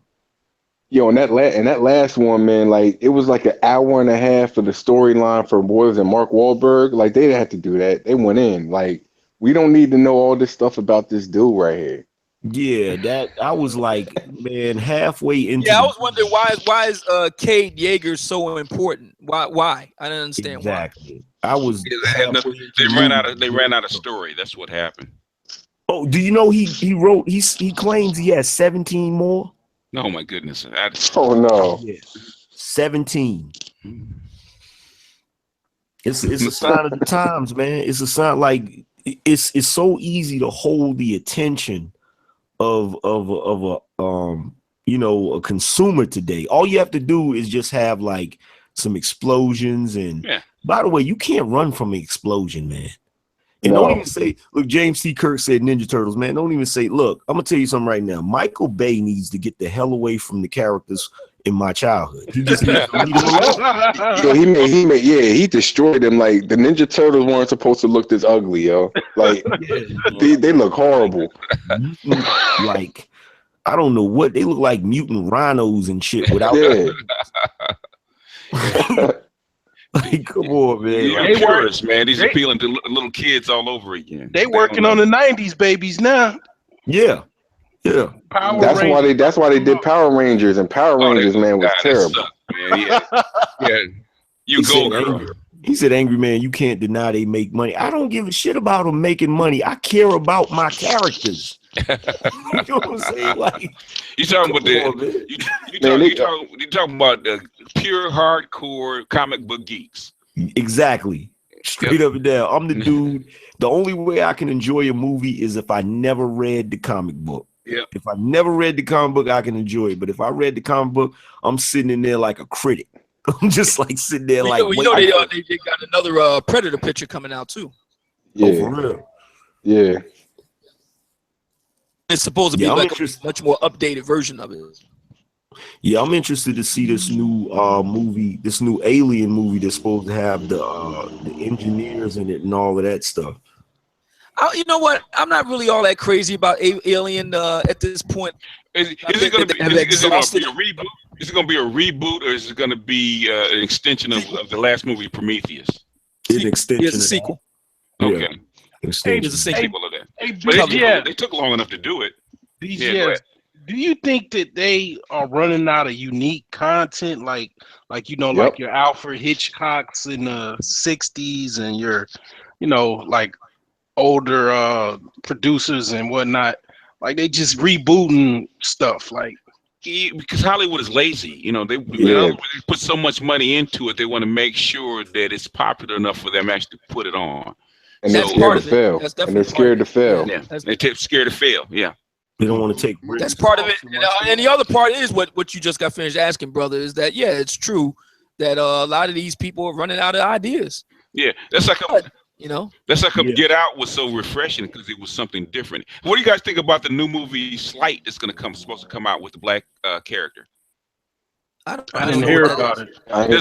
About this guy who's he's supposed to be sleight of hand, but he has his superpower is sleight of hand, and he's working for drug dealers, and then he gets caught up, and he has to use his skills to get out of it. Oh yeah, I see. A little bit like Gambit. Yeah, I seen it. It looks like a fake shot. Yeah, the trailer's good. I was waiting to see what it was like because if you just go by the trailers, actually it's a 2016 movie. It wowed Sundance so much that somebody actually bought the rights and they're gonna put it out as a feature film. See, out of the X-Men, I wouldn't mind seeing a Gambit movie. Speaking of that name, but see, that's one of the things that's wrong with Hollywood. Like, I feel like Hollywood has become so like closed as far as not letting fresh blood in. That's part of the reason why we're not getting a lot of new stuff. Like, I was thinking about that the other day when I was looking up like 80s movies. And I said to myself, you know what? It's crazy because 80s movies, you didn't have like, nowadays you have like a lot of movies that are just so similar. But you had movies that were so diverse, like you rarely ever would come across two movies that were similar to each other. And now, like, you could have 3, 4, 5 movies that's made by different production companies, but they're basically the same movie, just with different characters. Yeah, that's everything though. That's even with music. Look at all this music that all sounds the same. You could take the same beat and put on and just basically take everybody's vocals and put them all on the same track. Yeah, they do that a lot. Yeah, that shit is crazy. Yeah, I agree with what dude was saying. Is a lot of good ideas aren't happening. I watch a lot of movies coming out of China and stuff like that because they have more interesting stories and stuff. Yeah. IP Man, that's my shit right there. I don't know if you ever seen that, John. It's basically like the dude that trained Bruce Lee. Yeah, I seen that. Yeah, I've seen that on Netflix. I liked it. Donnie Chin, he did a really good job. Yeah. What's that style of kung fu called? The Wing Chun, I believe. Wing Chun. The Wing Chun. Yeah. Yeah. Yeah, that first movie, that first Ip Man movie, that scene where he's fighting the guy at the beginning that was walking around trying to beat everybody. Yeah. That, in my personal opinion, hands down, that's one of the best choreographed fight scenes I've seen in a minute. Oh, what about when they're on the table? Like when the table. Yeah, when the dude's on the table, he's trying to fight him. He's like, "Hey, you want to take my school? You gotta fight." And they're like basically fighting on the table, fighting each other and still keeping the balance. Oh yeah, like that fight scene was ill too. Oh yeah. Yeah, fight scenes are really hard to coordinate, man, and shoot. So really good. Yeah, Paul Greengrass talked about that with the Jason Bourne pictures. Yeah. He said that you're basically violent ballets. Yeah. And he said they're very. And he said the reason why he films it the way he does. I love Paul Greengrass's shaky cam because the way he films it, he said that fights are really desperate. And he said he complained about all the nicely choreographed you know, fight scenes. He said that's not how it works in the real world. In the real world, you know, it's desperate, and you know, you're all flailing all over the place, and it's a lot of grappling. It's not a lot of, you know, punching back and forth exchanges of punches. That's what things more like grappling. So you're grappling, and it's desperate, and you're knocking things over, and everything's all chaotic. And that's what he wanted to capture in his films when he does these scenes. So that's why I like about the Jason Bourne pictures is that it shows you how an actual fight is more likely to look. It's very, very, very desperate and very ugly. Because it could turn on a dime. Like you could have the dude in the headlock, and before you know it, he didn't got you in the damn headlock. Yeah, even in the books, that's what what's his name? He wanted to concentrate on hand-to-hand combat, not a lot of shooting weapons and stuff like that with two men and just your fists actually going at it. Yeah, to me, Jason Bourne is more realistic. If like the entire government was after you, that would what it would be like. Oh shit, that's exactly what it would be like though. Like the way they was looking for that dude. Yo, they was firing drones at that nigga. That's why they were so scared of him. Cause like cause they couldn't, like once he disappeared, you're not gonna find him till he wants you to find him. And that one scene where he was trying to help the reporter, and the guy came in there and they're looking at the monitor, and he beat up them two dudes and then looked at the camera and walked away. They was like, oh my God, that was Jason Bourne. Yeah. I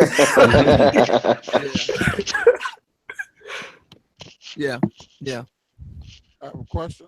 And he had that thing down pat with the cameras too. And somebody wants to ask what was that, Waterloo Station in London.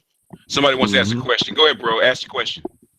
Yeah, the new Black Panther comic book. Have any of your panel read that? The new comic? Yeah, the new Black Panther. I heard. I forgot. Coates is writing it. And yeah, I'm so ashamed to say this. I got like 10 issues of it, and I haven't even started reading them yet. I heard it was off the rails. Oh, for real? Who's writing it? Yeah, Tashi Coates. Oh, Ta-Nehisi. Oh, that's right. He sure is in Ta-Nehisi Coates. Yeah. Hold on. You know Ta-Nehisi Coates writes for the Atlantic. Not interested. Not interested. I heard like the black women. Done. Just because he's a liberal doesn't mean he can't write. Done. Hey, I got a question. Did any of you all see Fast and Furious 8? No, I didn't see it yet. Because it was directed by a black guy. Yeah, they got a new Fast and Furious coming out pretty soon. Looks good. No, yeah, it just came. It came out like last week. It was the same guy that directed the Italian Job. Yeah, I forget his name, but what do you think about it? Did you see it? I thought it was good. I think Charlize Theron is the main villain, and they made it a lot more personal. That's how they kind of amplify her threat level. But it's got Jason Statham in there. But I know you all were talking about, the vagina vision. I've been kind of jumping in and out. But I liked it. I thought it was a very entertaining movie. It wasn't too over the top. It was less over the top than 7. Okay. Until the third act. But when the third act happened, because see, here's the thing, Dom is evil now, basically. So what happened? Well, that's what the notion of the movie is. So basically, Charlize Theron's character is a hacker. Yeah. And she basically finds a way to get Dom to turn on the team. So it's kind of like Triple X and Furiosa versus the rest of the Fast and Furious squad without Brian O'Connor. Yeah. I bring in Jason Statham in there, and it's actually got a lot of cameos in there too. Yeah. The trailers don't do the movie justice, and that's what a lot of movie reviewers have been saying. Fast and Furious since the first one. The first one is the epitome of it, and after that, it's like, okay, how do you keep trying to top themselves? Yeah. One more questions. Go ahead. Anybody got a question? You got to jump in because these two brothers can talk all night. So if you got to jump in if you want to ask a question. Go ahead, ask your question. One to Edward about The Expanse. BGS, did you start watching that? I watched the first one. I guess I gotta stick with it because I'm like Valdez. You gotta catch me on the pilot. It's very hard Done. for me to. I think it was Edward that got me to watch past the pilot. I couldn't watch it either, but it's not. Yeah. Done. Yeah. I tell you, He's back. Go ahead, Edward. He asked you a question. Can you ask it again? Because I kind of phased out for a second. What was the question? Were you the one that recommended The Expanse? Yeah. A month ago. Yeah, I got to thank you for that. It's not that bad. man, What if do you you think want to about it? see, What do you think about the Expanse? If you accept their rules that like you said, women are equal and all of it, that you beat up a man and all that, it's pretty. Done. I mean, wait. Back up for a second. You got to accept that. Wait. One at a time. Go ahead, Edward. I mean, that's not really, when you really think about, like, for instance, the main character in the, like, one of the main characters in the movie, like, on the crew, I mean, that's like a masculine dude, as masculine as you get. He's like a tank, and then they stay trying to stop him from killing somebody, because when he says, this is what we're going to do, and they don't agree, he just does it. And then because they got a black chick from the UK, with the British accent, she stays like, "What are you doing? Oh my god!" But she can't really stop him. So I mean, it's it's the future. So it gives you the reason why I recommended The Expanse. So let me say this while going all the way around about it. Is I recommend Expanse because when we talk about a lot of these esoteric stuff, what the future leads, what science and technology is going to, The Expanse is a very good show that gives you a clear picture of what could be. It's a hard sci-fi thing. That's why I recommended it. And to that, I believe. Now, my question to you is, do you believe that based on what I just said, that it fits that bill? Yes. Okay. That's all I say. Okay, Guy King wants to get this work. So can somebody drop off and let Guy King in because he want to get to work? All right, I'll drop off. I'll do it. Who is, like, I gotta ask, because Obsidian said done, and the dude was saying the new writer. Now I just pulled out my comics. I got like 10 issues of Black Panther that I haven't read yet. Well, Ta-Nehisi Coates is a liberal writer from writes for the Atlantic, and he wrote a couple of books. And Obsidian says he doesn't like Ta-Nehisi Coates, so he said done. Wow. I got some people that dropped off. I put up the link. You want this work? Come sit in the chair. The brothers are waiting on your ass. Hold on, I'm gonna turn the camera on for a second. Master BGS. Yes, sir. For the time being, till they come on and get this work done, I do have a question for you and for the other brothers. What's your opinion, real quick? Because I'm a Amazon store card holder. What's your opinion on the Ancestry DNA and other companies that offer DNA services, specifically for the ethnic backgrounds?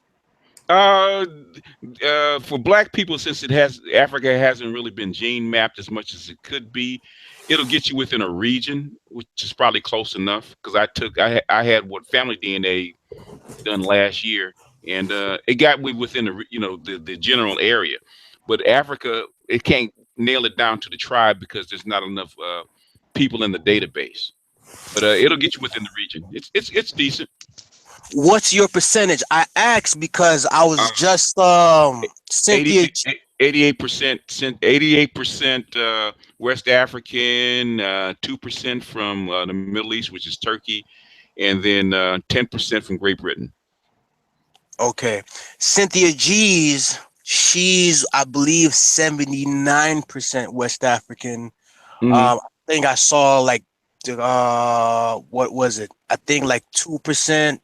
Like the Indian subcontinent, and I think the rest might have been European. I didn't watch the video in its entirety. Yeah, I was disappointed I didn't have any Native American in me, but my folks are from Louisiana, so I was surprised I had that much West Africa, because I've been to West Africa and they say, you look like you could be here and nobody would know. And I saw a lot of people in Ghana and in West Africa that looked exactly like my aunts and uncles. So I said, okay, this must be the region I'm from because they're dead ringers for my relatives.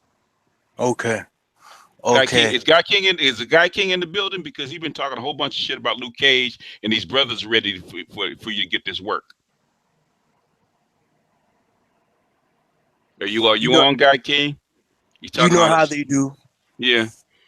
I mean, I don't have to. I don't have to back up because these brothers are chomping at the bit for you to get in because you got two masters. You saying Luke Cage is a coon? They waiting on you. So stop talking shit. Jump in.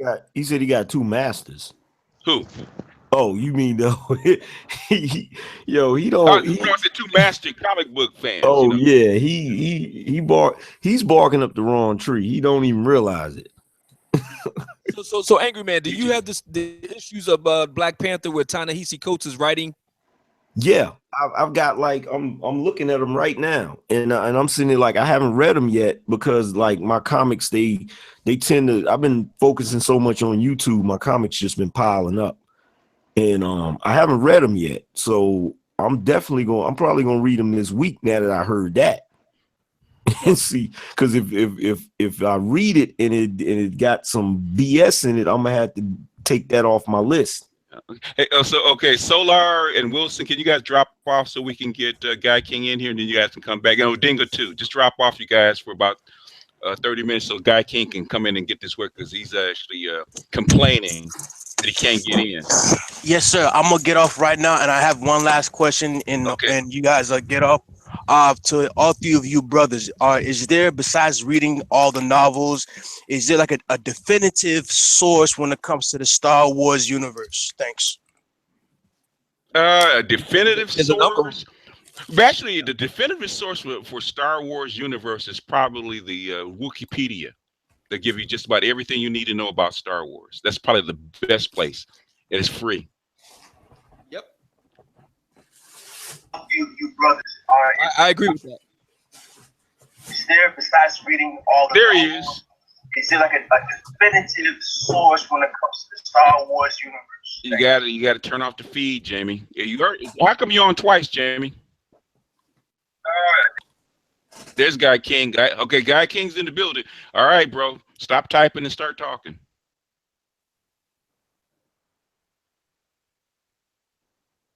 We're talking to you, Guy King. Don't sneak in and don't sneak in and think you're gonna hide. We're looking for you. You guys hear me? Yeah, we can hear you. He not saying that. Just fine. He's not saying anything. Nah. He typed, I don't have much to say, just two simple points.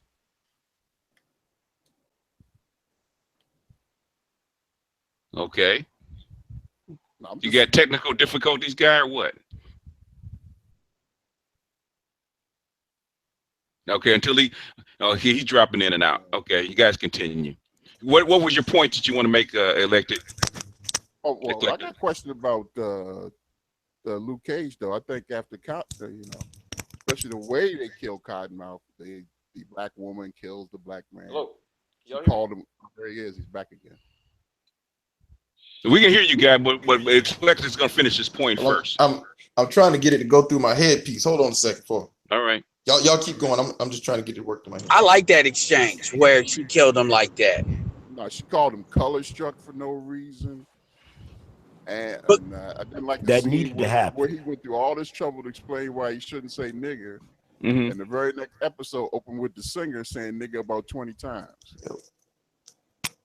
Because that shows a lot of the pent up rage that a lot of black women have for black men, and that stuff boiling over. I loved that. Yeah, that was when I saw that, I was like, oh yeah, they finally showed a black woman expressing how she really feel about black men. Yep.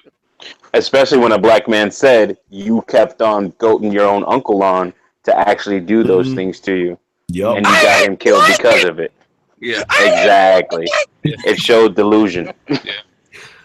Because she said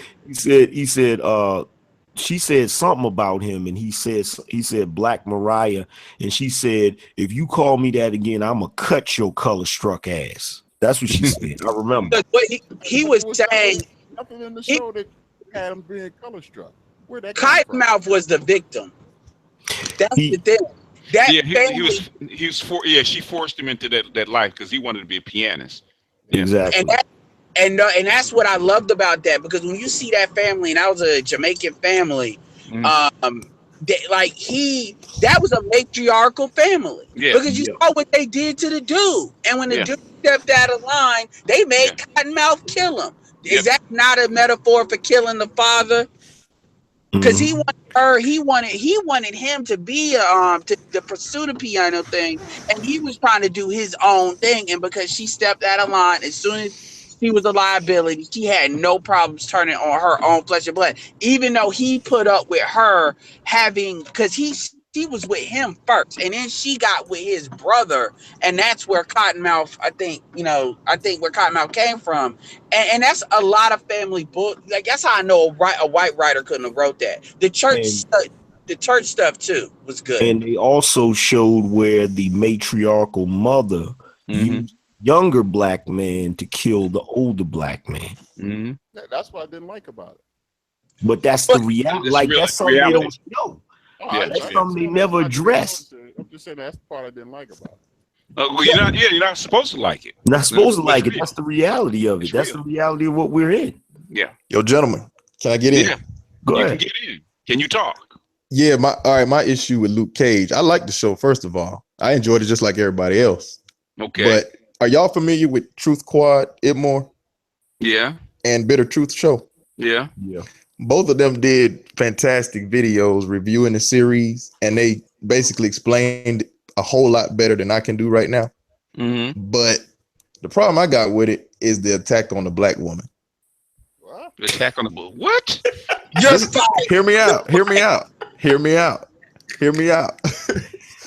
All right. Well, okay. Oh, before you do that, man. No, wait a minute. Okay. Calm down. First, before you get into this, what are you drinking and what you smoking? Man, I'm clear-minded, man.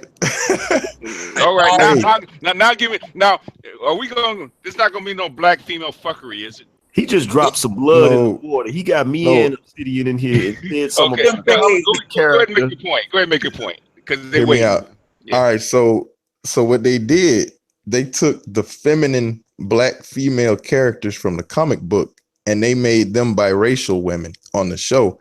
And then they created masculine female roles and put black women in them.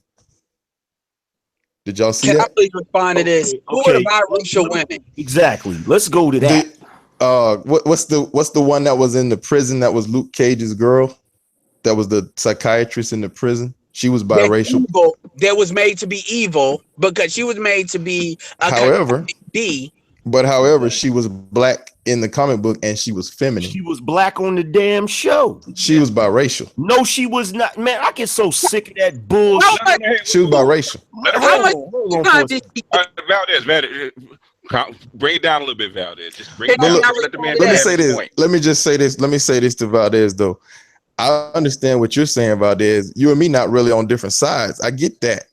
But what I'm saying is they purposely created masculine roles and put completely black chicks in the masculine roles. Okay. Whoa. Let him finish his point, and then you guys can rip him up. Okay? Are y'all gonna tell me they didn't do that? No. Are you we're looking for a response now, right? Well, hold on. The other issue I had with the show was them talking about Crispus Attucks, because I think Crispus Attucks was a sellout. But they made him sound like he was like some hero for black people. Crispus Attucks fought for didn't he shoot like the first shot for America at a time when we weren't considered human? We weren't considered human at that time? No, that was before that. That's before that. He wasn't a slave. Okay. Yeah. Okay. All right. Well, the Crispus Attucks thing might not be so big, but I just had a problem with how they was trying to make the black women masculine. We got enough masculine black women out here. Okay. Number one. Go ahead. I'm listening. Go ahead. Okay. Edward and then Valdez and then I know Obsidian. We're gonna make Obsidian last because he's gonna get into a tirade. So here's I'm listening. I'm not about to rip you up, but first of all, you splitting hairs. Let me say that number one. That biracial woman had that you want to say is biracial, which I'm with Valdez, she's black, had almost no screen time, and her femininity was used in a manipulative way, and that's how they portrayed it. So if anything, True. if you're like the Chrissies of the world, you want to see light-skinned females portrayed that way. So I don't see black women having a problem with that, number one. But number two, I got a problem with it though. Let them finish. She's like the number two. I'm trying to even think of like any other biracial woman, and then the only woman. I'll tell you the other one. I'll tell you the other one. The other one is Claire Temple, who was a black natural hair woman with an afro in the comic book, and they made her Rosario Dawson. Yeah, but she's been in several of the other shows, so that's why come she's that character. Well, of course, they didn't change it for her. But she's in Harlem, and you find black women like her in Harlem. Oh, they are black that would not get the light-skinned bitch tag. I know she just did a movie Unforgettable in which a white woman was getting mad. So my thing is you're splitting hairs, and then that's part of what you don't need. Also, it's the masculine. You got Black Mariah, which for the most part, they play her as more of a manipulating matriarch, but it wasn't really ultra masculine.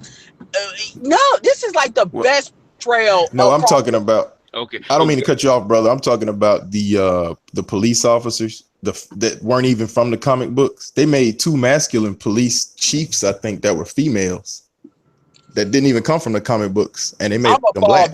I need but it's a TV show. Valdez, go ahead and jump in, Valdez. Let Valdez jump in because he's been barking for Valdez and Obsidian. So I'm gonna let him have him. First and foremost, let me say this. Light-skinned women are not biracial just because all of a sudden they're starting to get more roles in movies over darker women. Let's just say that. Number 2, the entire goddamn world does not revolve around dark-skinned black women's fucking whims and insecurities.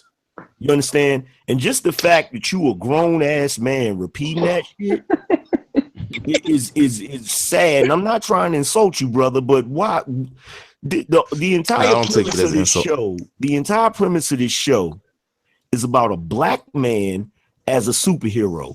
Who give a damn which skin tone they chose to have the black women in? Let me ask you something. While I understand what you're saying, what if The Rock had played Luke Cage? Would you have been cool with it? What if The Rock had played Luke Cage? Yeah. As long as he would have. The Rock would have never played Luke Cage. But what I'm asking is, come on, man. I'm asking if somebody that skin tone would have played Luke Cage. The Rock would have never played Luke If someone that skin tone would have played him. Listen to what I'm saying. No, listen to the question. I'm asking you if somebody that skin. Let him answer the question. He knows what you're talking about. I know exactly I know the point you're trying to get at, but what you don't realize is Luke Cage is the main character. I get it. So in order to avoid any backlash from the fans, they're gonna try to make the main character look as close to the character as possible. Okay. Now you're talking about supporting characters, and the only way that the supporting characters would be that important is if you a damn black woman who thinks that every goddamn thing revolve around you. Yeah. Well, hold on. Let me say this too. The chick that played Misty Knight is pretty close to what Misty Knight looks like as a comic book character. I'm looking at her right now. Except she was old. Get the fuck out of here. She was old. Yo, man, do me a favor. She was old, man. Do me a favor, bro. Reach down to where your crotch is at, and make sure you still got some balls right there. Yo, Angry Man, I understand the point y'all making. I get it. Look, man, look. What are you picking about, man? Are you kidding me? Go Obsidian. Hey, check this out. Go ahead. Hey, before Obsidian goes real quick. No. Obsidian first, and then you can. Right. Obsidian hadn't talked. He's waiting. Go ahead, Obsidian. All right, I'm listening. You in Obsidian or no? He's waiting for Floyd Mayweather. Okay. Then go ahead, Guy King. No, better than I can explain this. better than I can explain it. Go listen to the videos that Bitter Truth Show and I Truth already Squad did. did. Already did, bro. We did. Okay. Already I want to did. respond to those real All right. quick. The bitter truth thing. Here's the thing. Look, those brothers are all right, you know, for what they do. But the reality of the situation is, you know, these things are steps. And the problem with black people in general is we act like we gotta go. It's like we catch the football. It's either we run it straight to the touchdown or we don't do nothing at all. We don't have a concept of make a first down, another first down, another first down. Is it the absolute ideal that if it was 100% black money, everybody in the production crew was black, come out of it? You know, I liked what it was, but maybe not. But this idea is when you understand, like, Netflix is a white-owned company, and what we've been getting to kind of split the hairs like this. I mean, there was multiple black women. They were shown in a variety of ways that they come in. And then for a black woman a lot of black women were shown feminine, because a lot of times even the light-skinned chicks, you know, look at, for instance, Empire, which I don't see, but how they portray that. So, you know, the point is you are splitting hairs and you're letting the perfect be the enemy of the good. And Bitter Truth and them are doing that, because we don't get church scenes that show the fuckery of the black church like that. I thought Missy Knight was very feminine for a lead character. I thought she was masculine as hell. No, she wasn't. Actually, she was also independent as well, because it showed that her like actual control was taken away when I think it was Cotton. Was it Cottonmouth? No, not Cottonmouth. No, that was Diamondback. Yeah, Diamondback. Yeah, the other snake. When he took her power away and like had that gun to her face like that, And so the it way showed her independent, like black female independence, what you see today a lot. And the way she responded to it, where she was kind of lost with herself, exactly. You know, which showed a lot. Number one. Number two, here's the thing. You know, you talk about this. Wait till Misty Knight is fucking Danny Rand, because in the comics they date. Let's see what you're gonna say, and even though they could say that's true to the comics, which I hope doesn't happen. But my point is, like, dude, what do you expect a black woman to be? You expect them to be like Asians, where they bow down and only speak where they spoken to? Like, what's your definition of femininity? No, she wouldn't be a comic. How could she be a comic book character that's supposed to be powerful? And we could say, well, when I first saw her in that dress, I said, okay, she's very feminine. Her hairstyle. No, to me, she was very attractive, but she wasn't feminine to me. See, she was attractive. She looked good. This is what's making me mad about this. Like, this is a straw man argument by women.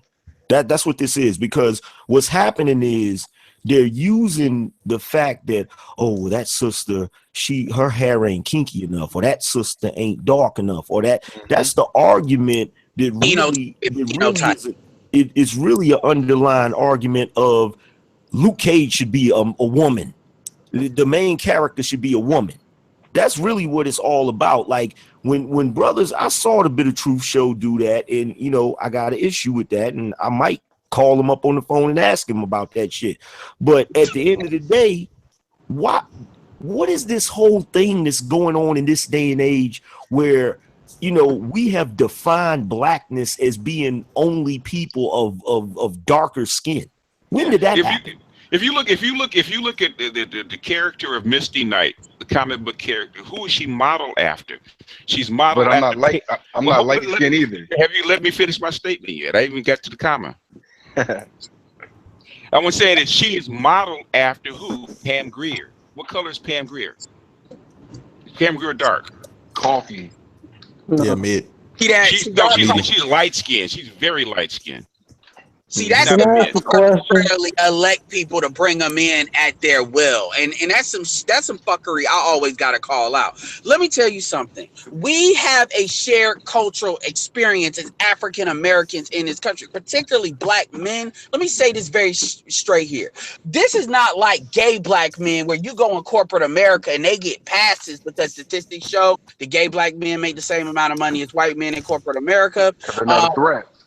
But my point is, light skinned men don't get those passes, and this idea that light skinned men get these privileges, because that's something that a lot of dark skinned dudes really put out there. And when I say that, you know, even Corey Holcomb has these feelings. Jason Black has these feelings. He always like to use terms like half breed, like he thinks people ain't paying attention to that. These are even though he'll have a Dr. Clark Anderson light skin, or Boyce Watkins light skin. Remember this: Malcolm X was light skinned. Red hair. Red hair. I'm light skinned. I don't get no passes. So I know what you're saying.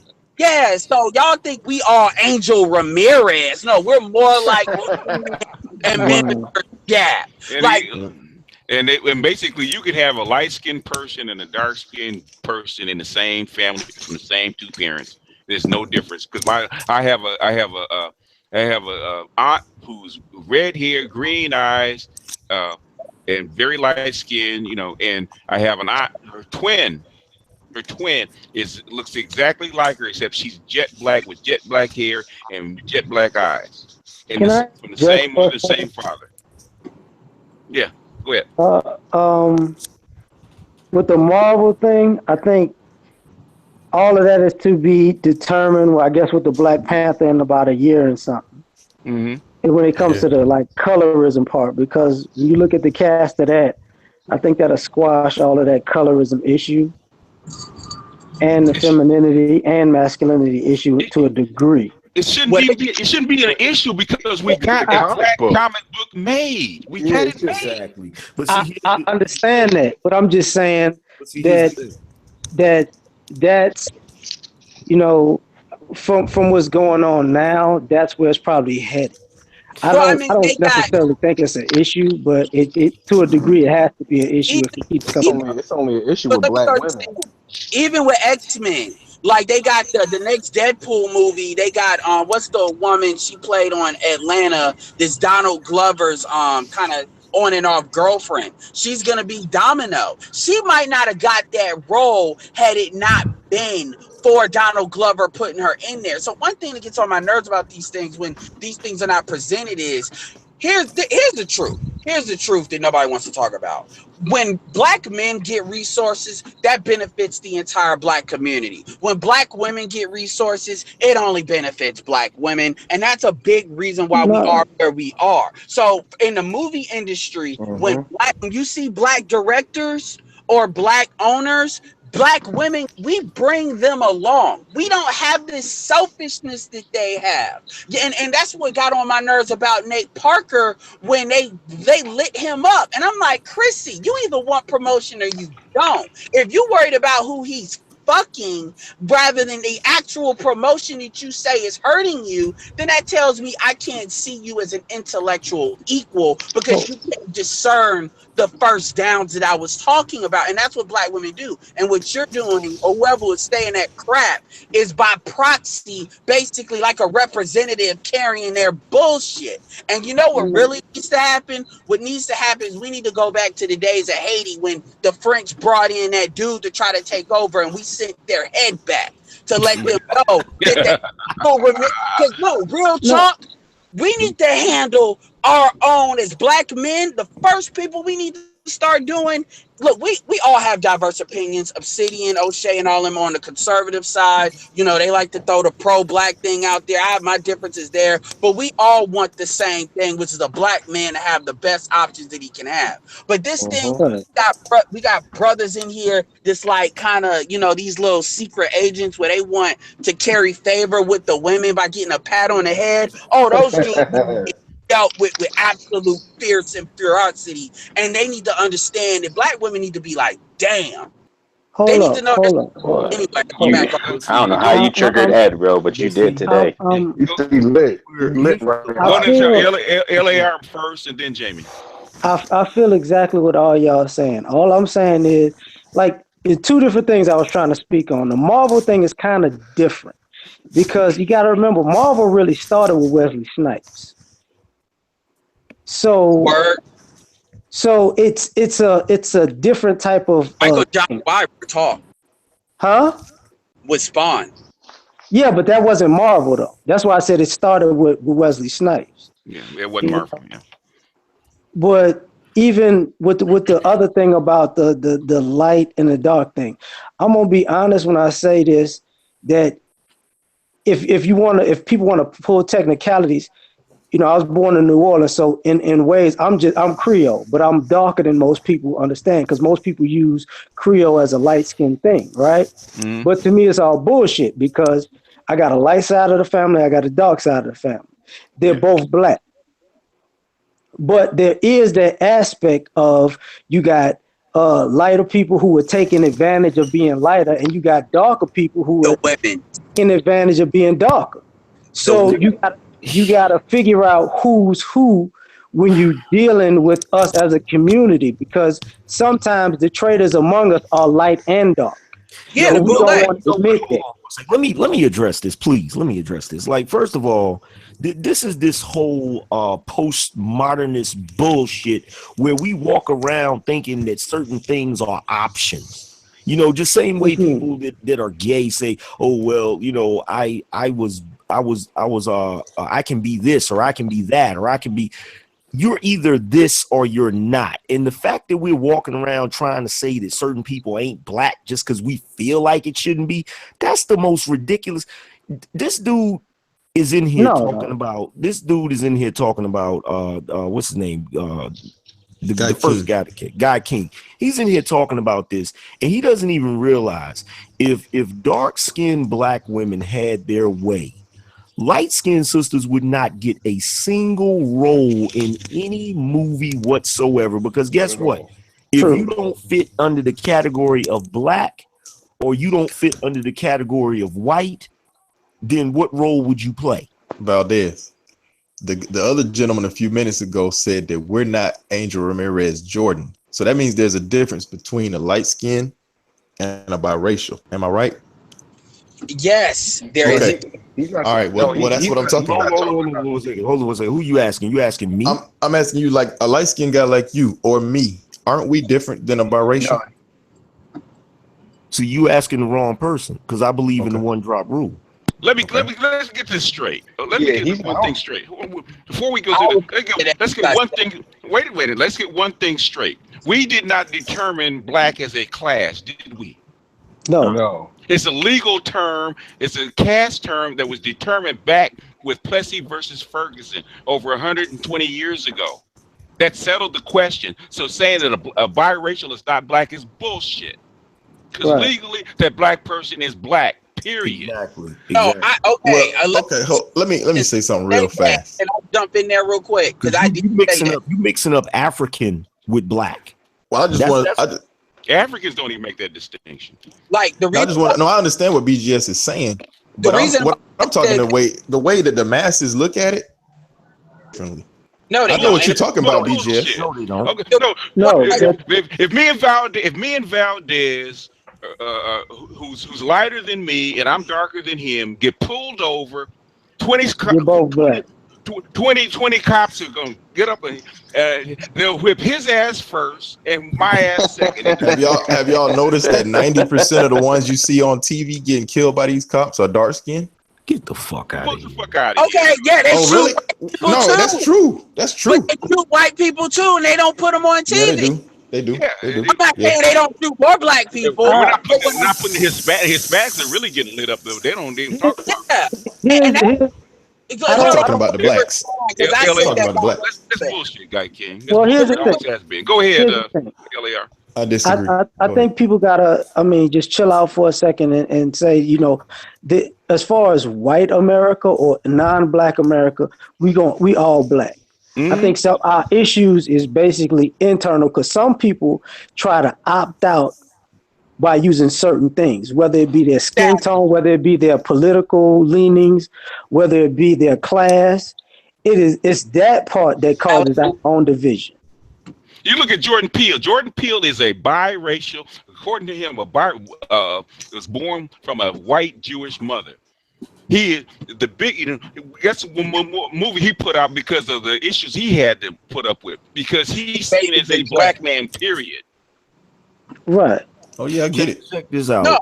Check this out. Minister Farrakhan was doing an interview somewhere, and I forgot what it was who he was interviewing with, but he said he said he was breaking down black people, and he said the world begins and ends with black people. He said the thing that's most dangerous about black people is not the fact that we have guns. We have something else that we shoot, that if we impregnate, he basically said that the black man can plant his seed anywhere on this planet and produce a black child. Straight up and down. Farrakhan has been wrong many times. That's Go true. ahead. It's true. Yeah. Okay. So as far as the biracial, he ain't been wrong. He wasn't wrong about that.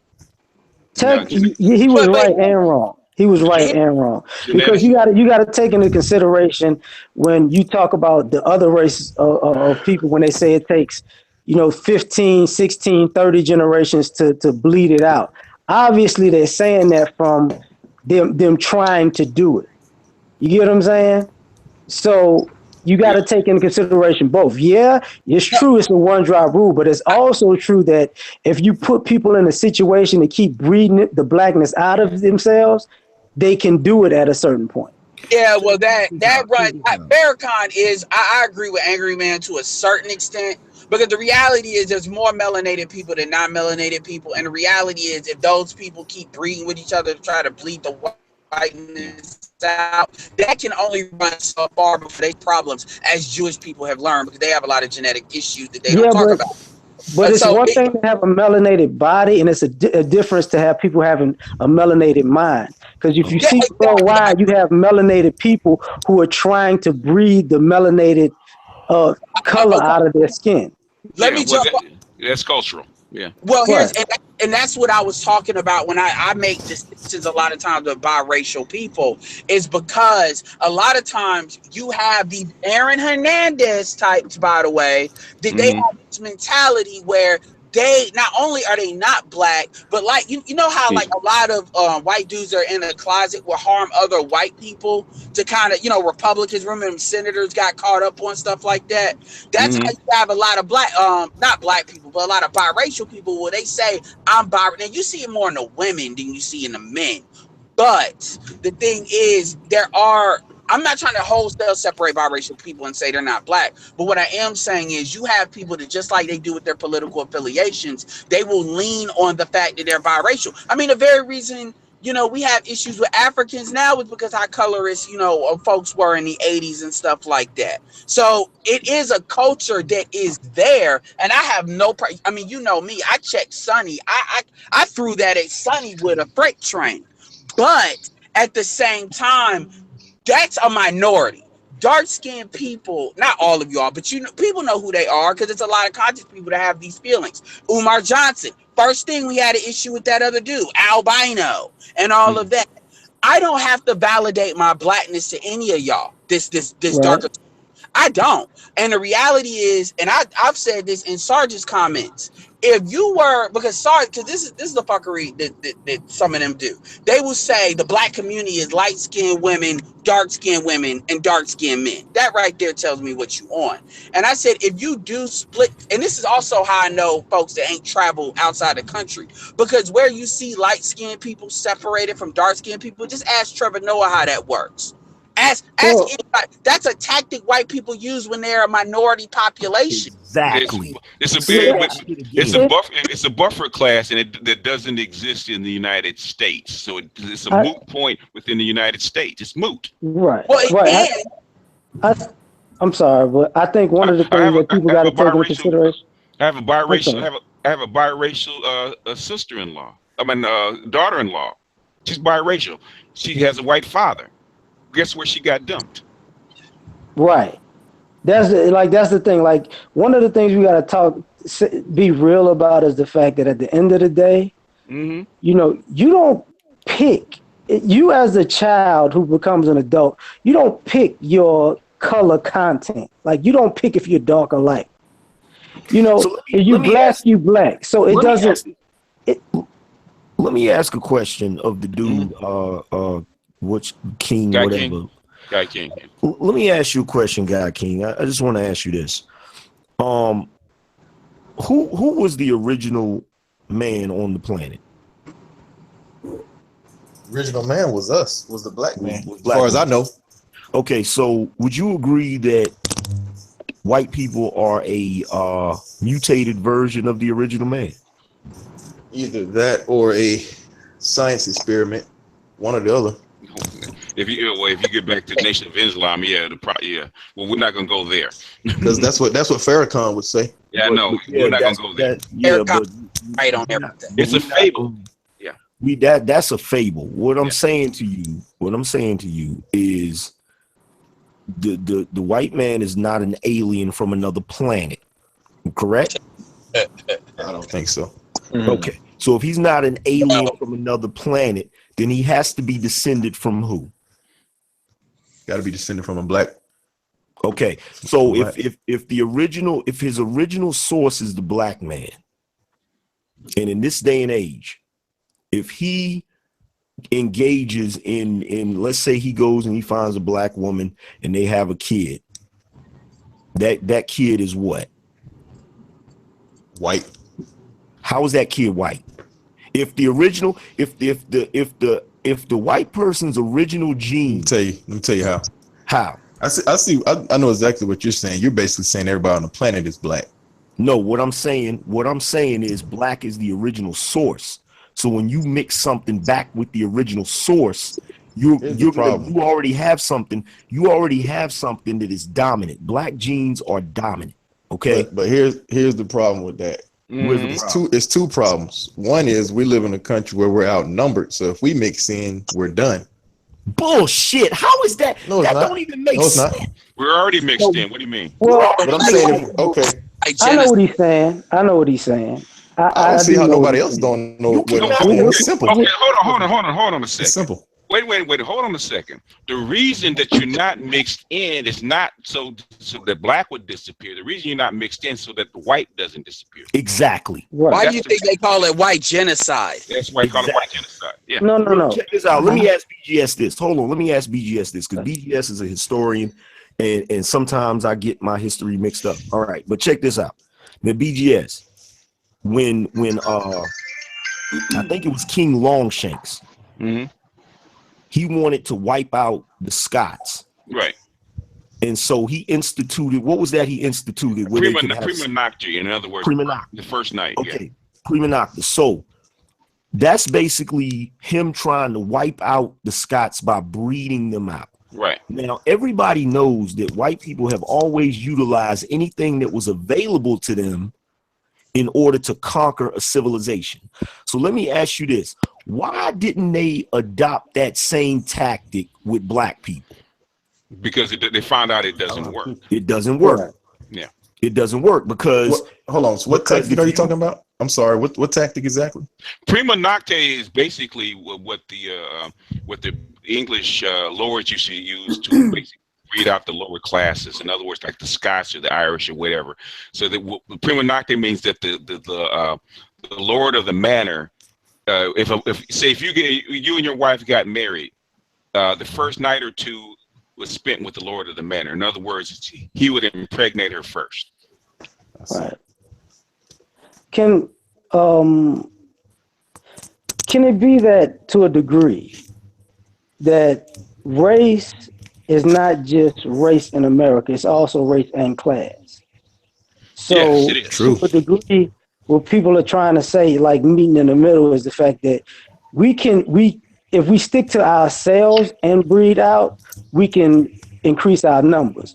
But if we sometimes integrate, we might integrate into a different class and be susceptible to breeding ourselves out. But there's more melanated people than not melanated in the country. But not in America. Not in America. Because what happens in America is the idea that there are more melanated people in America. The stats can prove it as of now, but a lot of those melanated people. Right.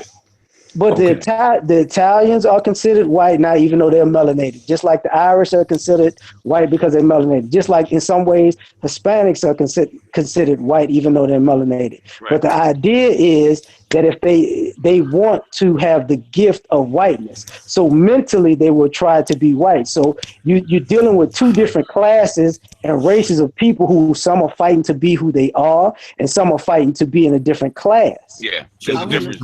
There's a difference. They keep it. In other words, if they import you from the Middle East or from Europe or Eastern Europe, you're considered white. It's a designation. Right. It's not a race. Right is not a race. Check this out. I'm not talking about the class. I'm not talking about the state of mind. I'm talking about purely the genetics. Yeah. That's what I'm talking about. And based on the genetics, look at this. Look at how many black people were killed during the slave trade. Look at how many black people are killed today through Planned Parenthood.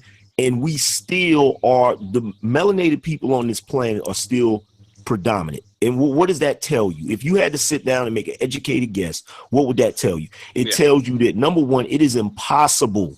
It is impossible for the white race to breed us out. They cannot do it. Well, it is a scientific I don't think they've tried it. I don't think they've tried it hard enough. This is why bullshit. This is why they can't do it. It is genetically impossible. And this is why they have stuck. So why do you think all of these years they've been practicing racial superiority, never date outside your race or never breed outside? Why do you think white people who engage in interracial dating and stuff are considered outcasts?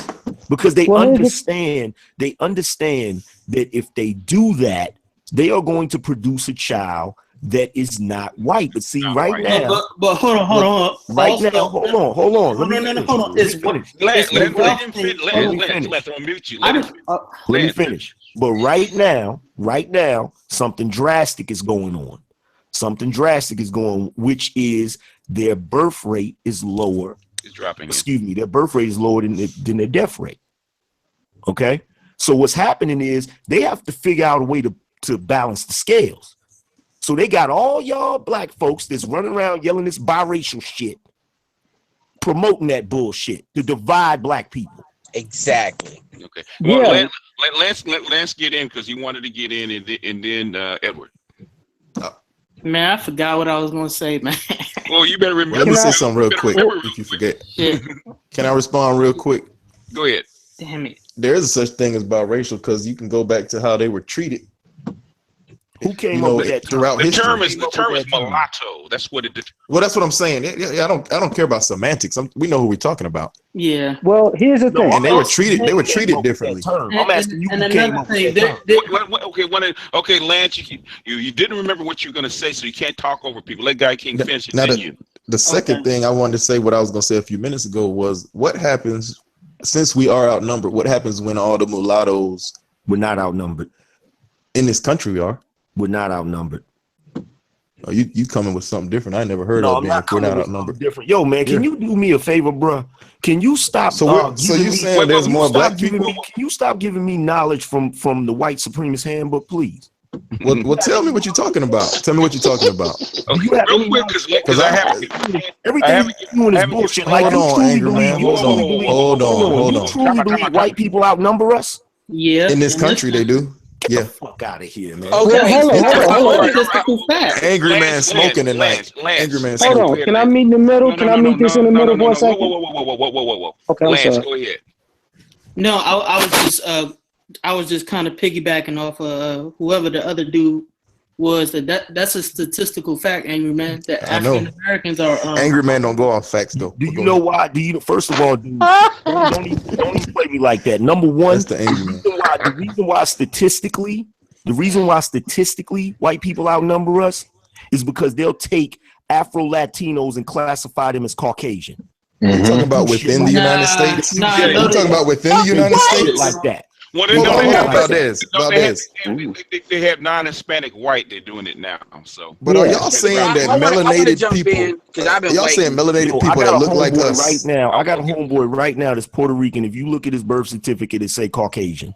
Yes. Yeah, but he's a Hispanic white. That's what they designate him as. Well, Arabs are considered white. What I'm saying to you is Arabs are considered white. That's what I'm saying. What I'm saying to you is he's not. That's what I'm saying. I know, but I'm saying is they have a breakout. Okay. Oh These man. are all designations. These are not. This is not has nothing to do with Yeah, genetics. so we're having two different conversations. That's Yeah, the two big different. problem. Yep. Can And I you're wrong on bridge both this of them, gap? by the way. Okay, LAR. Go ahead, LAR. I'm gonna try to bridge this gap. Like in Louisiana, there's this term called passe blanc, right? Mm-hmm. And America has lost the eye for passe blanc, which passe blanc means is passing for white. Mm-hmm. So a lot of us can't see if somebody is biracial, mixed, black, or their ethnicities because we don't remember features anymore because it wasn't passed down when people are lighter or whatever. But Vin Diesel. Hold on, fam. But it's also is the same thing with integration and stuff because people forget that people came from Africa and were considered white when they immigrated over here, not slavery. People came from the Middle East and they were classified as white. People came from Central, South America, and the Caribbean. They were considered as white. So, and then you have the classes of white people who were designated into white to beef up the numbers. So what happens is you got a bunch of different melanated people considered as white, with white people who are considered as white, with people who are passe blanc considered as white. And if you don't pick, if you don't have a keen eye for real features, you don't know who's who. Yeah. Well, I got a question for LAR, Angry Man, and BGS, and whoever else. Is it true that most of the mulattoes mix back into white? No. It's not true. And I don't like that. Because they won't let them do that. That's a class question. That's a class question. It depends on your class. If you may be upper class, you probably will mix back in. If you may be middle class, it's like a 50-50. If you're lower class, that's no. Can I answer that? Overall, like even in the higher classes, there a lot white people are the one drop rule has been instituted in the United States of America for a reason. Yes, if you're a very attractive woman or you have a man of wealth, it's semantics. But for the most part, they don't. And I'm going to tell you, that's another thing that a lot of dark-skinned dudes that don't know think. They think that if you light skin, it's like this chase. In South America, that's true. That's why, I always tell brothers, if you go in South America, you got to watch a lot of black women from South America because a lot of them, they talk about things like improve the race and stuff like that. And they get that from their mothers, by the way. But a lot of what you're talking about, when it's like you're trying to make an argument with Angry Man. You keep jumping around from an emotional standpoint because he's talking about genetics. So we need to stick to that. And from a genetic standpoint, there's a lot of groups that are not European white as Europeans would say they are.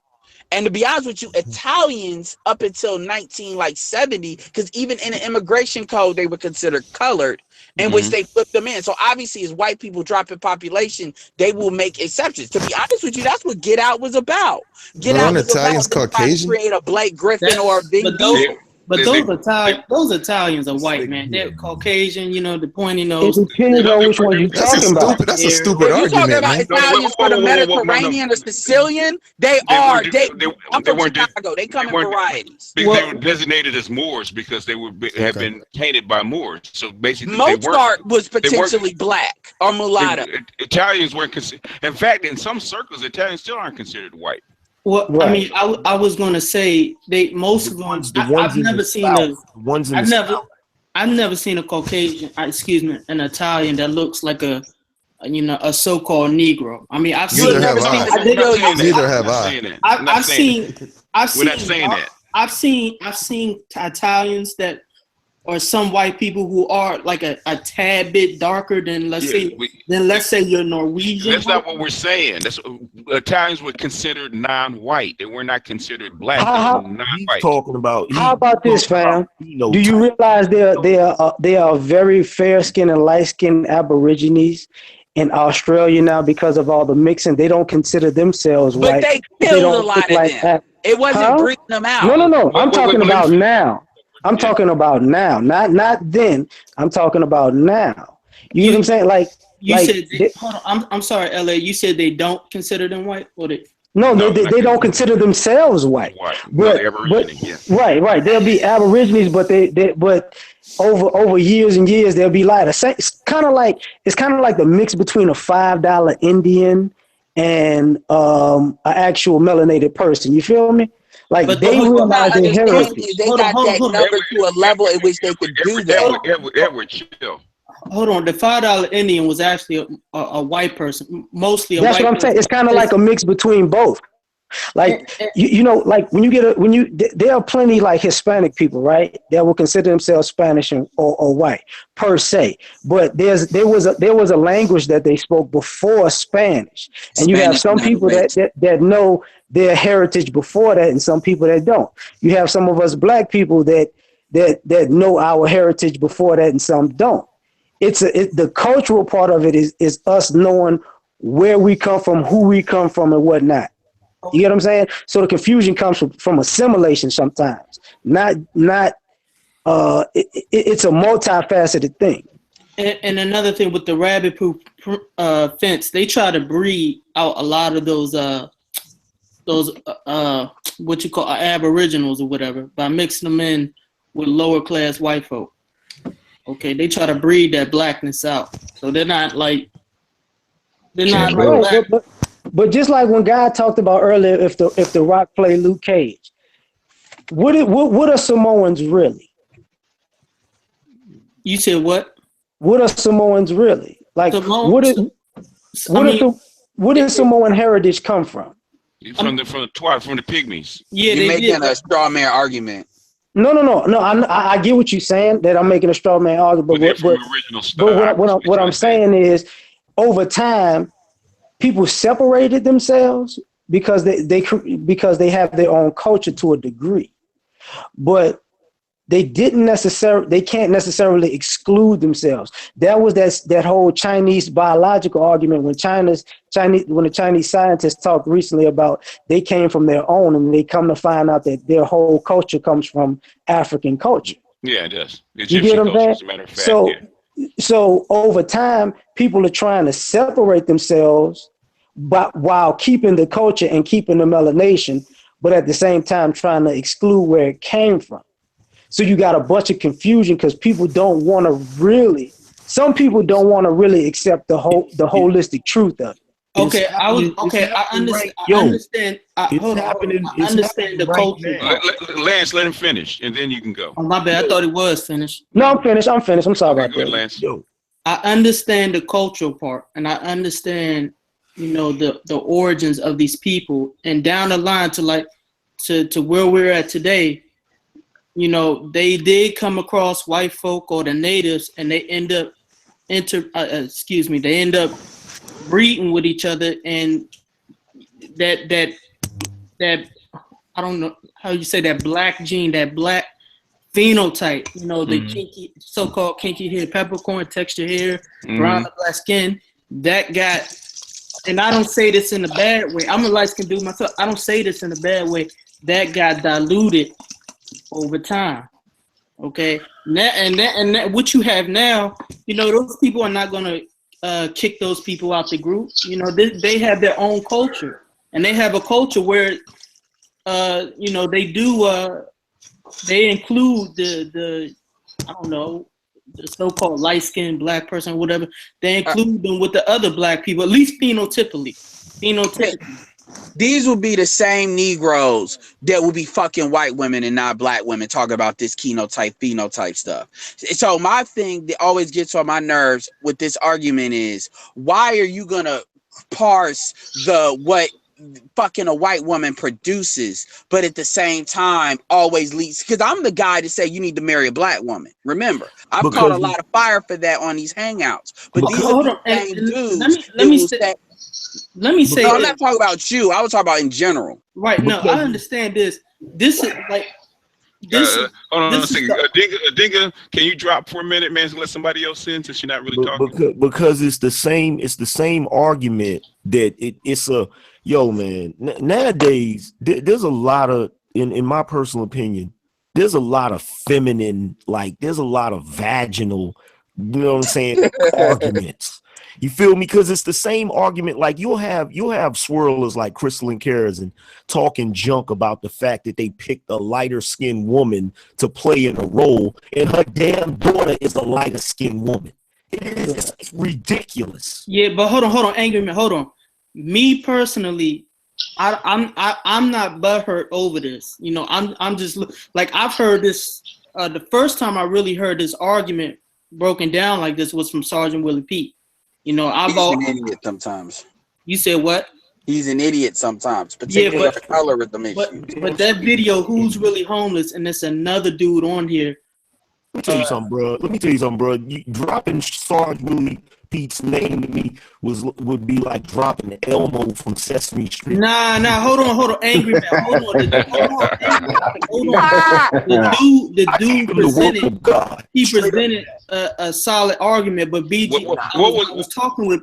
What is this? It's easy. I love y'all keep pulling arguments from other people. Hold on. But BGS, because you had said something as well, and I was thinking about this. You said, okay, what's the use of saying, you know, who's really black when you really don't have no incentive or no like structure, you know, to I guess reinforce this mindset. Like, you're in a country where you know you don't have, at least these black folk, these real black people, you don't have the power or institution to say, okay, this person is black and this person is not. Oh, okay. I keep saying the argument. The argument is that even inside a family, with you have the same mother and father, you're going to get a range of colors. What do? Say everybody that is light skinned, that has a different texture of hair, needs to be adopted by white people or by mulatto people, and the dark ones need to be, or vice versa. Phenotypes doesn't mean genetics. You're basically weaponizing our genetic diversity and turning that against us. Exactly. Not necessarily. That's what you just said. You got a lot of noise, dude. Oh, my fault, brothers. Look. I was just gonna say, man, y'all going off, man, y'all. This is why I'm passionate on this. I'm passionate on this issue, and Angry Man can correct me if I'm, is because this interferes with what we need to do to build. This is black men basically finding a reason because they don't want to get a shovel, whether that's build wealth, financially, whatever, and then unite. Let me be clear. Indians have a caste system.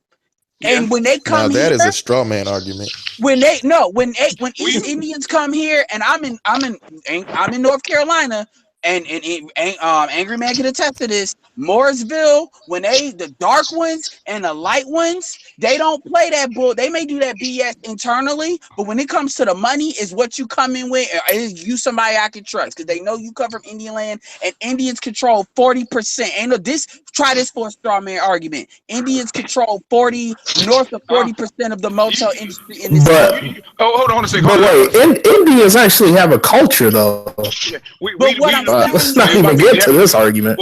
Well, you know what? I'm gonna say this, and Valdez can probably back me up on this. Okay, this colorism shit is a woman's argument, because at the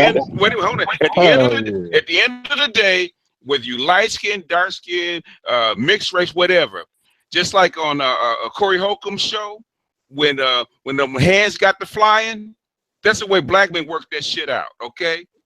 I call you yellow or whatever, you call me black. We get together, we throw some hands, we sit down, we work that shit out. We said, okay, brother, I can work with you, and go on about our business. We're gonna keep this shit going like women do. This is a woman's argument. Hell yeah. Yo, let me say. Wait. If it was a woman's argument, then why do white people reinforce their structure, their society based upon it? I'm just saying. Because they have power. What white people do. Valdez, go ahead. Who gives a damn what white people do? They conquered you. They conquered you, angry man Valdez. Exactly. They are the most superior civilization on the planet. At the moment, they control most of the resources, and we depend on them. Hold on. He was talking to me. Let me address him. Yeah. Since he wanted to overtalk me. First of all, dude, ain't nobody conquered me. I wasn't born a slave. All right. First and foremost. So don't come up in here with your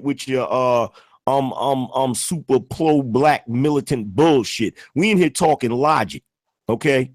I'm talking logic too, sir. Your ancestors were conquered by somebody. No, you not. You don't even know who my ancestors were. Back off the mic a little bit, dude. Hell yeah, turn that shit down. You don't even know who my ancestors were. For your information, part of my damn ancestors was the ones you in here trying to glorify. So what are you talking about? I'm not glorifying anybody. I'm making a logical statement.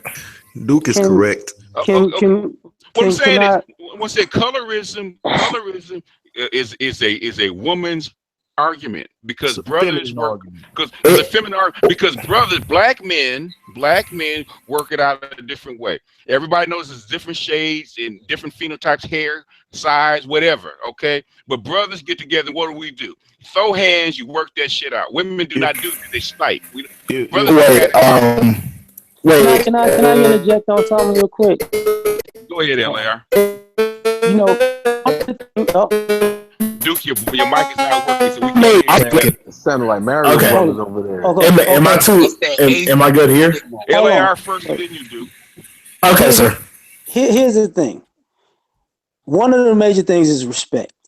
Because you got a lot of, it is a feminine argument to a degree because you got a lot of people who have that Strom Thurmond respect for the white dad and the disrespect for the black dad. You get what I'm saying? If it's quote unquote interracial. So that's in there. But as far as the conquered part, here's the yeah, in a sense you could say we were conquered because we were enslaved. But here's the other problem with that. These people didn't build this nation. See, you when you conquer somebody and you are lazy enough to not build the society, you also put yourself in a position where you can't fully get any respect either. Exactly. You know, because you can't say, "Oh, I conquered you and I built all of this and I stole this from you. Respect me," because that is the underlying disrespect of the Caucasian cultures. Because is people always saying, motherfucker, you ain't gonna really do shit unless somebody else comes and does it. You have to kill somebody. This is why the society works the way it does. This is why our military works the way it does. This is why our economy works the way it does. Because it was all built on the very people you talking about conquering people never working for anything or building anything on their own. You stole it, yeah. Black men are about what we do. Yeah. You gotta turn that mic down. Okay. Yeah, you gotta back off the mic. Okay. Wait. Let me turn this down. Is it better? No. A little bit more. Sound like is it better now? Sound like Obsidian's reverb box. Wait, go ahead and say it. Is it better? A little bit, yeah. Say Miss Thang first so we can get it out. You sound like you're on the reverb back. But go ahead, make your point. Shit, Darth Hideous. It was a feminine argument. Then why do other cultures of men value identity so much? I just the part like one of the biggest. No, let him finish. Because it's not a feminist argument. Let him finish. I feel like one of the biggest issues that black people run into is that we do not have a decisive identity and a decisive outlook on what we actually want to do. Is one of the biggest issues. It's not a feminine argument. It's an argument of trying to understand who your team is, understanding what play you're going to run, and understanding what strategy you're going to adopt. Absolutely. Okay, can I address that? Well, hold on, let me get this one, man. This is my show. Wait, sir. Let me. Okay. Okay.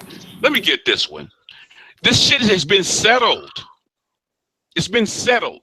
In other words, how so? It's called how so? Ferguson versus Plessy. It's been settled.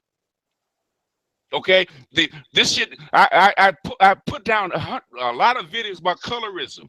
This shit went on 130 years ago, where the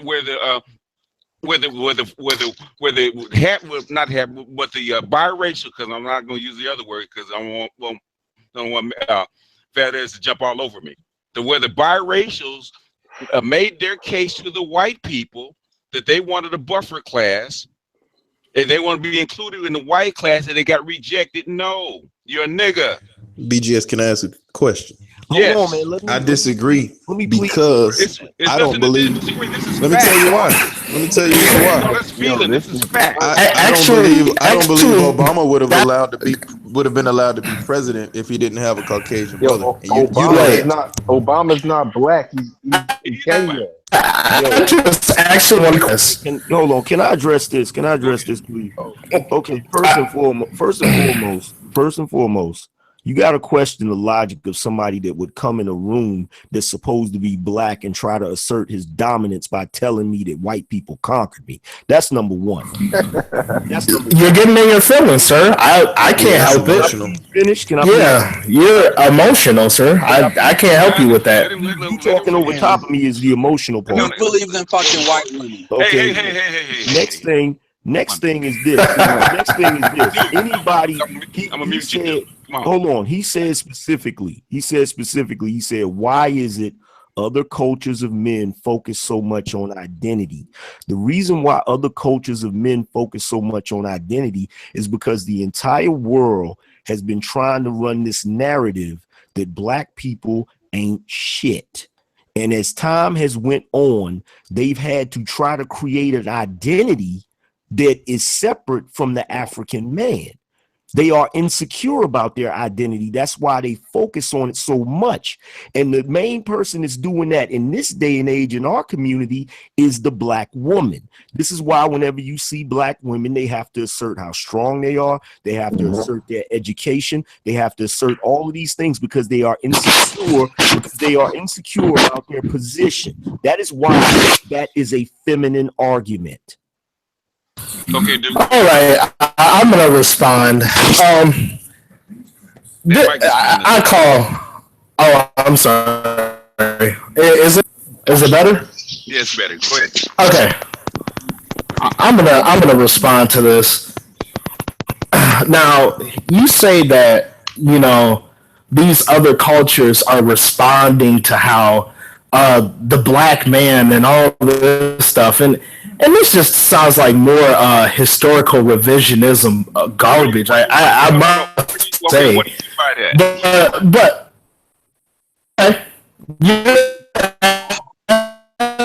asking the question. Hello. The white supremacy signal is not working right. Exactly. Right. White supremacy. Get your band. The mother. Right. Anyway, you can't even logically explain this argument because these Asian cultures have had these racial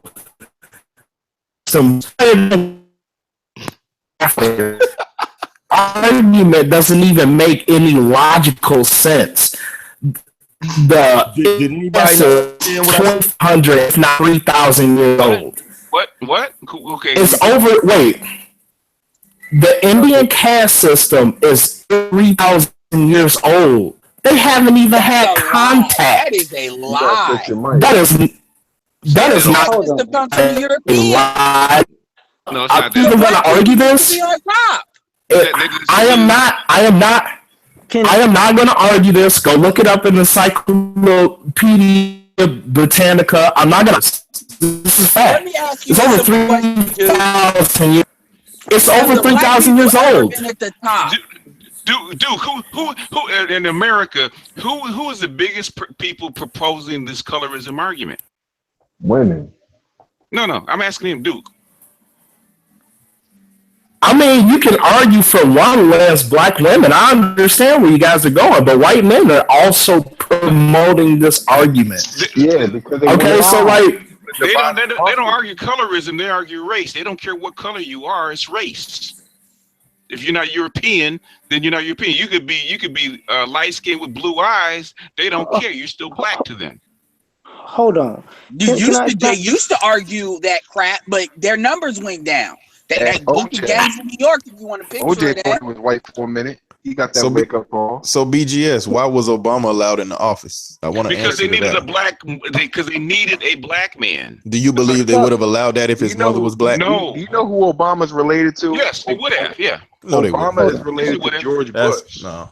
Hold on. Oh my God, y'all see, man, this is why this is getting female. This is designed to create chaos. This isn't designed to create chaos. It is We need decisive discussion. We need to have a decisive discussion. Okay. Was the dark-skinned people ever at the top of the system in India? Good question. No, but they're not People that were black. so those statues. The system goes back to the Vedas. I'm not arguing this with you, Edward. Go look it up. That are in India are not dark-skinned black. The original Vedas were black. Okay. Yeah, but they came up with the Vedic text in the Sanskrit. I'm not arguing this. Because you're wrong. The original Vedas. No, I'm not wrong. I'm saying that this system is over 3,000 years old. Yeah, but not this is before they even came in contact with black people. Dude. Are we seriously having this argument? Before they came in contact with black people, what do you think we're in India? Oh my God. All right. I love you, man. Hold on a second. Are you aware of Andanese Island? Where the Jarawa people are, right? Yes. Those are the original people that were in India. The language. And they got bred out. It doesn't matter. But they it doesn't matter. Okay. Dude, I got a real life scenario. Called untouchables. Hold on. I got a real life scenario for you. I was in a grocery store about 3 weeks ago, right? It was a guy from India who just started yelling out to me personally, like, "What's up?" Basically. And I'm like, "What you mean?" He thought I was from India. Yeah. And if you can see my face on that picture, that's because I look like the people from his home. Yeah. Because you can be jet black and be Vedic. Today. It's a class. And one other thing that some of you, like when you go so far back, there's another thing that people seem to forget. Say in the last 50 years, you might want to ask your uncles, your fathers about this stuff. When it came to men in general, there was a certain demographic of brothers that even when it came to competing with white men, even white men were asked, "Are you one of those type of brothers who are quick to acquiesce to white men out of the culture?" You know, that's certain businessmen, certain boxers, certain fighters will always ask that question, because the way American culture was set up, guys will acquiesce because of the prior history of lynching. This is not the culture we talking about ain't 3,000 years old. It may be 100. I acknowledge that. What I am saying that these principles have existed in different cultures for thousands of years before they even came in contact with black people. No, they didn't, because their cultures come from black people. The cultures come from black people. Okay, so if the cultures come from black people, then what you're saying is black people created colorism. No, the concept of whiteness is only like 400, 500 years old, because you keep on talking about cultures. I know that's not true. The concept of white, no. The concept of whiteness goes back to when the Ottomans damn near conquered Europe and they had the Crusades and they unified white Christian Europe. That is absolute historical fact. It started after the Christopher Columbus, before Christopher, when the Moors got conquered and beaten Spain. That's when it started. One of the papal decrees reinforced something that was already there in the come on, man! You really come on, and the Moors were were actually second in the caste system. Believe it or not. What y'all don't realize is y'all are talking to a dude that actually believes the bullshit white people put in history books. Y'all, that's who y'all talking to. This is a dude. Come up with better research. Wait, bro. Come up with better research. Don't argue with me about research. You're over here like, dude, Dude, and I'm supposed to believe a guy who says, "Wait, one drop makes you whole." But dude, you the main one arguing with me when I say you need to be with black women. So how can you sit here I said I'm down with black American women. I ain't say I was down with black women. Hey, I will end the broadcast if we don't stop yelling over each other. You hear me? Sorry about that. It's one at a time. You know how I run my stuff. I don't do this. His homeboy in here turning his mic all the way up. No, he's got to back his mic off, and then we're gonna speak one at a time. We're not gonna talk over each other. Otherwise, I'm gonna go to bed because you guys are giving me a headache. Okay? BGS, I like to speak once you get finished with that. Go ahead, Guy. Can you first up? Go ahead. I think that y'all are talking about whites as being different than Caucasians, because y'all are talking about all these other Caucasian people aren't white. Can we talk Caucasian and Negro? Instead of talking all this white and who's not white and who is. Well, that's where colorism comes from. That's the point of it. It's like saying black to Africans. Okay, they don't go by that. They go by the tribe that you're from. The same thing with so-called white people. The white class was invented. If you go to Europe, there's no such thing. You know, there wasn't a such thing as white, because if you're Polish or you're English or you're French or you're German, they know where you come from. It's a class that was invented. But what I'm saying, how old is the class? It's only 400. In fact, it's only about 400 years old. About the age of America, exactly. Okay. But in regards to this conversation, we're talking about Caucasian and non-Caucasian, right? Yes, as far as all this go, yes. So all this other stuff doesn't really matter. So the whole argument about the Italians and all these other people that make us outnumber whites, that's not a real argument. We don't outnumber whites. They're Caucasians. I just think not all of them are Caucasians. White is a designation. If you count Caucasians, if you really count Caucasians, then no, there's very few of them. The only reason I'm talking about within America. Within America, they outnumber us. No, Caucasians come from Caucasus Mountains with this. Come on, Duke, cut your mic off, man. Duke, you're flanging. But don't Caucasians outnumber us in America? Can we at least be? I'm responding. They don't. Oh, they don't. No, the reason why that's the first time I've ever heard that. Because every white person, if you're from the UK, you're not a Caucasian. If you're from Germany, you're not a Caucasian. You're from France, you're not a Caucasian. Caucasian is Central Europe. Exactly. Caucasoid Mountains. Caucasoid Mountains.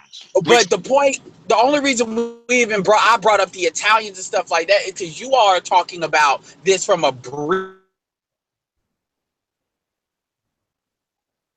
Yo, what happened? I don't know. I guess YouTube got tired of listening to them and dropped them. They'll come back on. but look, yo, first thing I realized about Guy King, he's a contrarian, man. Like he's just saying whatever is the opposite of what everybody else is saying. Yeah, well, I don't know. But that's why I hate to get into colorism, because to me it's a moot point in the United States, especially. But it proves the argument.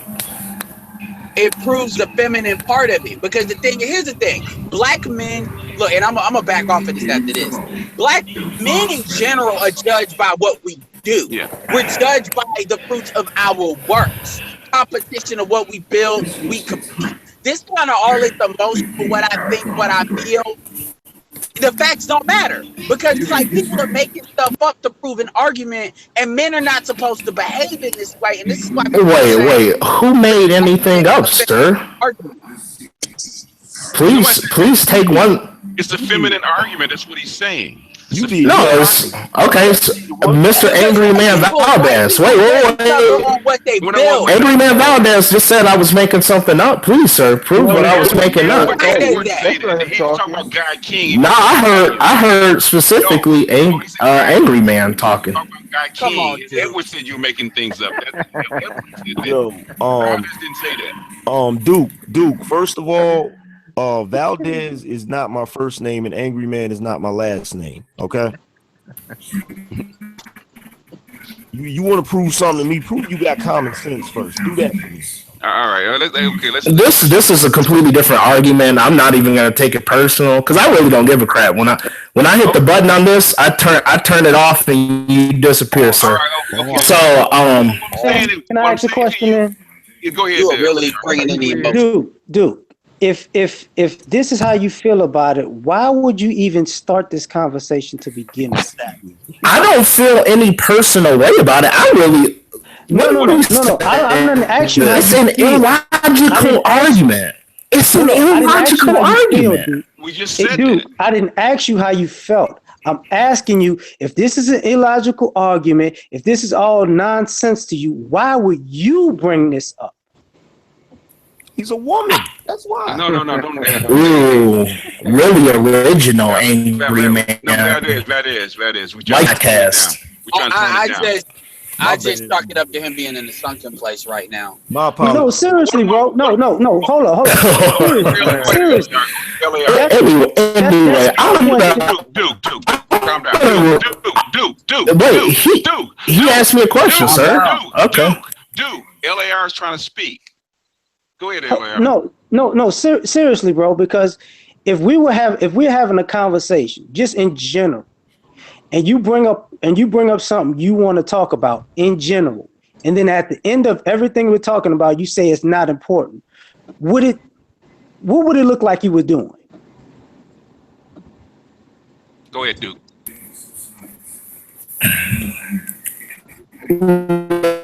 So I never intentionally hopped on the call because I've heard so many illogical, contradictory statements to us, and this is the problem with the black community. Okay. Can you hear me now? First illogical statement. Go. What's the first one? Start talking, dude. That breaking up. Okay. What? Okay, you get information from the mother, Jeff. Your mic is screwing up, dude. This is a ridiculous statement. We didn't get the first part of it. One drop make. It's a legal designation, dude. It's not an illogical argument. In the United States, that's Plessy versus Ferguson established the one drop rule. I got it, but it doesn't make it logical. Just because you say that blue and yellow together is blue doesn't make it blue. It still means it's a shade of green.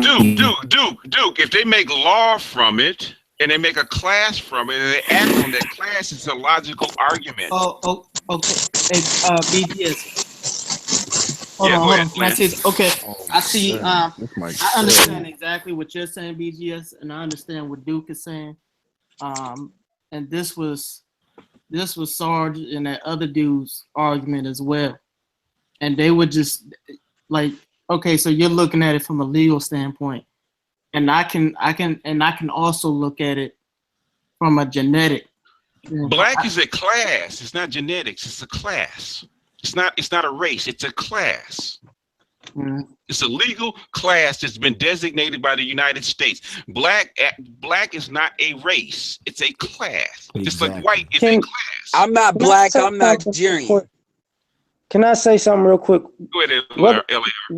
Whether Duke knows this or not, and I have no issue with anybody or Sarge or whatever, but the minute you start interjecting yourself and things that you say are logical and illogical that you don't want to talk about, or that doesn't make sense to you, or is in some ways come off as beneath you. In some ways, you're just saying you're trying to create an argument to pass the buck because really your energy comes off that you don't want to do nothing, so you're trying to create an argument. That's why people look at it as feminine. Can I jump in? No, it's not that. Wait. Let Duke answer. I don't want to do anything because if I have the power to, your mic is flanging, Duke. Hey, Duke, I'm in robotics. Okay. Yeah, I'm not saying that I hate. What is it with you, this mic, Duke? Every week, man. Yeah, because I'm jumping in. No, in other words, we if we're gonna have a PayPal rally, we're gonna get Duke a new mic and headset, man. Because this is ridiculous. Every week, I know he makes money, and I know he's a smart dude. He's technically sound. But then this mic every week, dude. What do you use? What do you use for a Black mic? women like this, these 6-figure dudes be just talking about. Yeah, we're gonna get him a whole setup, man.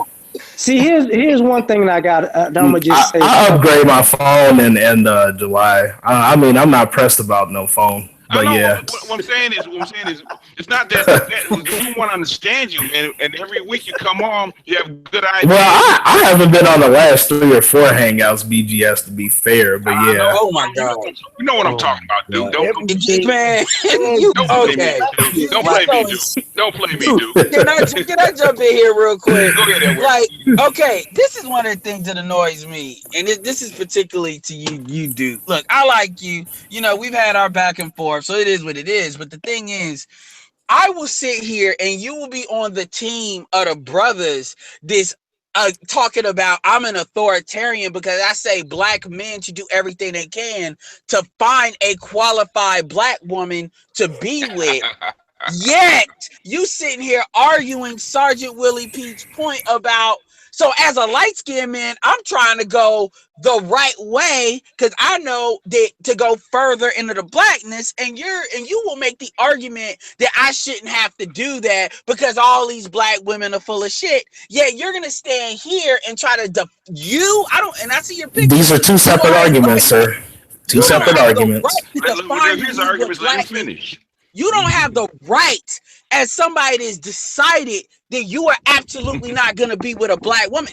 You said, look, you have said that you've left the door open. So let me be fair with that.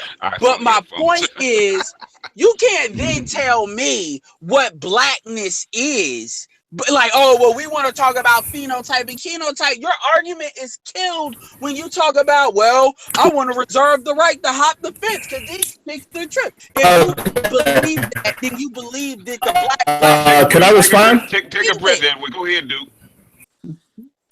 First off, I never said that I was through with black women. I said I was specifically done with black American women.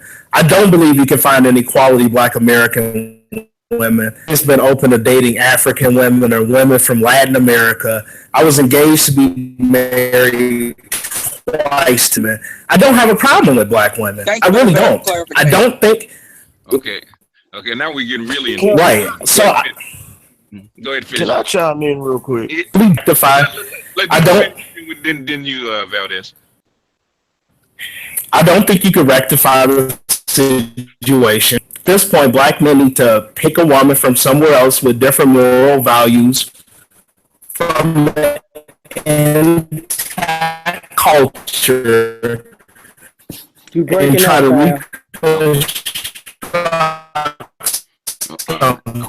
Yo, what's that movie?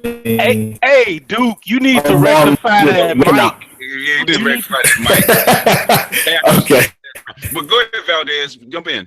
We disrespect this hangout.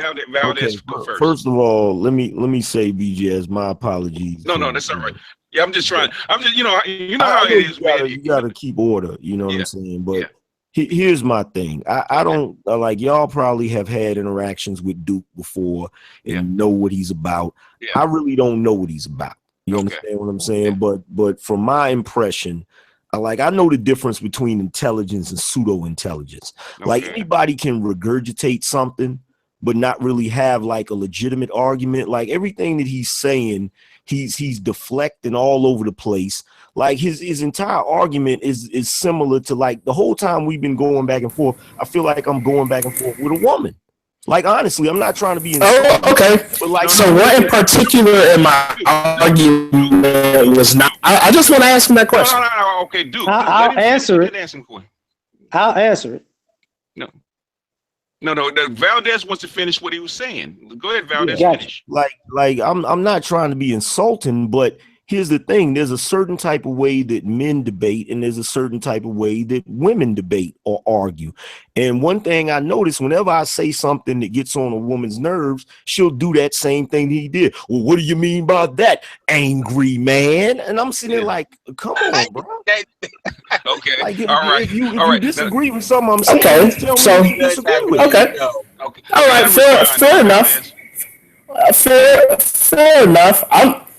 Hey, at the end of the day, you know, everybody's entitled to their opinions. This isn't taken personal. I don't know you, angry man. So, from what I know, you make good content, but it is. My particular response is, what in particular am I not precisely responding over? My entire argument was that Black people need to take an axiomatic approach and create a very concrete identity that is very poignant and focused. Okay. What is there not to understand about that? Okay, light skin and dark skin. Wait a minute. You can't do that because you don't control the society. That's why. Exactly. So, okay, so, and that's kind of ironic when I said that, you know, certain people conquered the planet. It was a point of contention, but then that kind of reinforces my point. But I'll hop off of that. So if you don't control the society and you cannot make an identity, how are you going to fix this issue? That's what I'm saying. Hold on. Don't pay attention because it's not important enough to actually fix anymore. We settled that 100 years ago. It's nothing to fix. If it's not important, wait. If it's not important to fix, how does it explain all these young men shooting their brains out, doing all kinds of dumb stuff, joining all kinds of gangs, because they're looking for an identity? No, they're absolutely looking for an identity. They're absolutely. It has nothing to do with colorism. Please let me respond to that. Go ahead, Valdez. The reason he made a very excellent point, and it reinforces my point about it being a feminine argument. The reason why you have these brothers out here shooting their brains out and doing all of this stuff and searching for an identity is because they are raised by women who have taught them that. It all goes back to women who don't have an identity. Black men have an identity. We have an identity. And we don't quibble over silliness like, oh, if the war broke out tomorrow, I'm going to look at a light-skinned brother, a dark-skinned brother, a caramel brother. They all my brothers. Yeah. Look at it. Look at any gang. Look at any Crips gang. Let's take a Crips gang, right? Ain't no dark-skinned gang. No, ain't no dark-skinned gang. No. What it is, it's about what you do. It's about, what is it? Everybody say it with me. That work you put in. The work you put in. Remember that scene with Spook that sat by the door? Right. When he took all the light-skinned brothers and said, you're going to comb your hair back and go rob the bank. And the light-skinned brother took exception to it. He said, I'm a nigga. Okay. But here's the thing too, dude. What you got to understand is we all have the same cultural identity, and that's what BGS is talking about when it comes to that law. I forget what it is, but the law that they passed to basically say there are no mulattoes. You are black. That's our cultural identity. Plessy versus Ferguson. Yeah. No. Yeah, but that's our cultural identity. So this idea that like a light-skinned person, and look, and I get y'all looping in biracial people, and I'm not saying you shouldn't, but what I'm saying is there is a difference between a black man or a black woman that is raised by black people and and somebody is raised by like one white parent or something like that. That's why you get the differences. But my thing is how you tell those people apart. At the end of the day, are you down for black people? Well, in other words, okay, this is the argument. Okay. If a dark Puerto Rican it comes into the country, he's raised with a Spanish culture. Is he still black? Carmelo is Puerto Rican. Okay, let's not take the exceptions to the rule and then bloviate I'm asking Edward, Duke. I'm talking to Edward. Okay, I'm asking him a question. Apologies, sir. You said a dark Puerto Rican? Yeah. Is he still black? Yes. Okay, but he's not raised in white culture or black culture. He's raised in what? Latin culture, right? Well, I mean, then you looping in the people from the islands, Afro-Latinos, and Afro-Latinos stay trying to act like they different sometimes. Yeah, they try, but at the end of the day, they're still what? When they get here, at the end of the day, they black. They're black. Just like the mulatto, just like the excuse me, Valdez. I'm working on it. All right, forgive me. All right. Okay, I'm working on it. All right. Okay, let me give one clarification. Like the biracials, and that's what they're finding out. Because they think that. Oh, wait, let me finish, Edward. Let me finish. Okay. Sorry. Just like the biracials now, they're learning the lessons all over again. That's how come I'm pissed off that this shit is going on, because your history is repeating itself. You're learning the same lessons that Barack Obama just learned. Barack Obama, even though his mother was white, his grandmother was white, his grandfather that raised him is white, when he got up and swore on the Bible and he got into office, guess what he was? Black. To this day, he's a nigga. He's a nigga. Oh, okay. BGS. Here's my quick response. What you are saying is correct, but what I'm talking about is are you down with the team? So when you got a Sage Steele who wants to say I'm biracial and she's acting basically against black people, and I'm like, fuck her. We need an actual black person to take her spot. Or you got what's her name? Zoe Saldana. You got Zoe Saldana doing the same thing, and she's already planted her flag with white people. Because now, you see what I'm saying? We have a Supreme Court. We have a Supreme Court justice as black as anybody on this panel. Where do we put him? Right. I do the same thing. I'm talking about specifically. I'm not. Sage Steele, Ben Carson, Thomas, and all those other guys that coon like that get put in the same spot. Okay, I understand that, but that doesn't mean we need to accept them. I'm not trying to talk about them. I'm saying, are you down with? We don't accept them, huh? I'm down. I'm down with all those biracial people, Valdez, throughout history that pushed our people forward. Yeah, okay? I am too. But I'm not down with the ones that want to do the opposite. Those are the team. Those are the people that I'm with. Now, them brothers, I don't care if he had 2 chocolate black parents. Okay, if he's not down with the pushing my people forward, you might as well get on the other side with them white people. Okay. And I agree. That's what I'm talking about. And I think we get too looped up in the colorism argument to actually focus on who's actually down for black people and who's not. It's a female argument. It's like Valdez would say, it's a female argument. I'll just end it with this, because I think I'll have to agree to disagree with you guys. I respectfully disagree. Female statement, dude. No, it's not. No, it's not. Men agree to disagree. That is a vaginal term. That is not. Men agree to disagree. Men agree to disagree. Hold on. That's an oxymoron, dude. He's busting your balls. Let me interject for 1 second. Okay.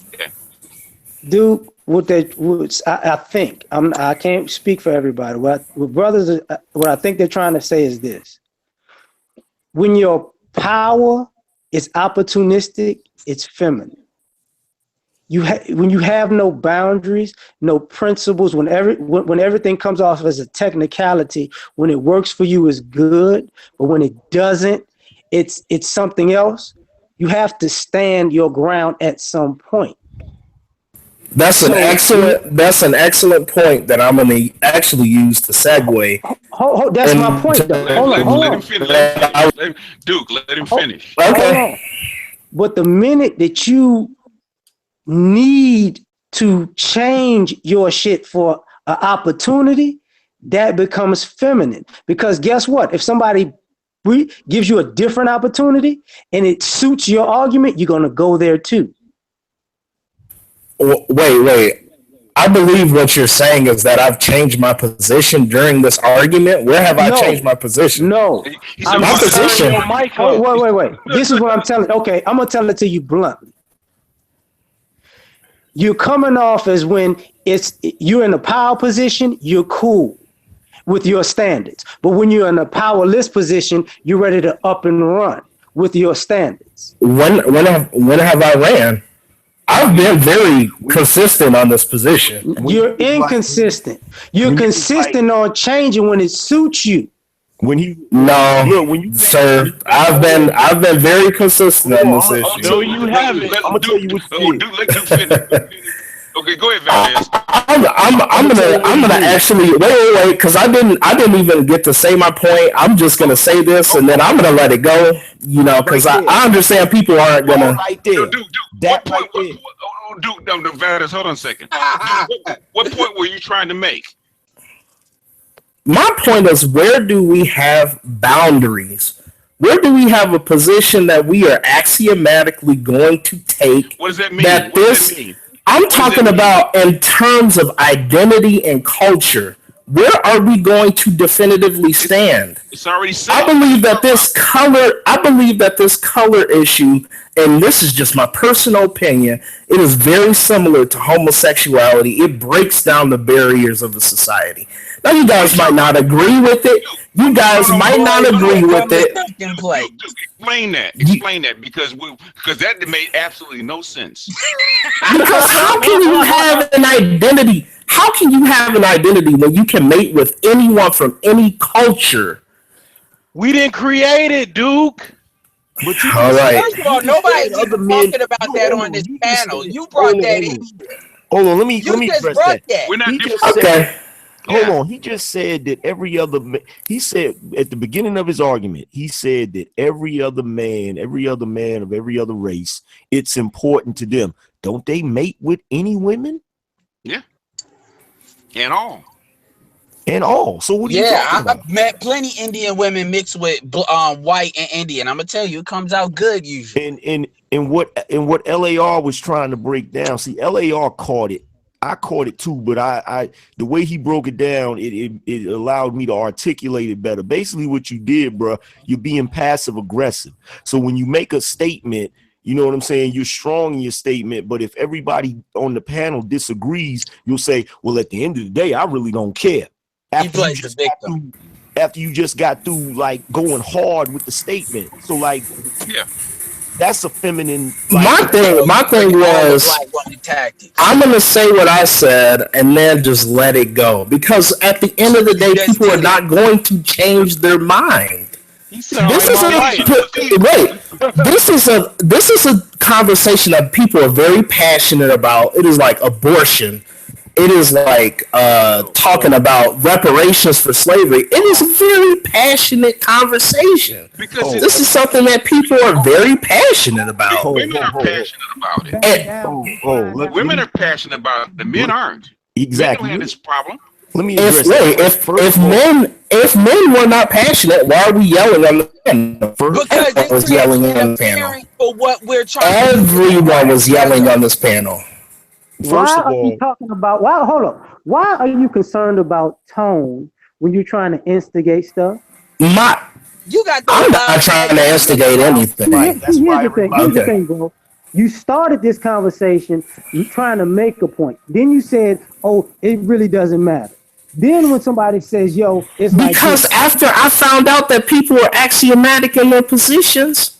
We gotta accept it. What do you mean by that? What do you mean by If that? people are rooted in their positions, they're not gonna change their minds, and I respect that. What do you mean by that? In your position?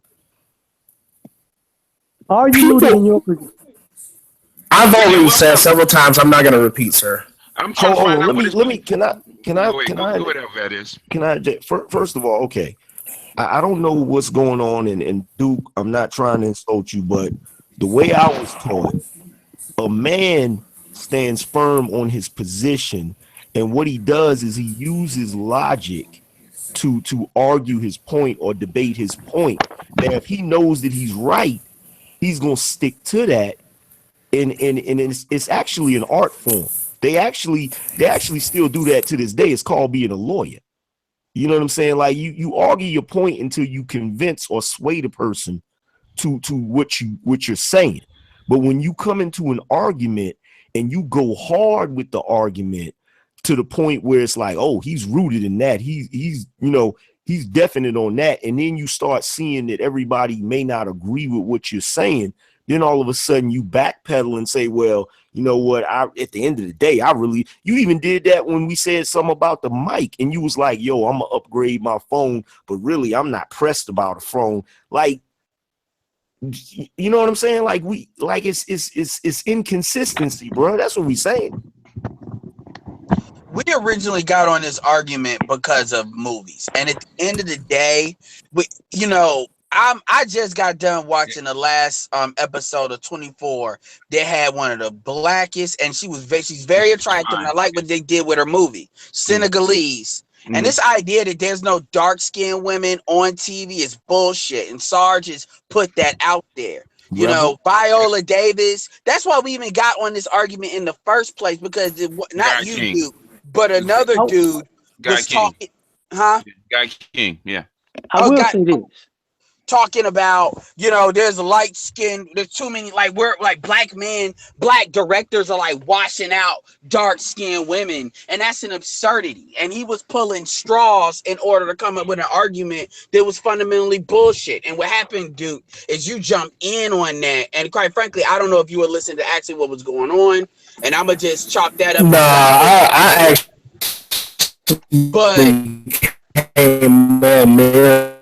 what's happening. We said from the very beginning when the guy King came with the argument about colorism that it was a female argument.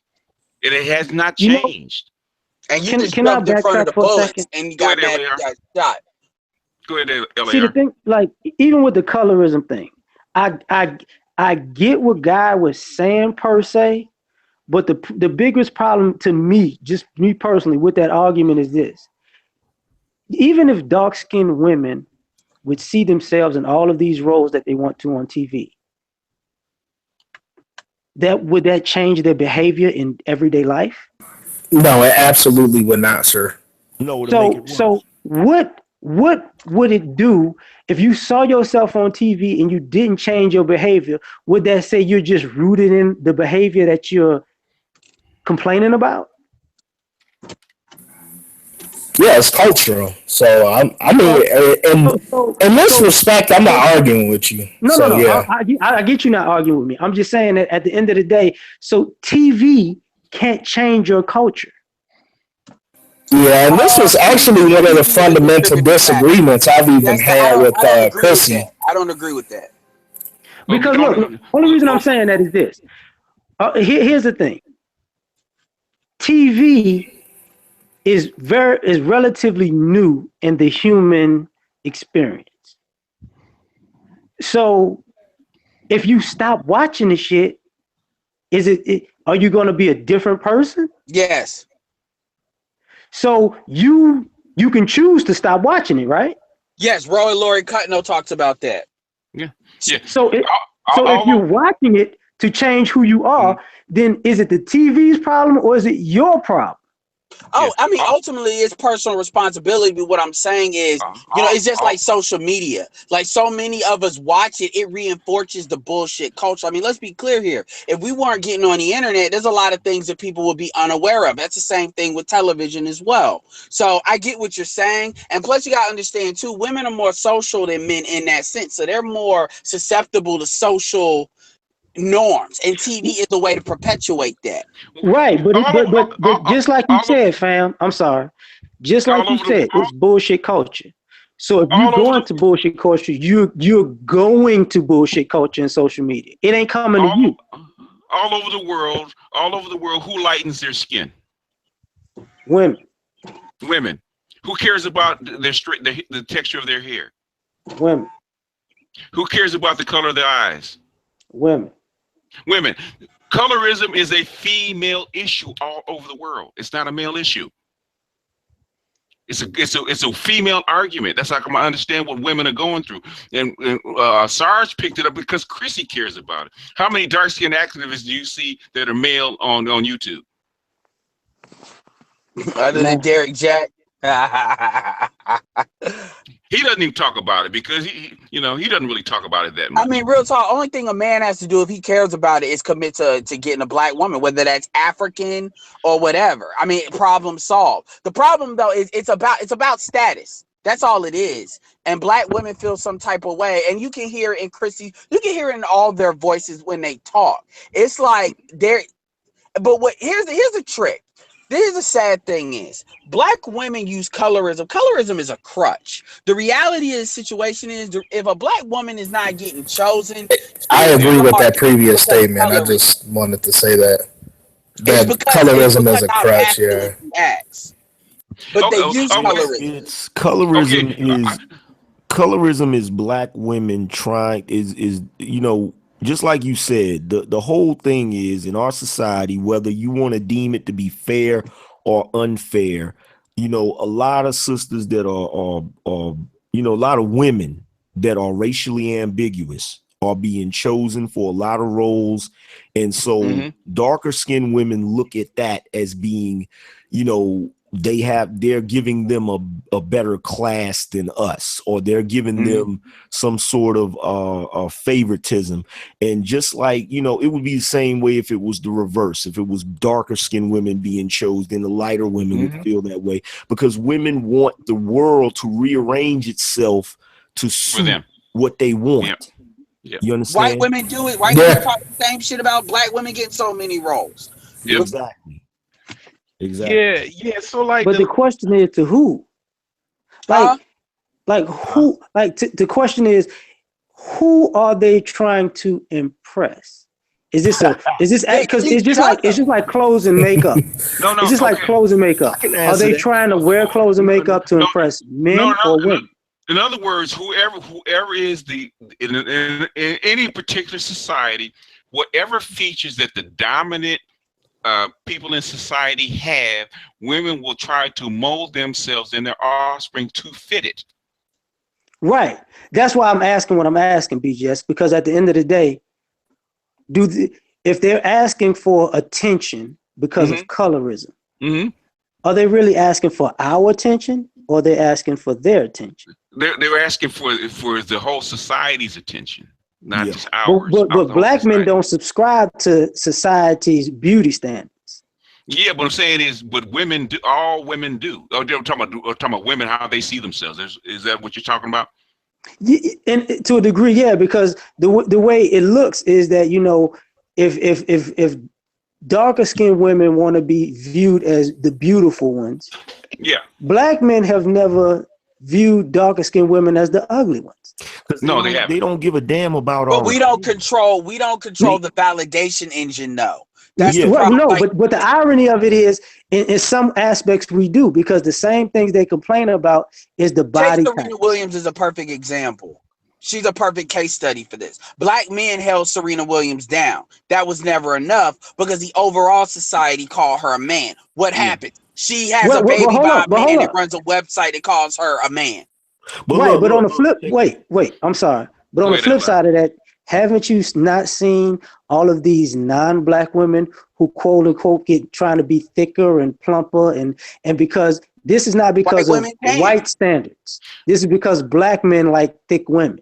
Yeah, well, the upper class black men. In other words, if you want even the top 10% of black men don't want a thin Barbie. So if a white woman wants to get with an upper class black man that has something, she's gonna have to have a little meat on her bones. She can't be super skinny. But look, here's the thing. And this is something that I noticed, and it actually was one of Sarge's arguments where he was talking about how, we can't really, as he was saying, not me, but he was saying black men, I see how black women are upset because we don't promote them. And he was like, but we don't really have the means to promote them, because you look at Asians and they have like their magazines where they'll promote Asian women. Yeah, BGS. And wow, really?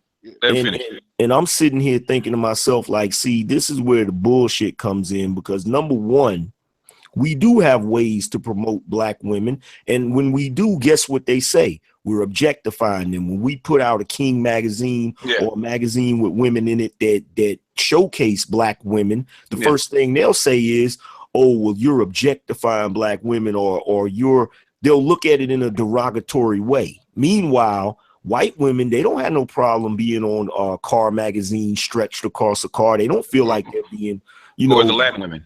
Or the Latin women. You feel what I'm saying? I mean, look at what they do with Latin women. It's a catch-22. You can't please them. Yeah. It's a technical one difference in that.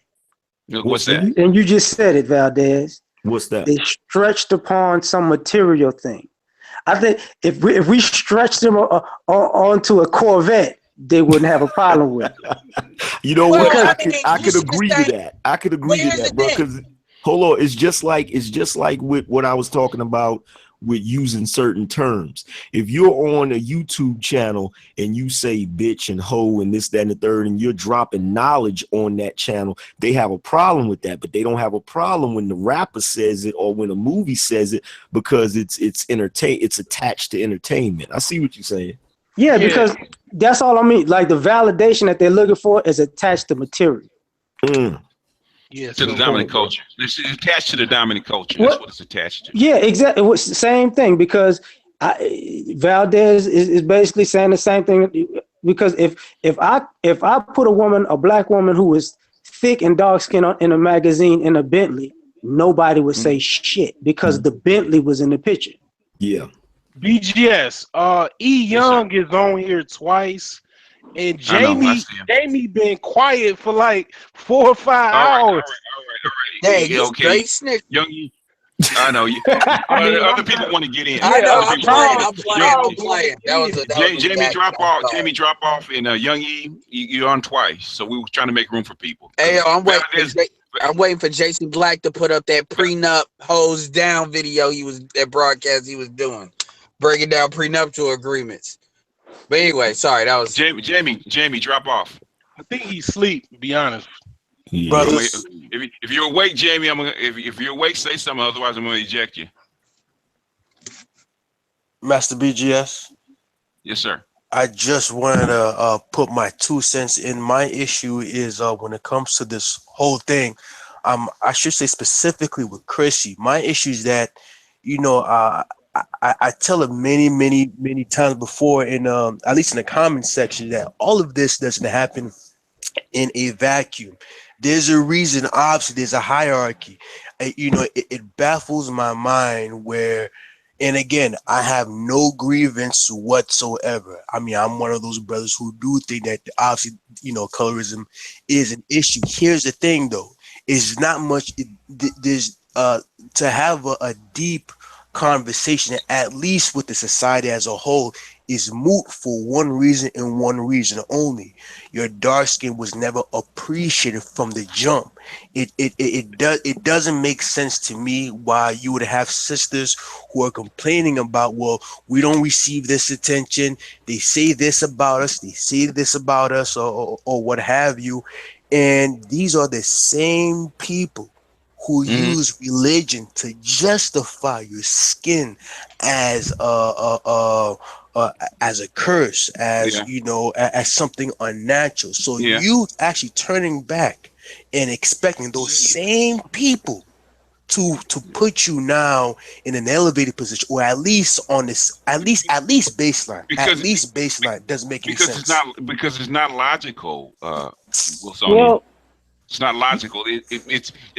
I've explained this so many times. You guys probably could finish my my words. What is a woman's imperative? To do what?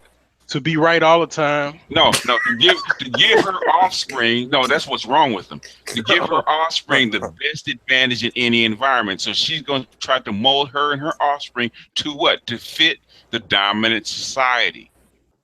The female imperative. The female imperative. It's instinct. It has nothing to do with logic.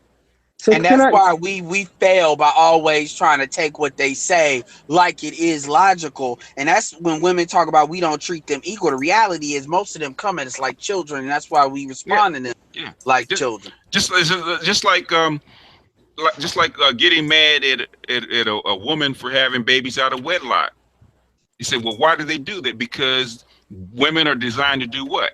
Have babies. Have babies. So whether marriage does not make a difference. In her body says, damn a ring, I want a baby. I want to push a baby out. That's what they do. That's how come it's always been controlled. That.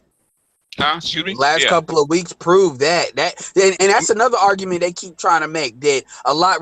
I remember when Chrissy used to say that, oh, well, this just happened with the Kara's and aesthetic too. Oh, only the low class black women do that. Bullshit. That's been completely disproven. Biology doesn't care anything from money. Okay. That's right there. Kills so many of their arguments. That's why he started flagging channels, because we started checkmating them too much, man. I personally, hey, when it comes to the flagging, I'm gonna say this. I don't think it's a good idea, because at the end of the day, I think you should promote these people with these nutcase ideas. Because every time, this might sound weird, but when you talk to women, most times they say, "I don't know of a girl like that.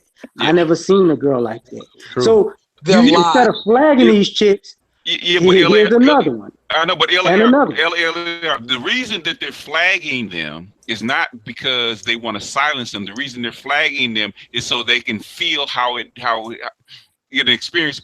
It's like a little kid, okay? Oh no, I know what you're doing. In other words, you're spanking them the same way. So how do you feel about your channel being taken down? Okay? No, because they don't understand logic. So Sarge almost went insane. Trying to talk to some of these idiots and break down their arguments. Can I say something? I absolutely get it. I absolutely get it. All I'm saying is females have a different dynamic than males. They like attention. So if they want attention and they're doing nutcase shit, give them all the attention for being nutcases, and then they're going to get responded to as a nutcase. Well, I feel you, but I'm going to say something. It's responding. Charles hasn't spoken, so CG3, go ahead, jump in. Yeah, I want to say I sort of agree with LAR movement, because I believe that a lot of these chicks' arguments are invalid and illogical. So you really want to promote them. I do understand defending yourself and letting somebody know the pain that you go through. However, I gotta jump in.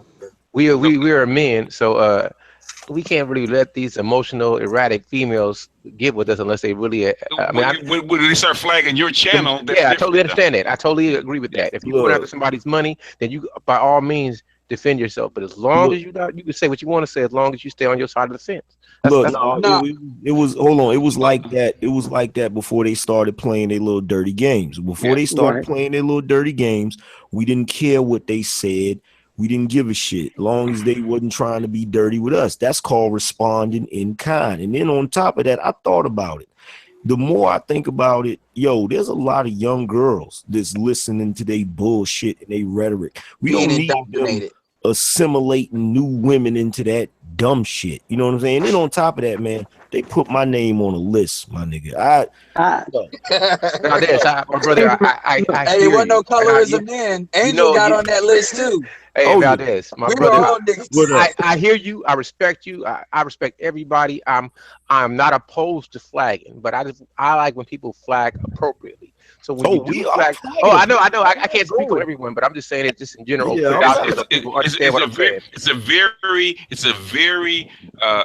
It's a very tailored and direct tactic. They're not doing it willy nilly. They're trying to prove a point. I do understand. I'm a follower, so I'm not denigrating or putting down anybody. You good? We ain't gonna beat you up like Duke. So what I'm gonna say is this though. I really hate when people dislike when you haven't said anything that was detrimental or the production was not horrible. Like if you don't like a video because you didn't like watching it, then leave. You should only dislike something if the production is bad or they saying something that is so derogatory. Can I ask him a question? Go ahead, Edward. Ask him. I want to ask you and LLR this question. You honestly telling me it's more valuable or helpful to promote all this fucking or to actually promote black women that actually got some sense? Hold on. I love you. You know that, right, brother? No, I'm not mad at you. I'm just asking you a question. I'm about to answer it. LAR first, and then CG3. I'm gonna answer. I'm gonna say one thing and I'll answer. First of all, for all the brothers that got flagged, I get it. I would not tell y'all to stop. because that's just, you got attacked, you respond in kind. I get that. That's not what I'm saying to y'all in particular. But I am saying what I am saying, Edward, to the degree of there are a lot of young women out here that need to hear this bullshit, because there are women out here that listen to it and be like, wait a minute, you know how many women listen to feminism and it's like, wait, you don't like me, but who paid your bills again? Your daddy? Bitch, get the fuck out my face. LAR. The power of feminism and the power of black men ain't shit is the fact that it allows black men to be sin eaters. It allows women to say it's not that I'm the problem or I'm doing anything. If a black man can't get money, a black man will say, okay, I'm broke, I'm this, I need to change this.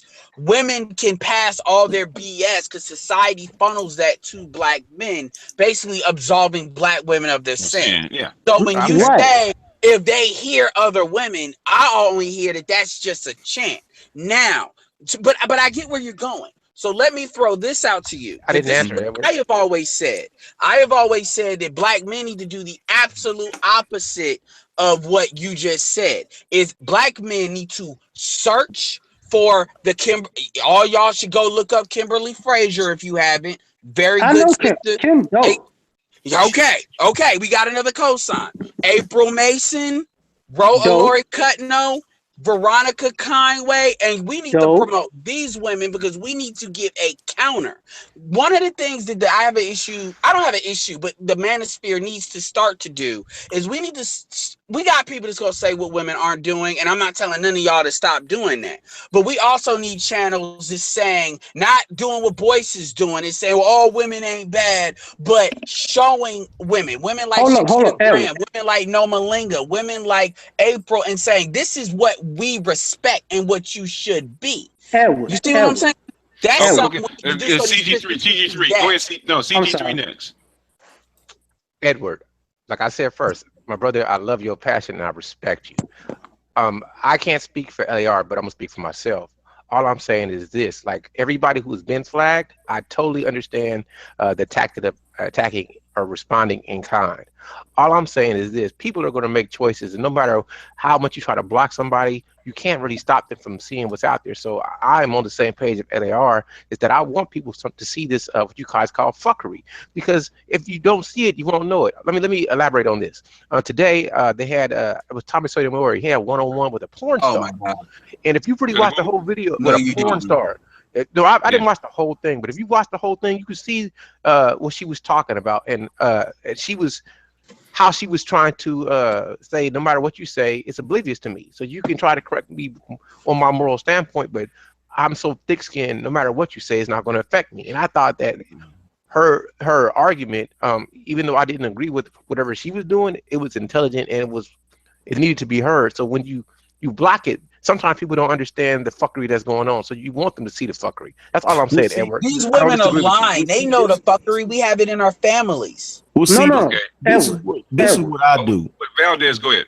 Sorry. This is what I do. Okay, like the whole thing of going, because really it's going after these chicks that orchestrated this. That's really what it's about. And the whole point of it is not so much to silence them. It's to show them that, okay, you want to drop a bomb on us where we're going to come back and we're going to drop a 10-ton bomb, so that don't play like that no more. If you come back on YouTube and you have your channel and you do your channel, you don't want to play the flag game, cool, you good now.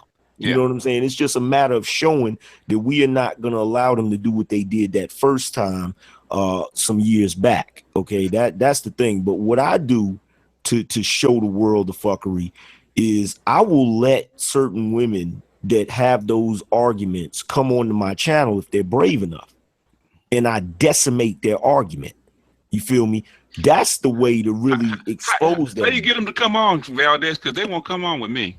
Man, look, it took a long time. Like it took so long. What basically happened was they ended up coming on my channel because I was willing to go on Angel's channel. I went on Angel, like they thought they were gonna gang up on me. So like Angel had called me on the phone and he was like, there was one particular chick named Miss Legit Part 2, and she that came on my channel in the chat room. She wouldn't call in, but I was clowning her. And so what ended up happening is she was on Angel's Hangout, and she was like, yo, can you get Valdez to come on the Hangout or whatever? And it was like, I think it was like 7, 8 women in there. So she basically was trying to see if I was going to punk out. So Angel called me. He's like, yo, do you want to come on the Hangout? It's going to be a bunch of women. They want to ask you some questions. So I went on the Hangout. I stayed on there for like 7 hours defending the fellas. You know what I'm saying?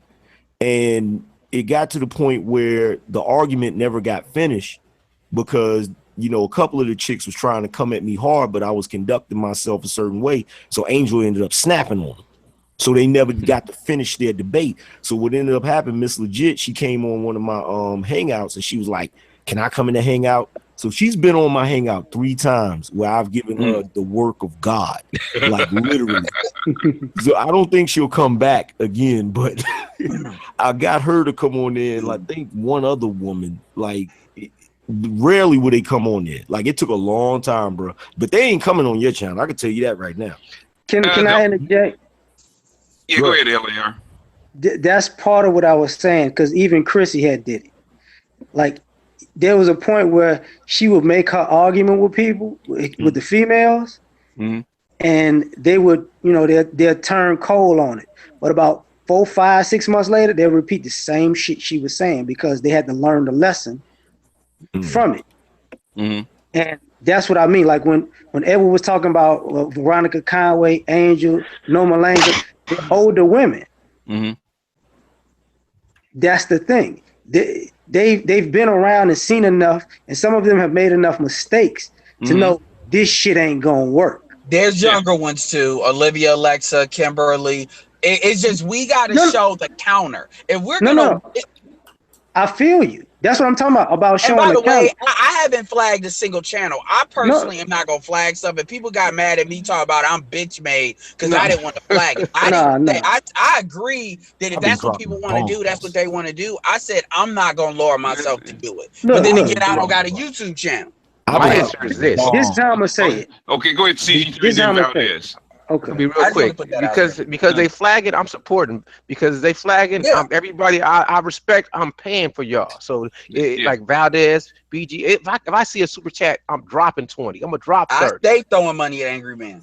So I ain't got a flag, but I'm gonna support my brothers because you guys are doing work for us. You know, some of us can't say certain things, and BGS and Valdez, LAR, you guys are doing stuff that I wish I could say. You know what I mean? They gotten off since I've been into Omar mode. They gotten awfully quiet. Yeah. Well, see, here's the thing. Go ahead. Here's the thing.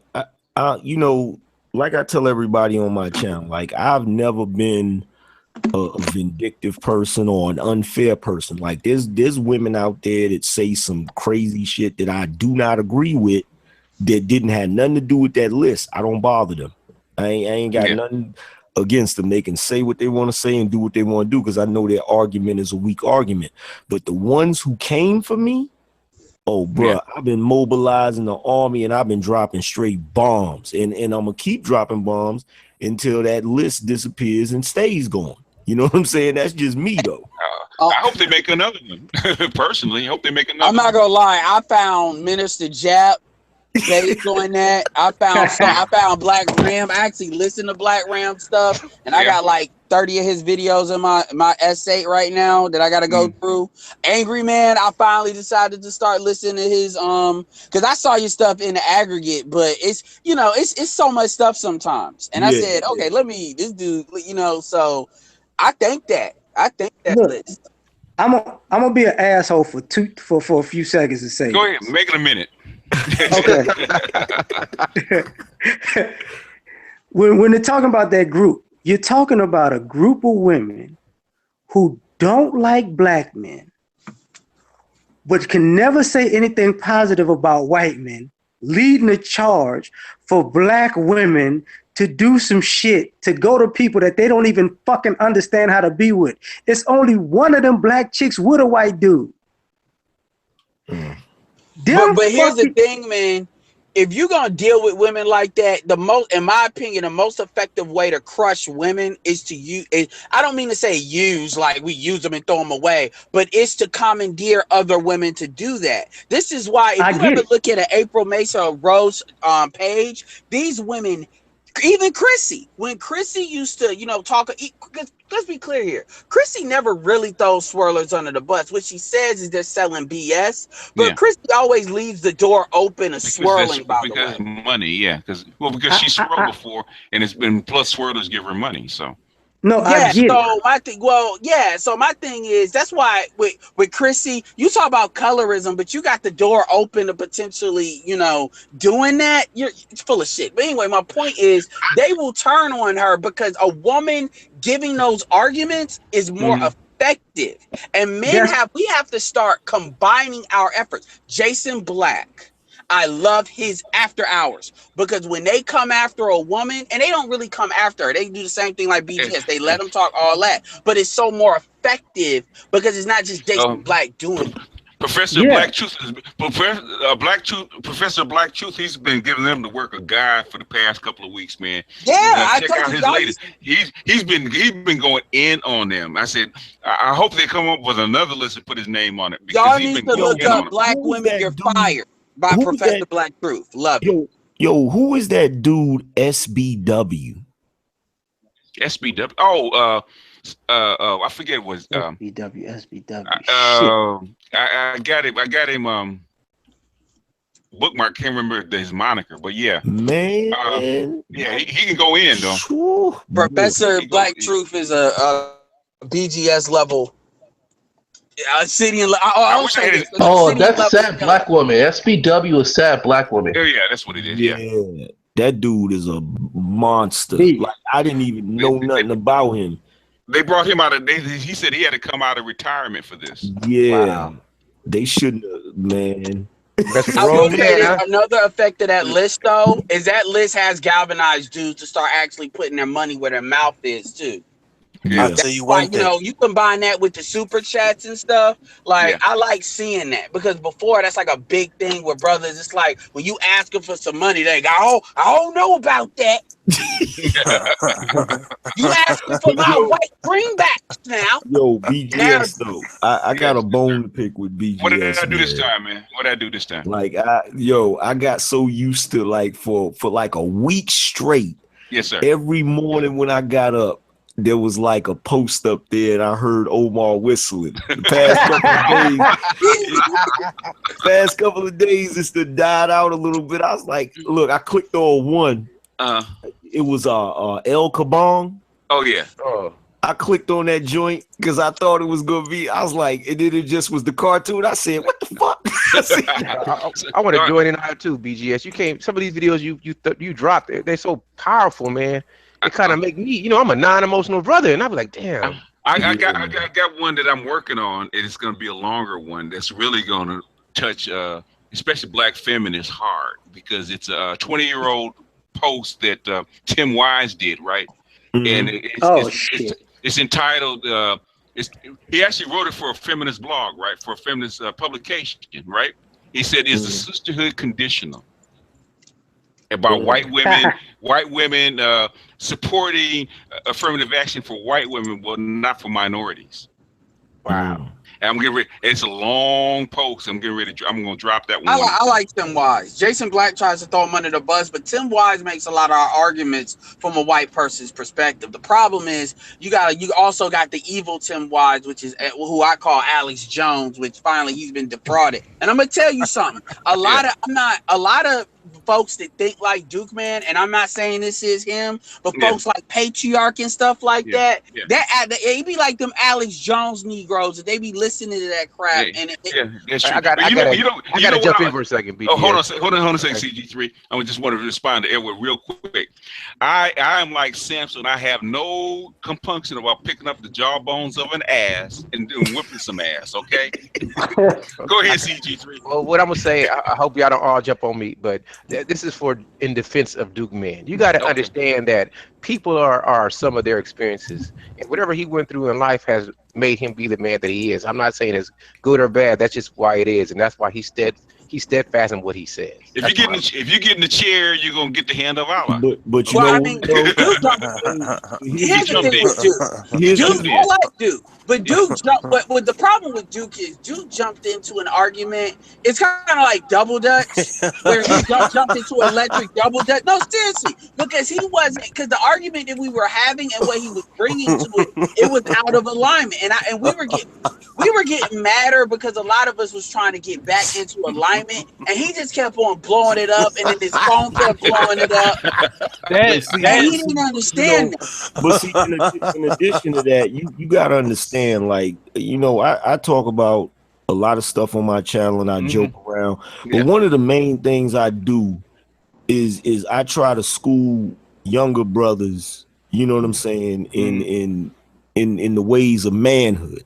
So when if I hear somebody, it's just like when I was on Obsidian's radio show like a couple Sundays ago when he had New Possibilities on there. Dude, yeah. Like, if I hear you having a debate and you're using the same points, the same freaking passive aggressive type of arguments that women use, I'm gonna give you that work. Like we was talking about movies, and that whole Guy King and when Duke Man came on, it reminded me of Harlem Nights when Arsenio Hall when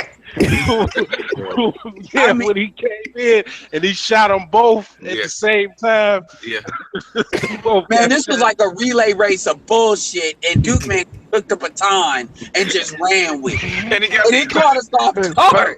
But like I said, that's just his experiences, man. And they probably got the same perspective. That's what it is. I know it's fucked up to say this though. I don't give a shit about colorism, but I'm starting to see the issues with it because the older I get, the more I'm seeing dudes gravitate to it. And I'm like, in one way, I'm like, you've been around your mama too much. Yeah, but in another way, that's what it is. That's what it is. Yeah. Right, but in another way, it's like I'm seeing too many brothers like that. Yeah. But see, you know what? Raised by women. See, you know what? That problem where they're adopting certain types of feminine ideologies, like the colorism part of it, that's the least of it. You know what I'm saying? Like that's not even the bulk of it is some other shit. Yeah, I agree with that. I totally agree. Now, Master BGS, got that work and got that colorism idea real quick. But go ahead, go Sonia. But you know, to reiterate what I've said 1,000 times before, I realized that the difference in culture. Me growing up with a single mother, but in a Haitian household, I don't know if I want to clear myself an exception to the rule or an exception that proves the rule.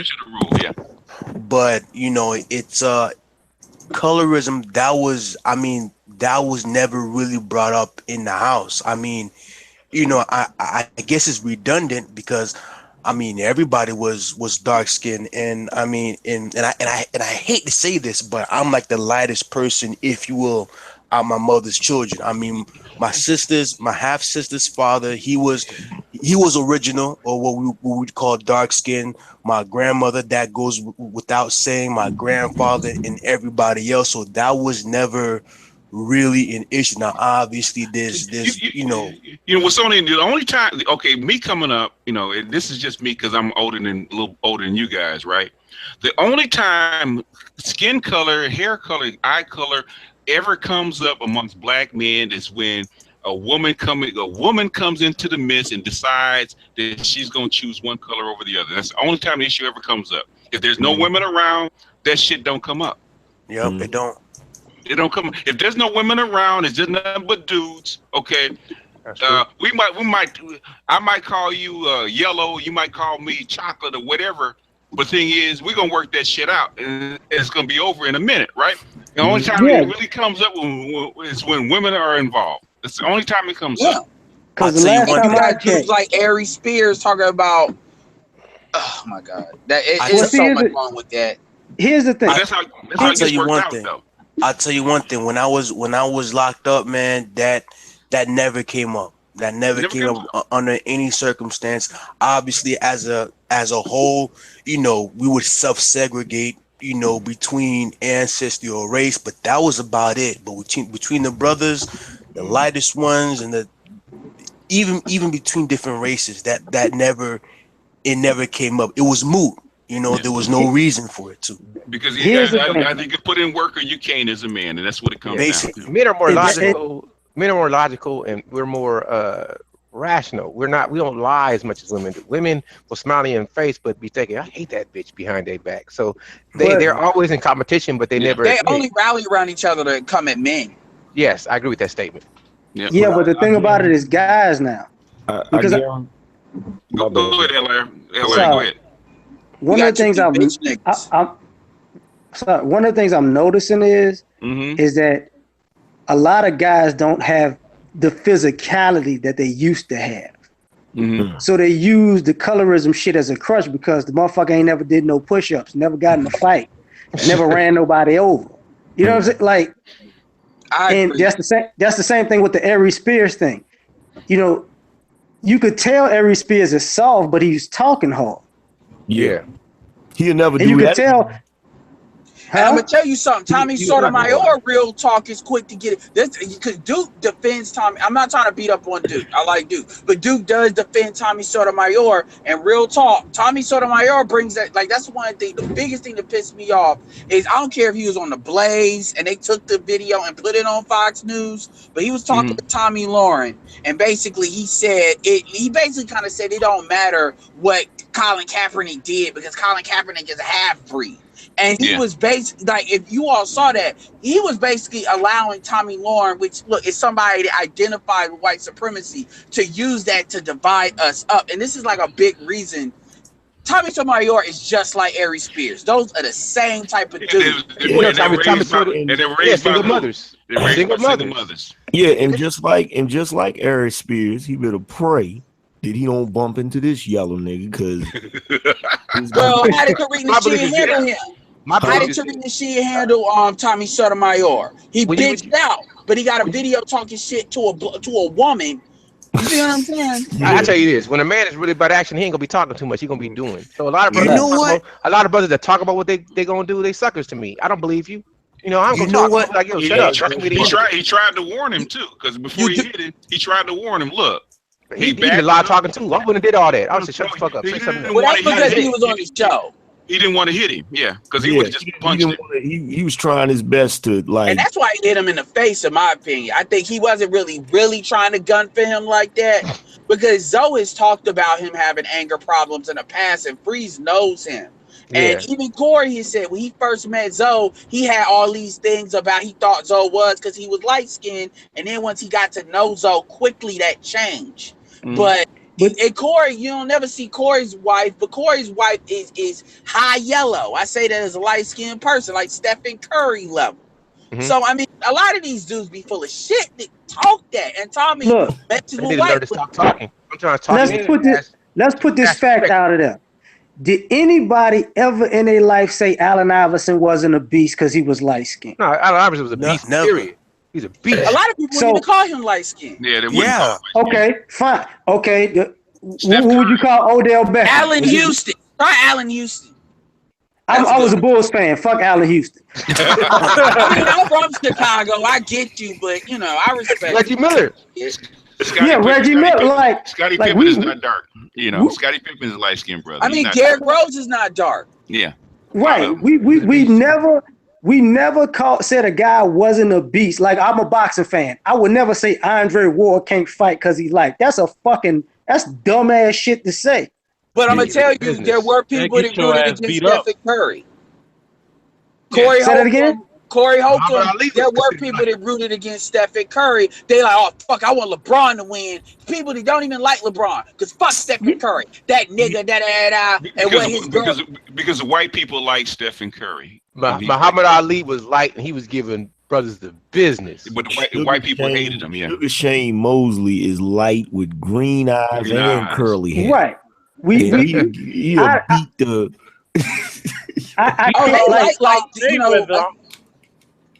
I just never. Once the light skinned person declares that he's down, you know, they turn on us just as fast. That's the thing a lot of people don't understand. They think we're gonna let him do this. No, if real talk, if you really want to know all the coaches and all the people to get the privilege, I'm not saying it's privilege per se, but get the jobs. Look at any black coach or anybody high up in, like, you know, the NSA or something like that. In fact, it was funny. 24 showcased this too in a real quick scene. Usually they got a white wife. Yeah. That's what nobody see. That's where if you trying to buy your way in. You're trying to buy your way in, yeah. Yeah. So those are dark-skinned dudes doing that. It ain't now light-skinned women may get put in there, but real talk, name me all the light-skinned people you see on TV. Michael Ealy, I rarely see him. I don't see him. Because white people, when they think of a black person, they want a dark black person, a dark but black you don't man. see light-skinned people the crying original about man. that, but dark-skinned people are crying. So because the standard that is judged about what a black man looks like is white Hollywood. They don't want a light-skinned man because a light-skinned man is not black to them, or not black enough to them.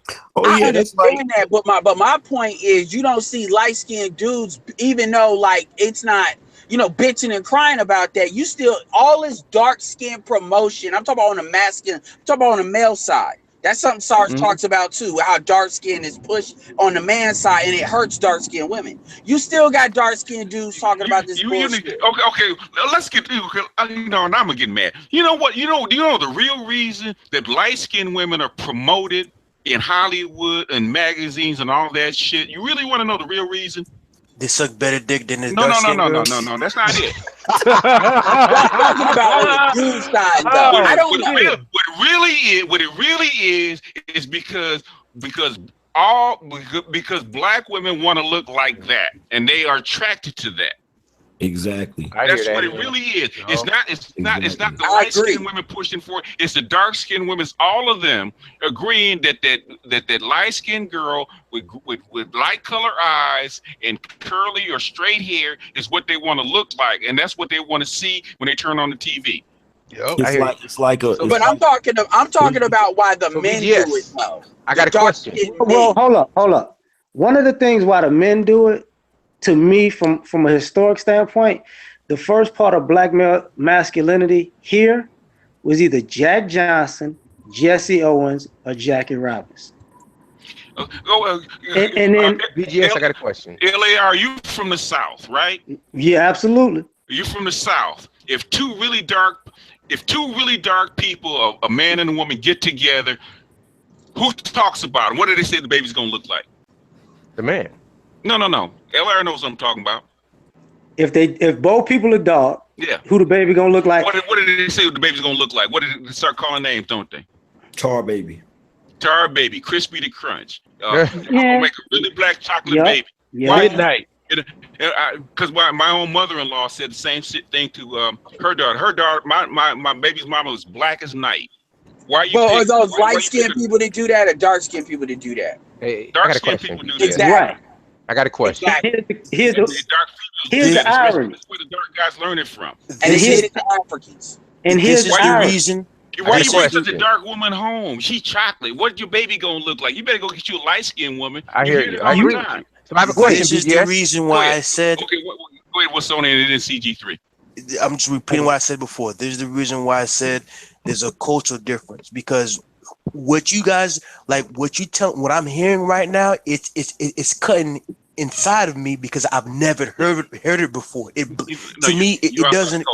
doesn't compute. It doesn't make sense saying two Haitians, both original, what we call dark skin, darkened than piano keys, going to say something like that about their I can't even compute it right now. Me hearing this is making my blood. Cross over to Dominica and see if you hear it. Okay. Oh man. Question. You know what?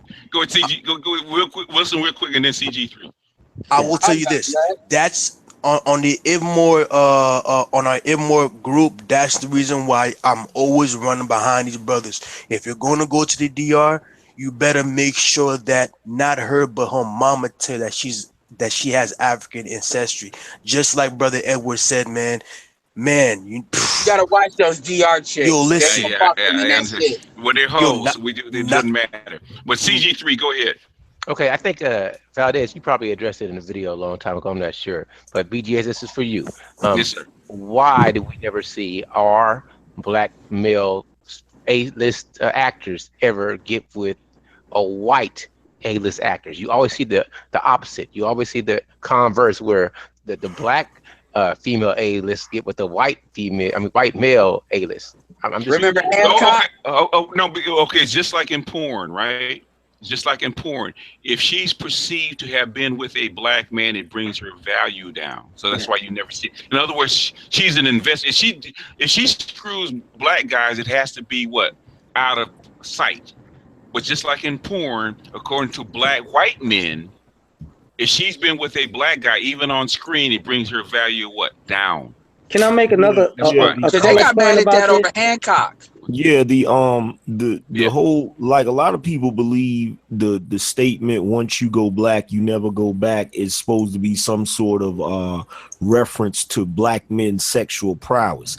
That's not the case. It's a reference to the fact that once a white woman has corrupted herself with a white man, with a black man, she's ostracized from white society. Same thing for Asian men.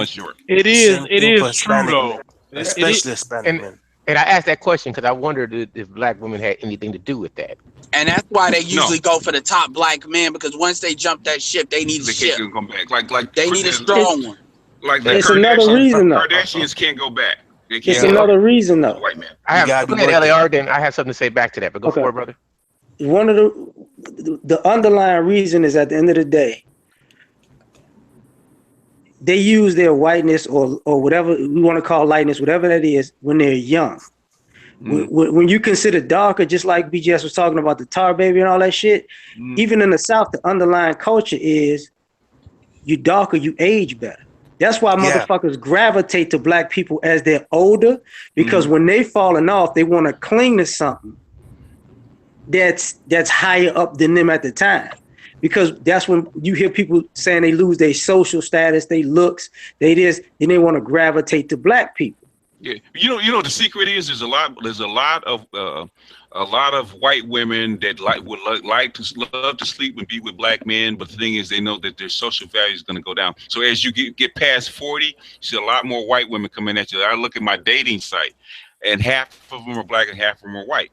Once they no longer have a value or a value to protect, then they don't mind being with a black guy. But at the time, I can understand it, because they're vessels, and they have to get the maximum value out of themselves that they can. So I have another question. Yes, another question. Yeah, go ahead, CG3. Okay, and I've seen a lot of I guess you say mixed couples when it comes to sports, like the LeVar Ball is a black man with a white woman, but I never see a powerful white man with a black woman claiming that they're proud that they're athletic or children. I just don't see it, and I haven't George really researched it. I mean, well, you say athletic. No, but no, Dirk is the only one you can think about. I never David Bowie. No, Dirk is the only one you can think about. Robert De Niro. He's outside the culture though. I'm talking about powerful American, like a businessman that's rich. Like you see a lot of black men with a white woman, and they'll have a prominent son. But in his prime or outside his prime. It doesn't matter. I mean, you can elaborate on it how you want. I'm asking the question. But George is married to a black woman. Yeah, I know that. But does he have children? He was married to a white one first. Successful?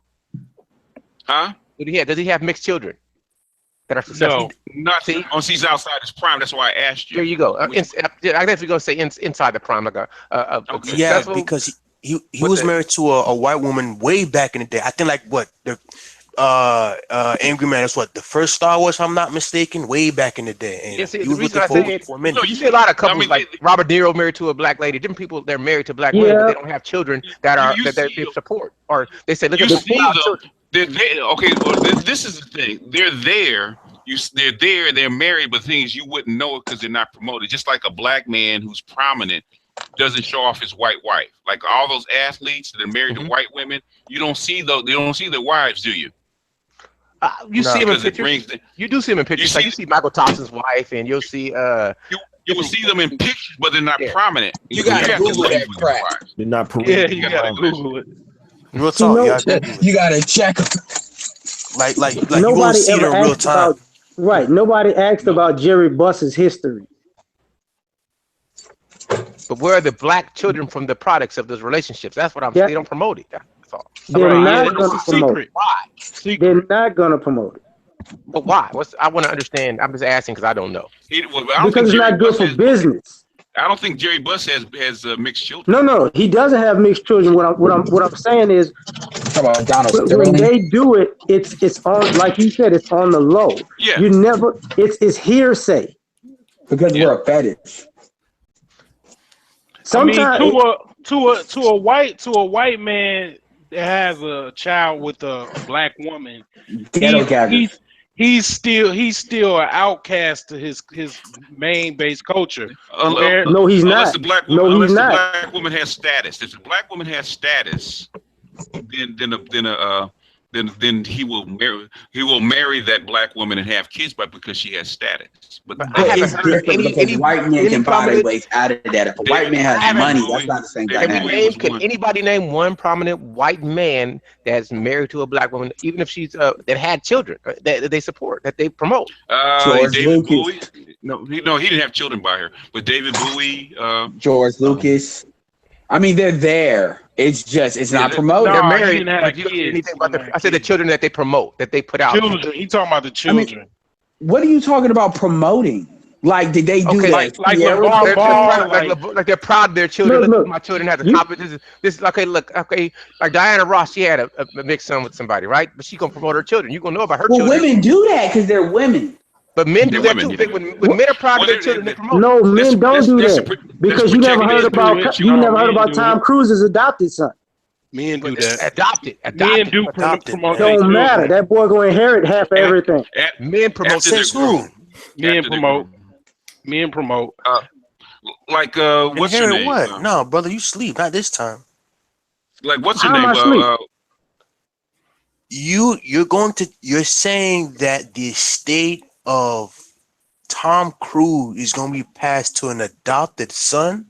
Nah, brother. Yeah. He'll get a piece. No, that's not true. He'll get a piece, but he'll get a small piece. I'm not saying he's gonna get everything because that ain't the only kid. But yeah, he ain't gonna get half. Doesn't matter. You're not getting half. He's Your name not anyway, gonna be so on. it doesn't matter. I mean, George Lucas's only biological child is mixed. But is he? Yep. I'd be damned if those white kids are adopted. Those white kids will get more money. Okay. I bet you that. Yeah. Who did he have it was with a black woman. It was a black woman. It's the woman that's been with her since the beginning. No, because he was with a white woman. They adopted his way. Look up what I said. The only biological child he has is that mixed child. I understand that, but I'm talking about his marriage. I'm talking about his marriage, not his children. I can't speak for the children, but what I'm saying is that the mom of that child is a black woman, and that black woman's been with her for a long time, been with him for a while, at least over 15 years. It probably over 20. I wouldn't say. I don't 70 years old though, boss. Yeah. I ain't saying he ain't dealt with other people. I'm just saying, like his only biological child is a man. It's like what BGS said. For a black guy to get a white chick, the white chick is the prize for the black guy. For a white dude to get a black chick, the black chick is not necessarily the prize to that white guy. Okay. Well, that's suspect coon behavior. I mean, that's what I'm saying when I'm talking about black people that should be considered. Here's the thing that Duke was trying to say, but he said so wrong. Should black men should be categorized as far there should be a hierarchy. Me personally, I think black families take precedent because we need strong black families. Now, BGS, I know what you're saying about families dying and stuff like that, but women that choose to be wives should take precedent. And I personally believe the single mothers want to get the highest status. And that's what a lot of this crap we deal with. Black men that choose to hop the fence, well, at that point, it depends what you're doing at that point. There'll be a case-by-case basis. For instance, Nate Parker, like his work. I'll support his work. But I don't support Nate Parker being with a white woman. And see, this is what a lot of dudes do when they fight me on that. Here's the thing. Y'all missing Y'all missing the cultural difference when you're talking about how a black man will promote his white woman like she's, you know, the trophy, but a white man won't promote his black wife like she's a trophy. White men don't generally promote their women anyway. No, but what about their children?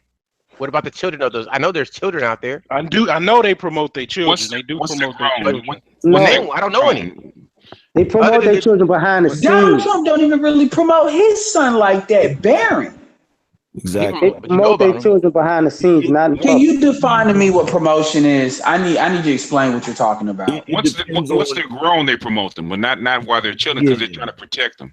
Yeah, they're trying to protect them. Like it depends on the situation. Like white men, you got to realize. That's the same case with LeVar Ball, though. His kids are pretty much, in college. I mean, he's doing the same thing. I get that. No, not a lot of black men live vicariously through their kids, though. That's a different dynamic. Is this the argument? Is the argument that there are brothers out here that I mean, if you're trying to raise the argument that there are brothers out here that are so color struck and smitten by white people that they're going to promote their white wife and their mixed kids, is that the argument? Yeah. No. Yes. He's trying to Number promote. one, that's bullshit. Ball is trying to promote them as a brand so that they will make money. Right. Well, here's the thing. Like when it comes to that, like if you, I've said this numerous times. I'm not gonna go out here and be promoting the hell out of interracial relationships. But damn, if a brother's in a relationship with a white woman and you have kids, you're not supposed to be proud of his kids. See, that's what I'm saying. I see. That's you. Thank you, Valdez. See, I don't see white men acting like they're proud of their black wives or their. I mean, and I got a question. Why should we care about that? What's the point? Edward, chill. It's just interesting. I just try to see the dynamic. Like I wonder if other people see it, because I always see the brothers that get with white women, and they're always proud of their white women and they're proud of their mixed children. But I don't see the same. And I'm not saying what's right or wrong. I'm just trying to understand it. I'm here's analytically. Go ahead, Edward, and then LAR. Go ahead, Edward. No, I'll pass. I get what you're trying. You're just asking a question, so it's all good. LAR, go ahead. What I've learned from my experience is that they promote their children when they're adults. Yes. Like you didn't know Anderson Cooper's parents until somebody told you as he was an adult. You didn't know that Angelina Jolie's dad was John Voight. Yeah. You didn't know that Frank Sinatra's son was the dude that was on CNN that they thought was Woody Allen's son. You didn't know that. You didn't notice that all of these coaches, nephews, cousins, sons, wind up coaching and assistant coaching these teams because you didn't know that the family of the Berettas adopted another kid and handed on the business to him until they was adults. They promote behind the scenes. They put these people in power positions. They don't want you to know who they are as kids because if they change their last name or use their middle name, it's still in the family, but you don't know until it's too late. Yeah, Charles. Michael Douglas was grown before Douglas promoted him. Charles, are you saying that the white men don't promote their mixed children when they get adults as well, or I don't know. I was just curious. I don't see it. And then LAR gave me a good answer. De Blasio, the mayor of New York. I understand. Lenny Kravitz is one. Right. Okay. De Blasio. You guys gave me. Okay, thank you. That's all I wanted. Thank you. I got a good answer. I was just curious about it. It makes sense. See, here's the thing: white men, when it comes to them doing things for their offspring, they do shit that matters. Yeah. You know what I'm saying? they do shit that matters. Like black men, not all black men, but like Greg Hewlett when he said that. Yeah, black men that want to walk around, showing off their kids or whatever. Like they don't even realize if you rich and famous and you in an interracial relationship and you out here showing off your kid, you definitely putting your kid in harm's way. I understand. You guys really answered my question. I was trying to think about it, and sometimes you need the big group to understand the dynamic. I got it. I got it. I really got it because they're already in a position of power, so they're doing their best to protect their children and make sure the children are not ostracized by exposing them. I got it. I don't mean to be a And cold by the person. way, can I add one more thing? Yeah. Go ahead. Yeah. John McCain is George W. Bush weaponized. John McCain has an adopted daughter from it's one African country, I don't remember, but she's actually in the will. Now obviously she's not gonna get as much money as the rest of the family, but that's something they mention, to be like, oh, we're not rich, blah blah blah. George W. Bush weaponized that to turn white people against John McCain. Yeah. And a guy that was tortured in this country for his country allowed a dude that just served in the airport, you could argue didn't even serve in the military like that, to basically bypass him. So there's different dynamics at play depending on what situation it is. So just want to mention when you run for president, everything's on the table. Right. Like I said before, I mean that the whole prize aspect. That I mean, it might be a tough pill to swallow, but I mean, black but people they are get not. that from their single mothers. They not the prize, like to them. In their eyes, we're not the prize. You know, when a you mean black women? Yeah, right. Or black people, yeah, right, yeah. Well, if a white man takes that step to marry a black woman, then he actually is making a sacrifice. Right. Yeah. I agree. It's a prize to him because he has to take a step down and take a hit for her if he's going to marry her. In more ways than one. Right. It'll cost him some money. That was what I was about to get at. Like we got to look at the future. You don't think about the aspect of Michael Jordan's sons. You don't remember what they look like anymore. I hear you. You don't think about what is Samuel L. Jackson? You know where his kids at? Like Will Smith and his kids is the only ones you personally probably know because he's the actor in Jada Smith, she's an actor, but at the same token, you know they're gonna be working for his company. You know what I'm saying? Yeah. So they were actors. He was a child actor. Yeah. Right. But it all depends on where the person wants to go. But those children are sheltered in that because he has his own production company. Yeah. So they're still protected even if they're public to a degree. But you don't. I understand. Yeah. So we as people are doing the same things. You even like take for instance Master P. Romeo went kind of silent for a good minute. He was grown and people popped up like, oh yeah, that's Master P's son. Yeah. He got like 5 other fucking kids. By the way, he's about to inherit $200 million when his, so that versus promoting your say, you know what I'm saying? I mean, when I hear the term promoting your kids, that's not a fatherly duty. I don't think it is. Like, I don't think it is at all. Well, I'm just thinking out loud. Yeah, so I hear what you're saying. I was asking a question, and you guys all explained it to me. And I think that when a parent is in a position of power, or they're at the place that they want to be financially, they won't expose their children. But people who are trying to make their brand bigger or become more exposed and more popular will put their children in a limelight. Well, the biggest reason that mixed couples don't promote their children or let it be known because mixed children become a target on both sides. Like the Barges, white men and black women. Yeah. The Barges, we didn't know that their father was white until way late. We just thought they were light skin, Puerto Rican or something else, light skin, whatever. Until they actually stopped performing and found out that the father was white. They kept it a secret. And I'm glad Alfred Woodard's husband is white and been a white man for 30 years. But who did Wendy Williams go after? Mike Coulter. So why do you have a white, And I'm glad you mentioned that about black women and white men. A lot of people don't notice the parallels between them. Yeah. There's a lot of them. Black women use white supremacist talking points. Yeah, because they're supremacists, both of them. Yeah, right. It's just they have a patriarchy and we have a gynocracy. I never forget my cousin. My cousin is in a relationship with this chick. She hates my guts. She used to come on my channel. Oh my God. under a because we got into an argument long before I was even on YouTube. I used to debate with her, and she would come on my channel after I finally got the channel and under a fake name and try to debate with me. And just the way she debates, I automatically know it's her. So every time she tries to use a fake name, I'll be like, I'll call out like, I know it's you. You know what I'm saying? Because what really got her hot is I told her, I said, black women and white men are exactly the same. Mm-hmm. And she said, what? Like she got so offended. And I broke it down for her. I said, think about it like this. I did it in kind of like a satire type way. I said, Black Mariah on your ass. Yeah.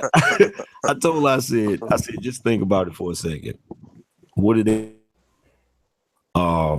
they both feel like the world owed them something. Mm-hmm. They both can get a job pretty much whenever they want, wherever they want. And they both can get away with fucking niggas up. Yeah, that's a good example, though. I know she was hot.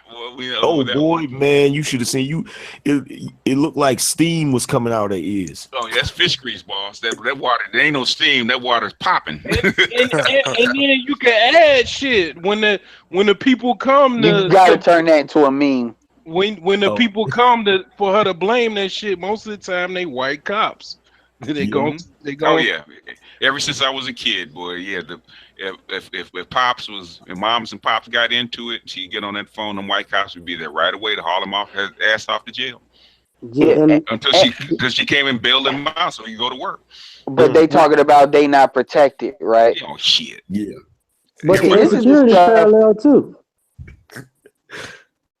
This is the type of stuff that, like, when you really understand this is that black version of red pill rage. Because you think of all these videos that, like, Chrissy put out. That's why a lot of dudes are turning on Sarge, to be honest with you. Sarge been taking L's because a lot of dudes have been really calling Sarge out ever since that list thing. Because it's like, dude, you negotiating with terrorists, man. Because his arguments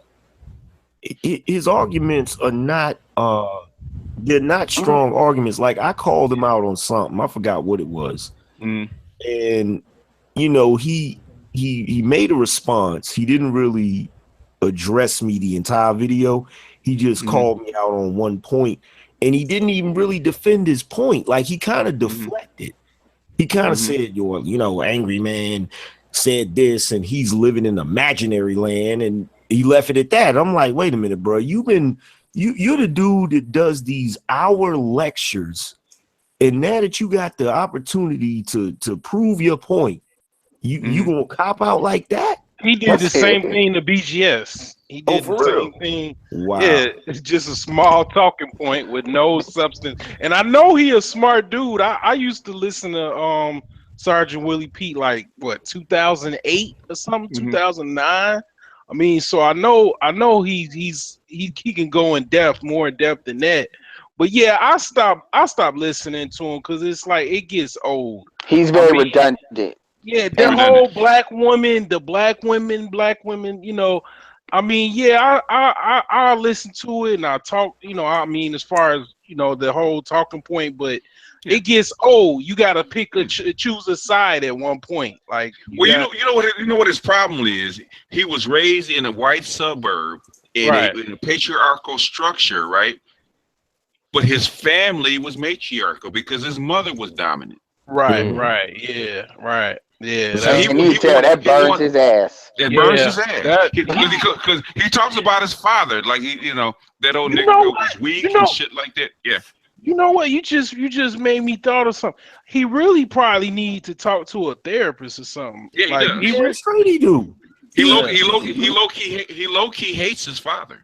Yeah, because and the crazy thing is, what he hates him for, he says it all.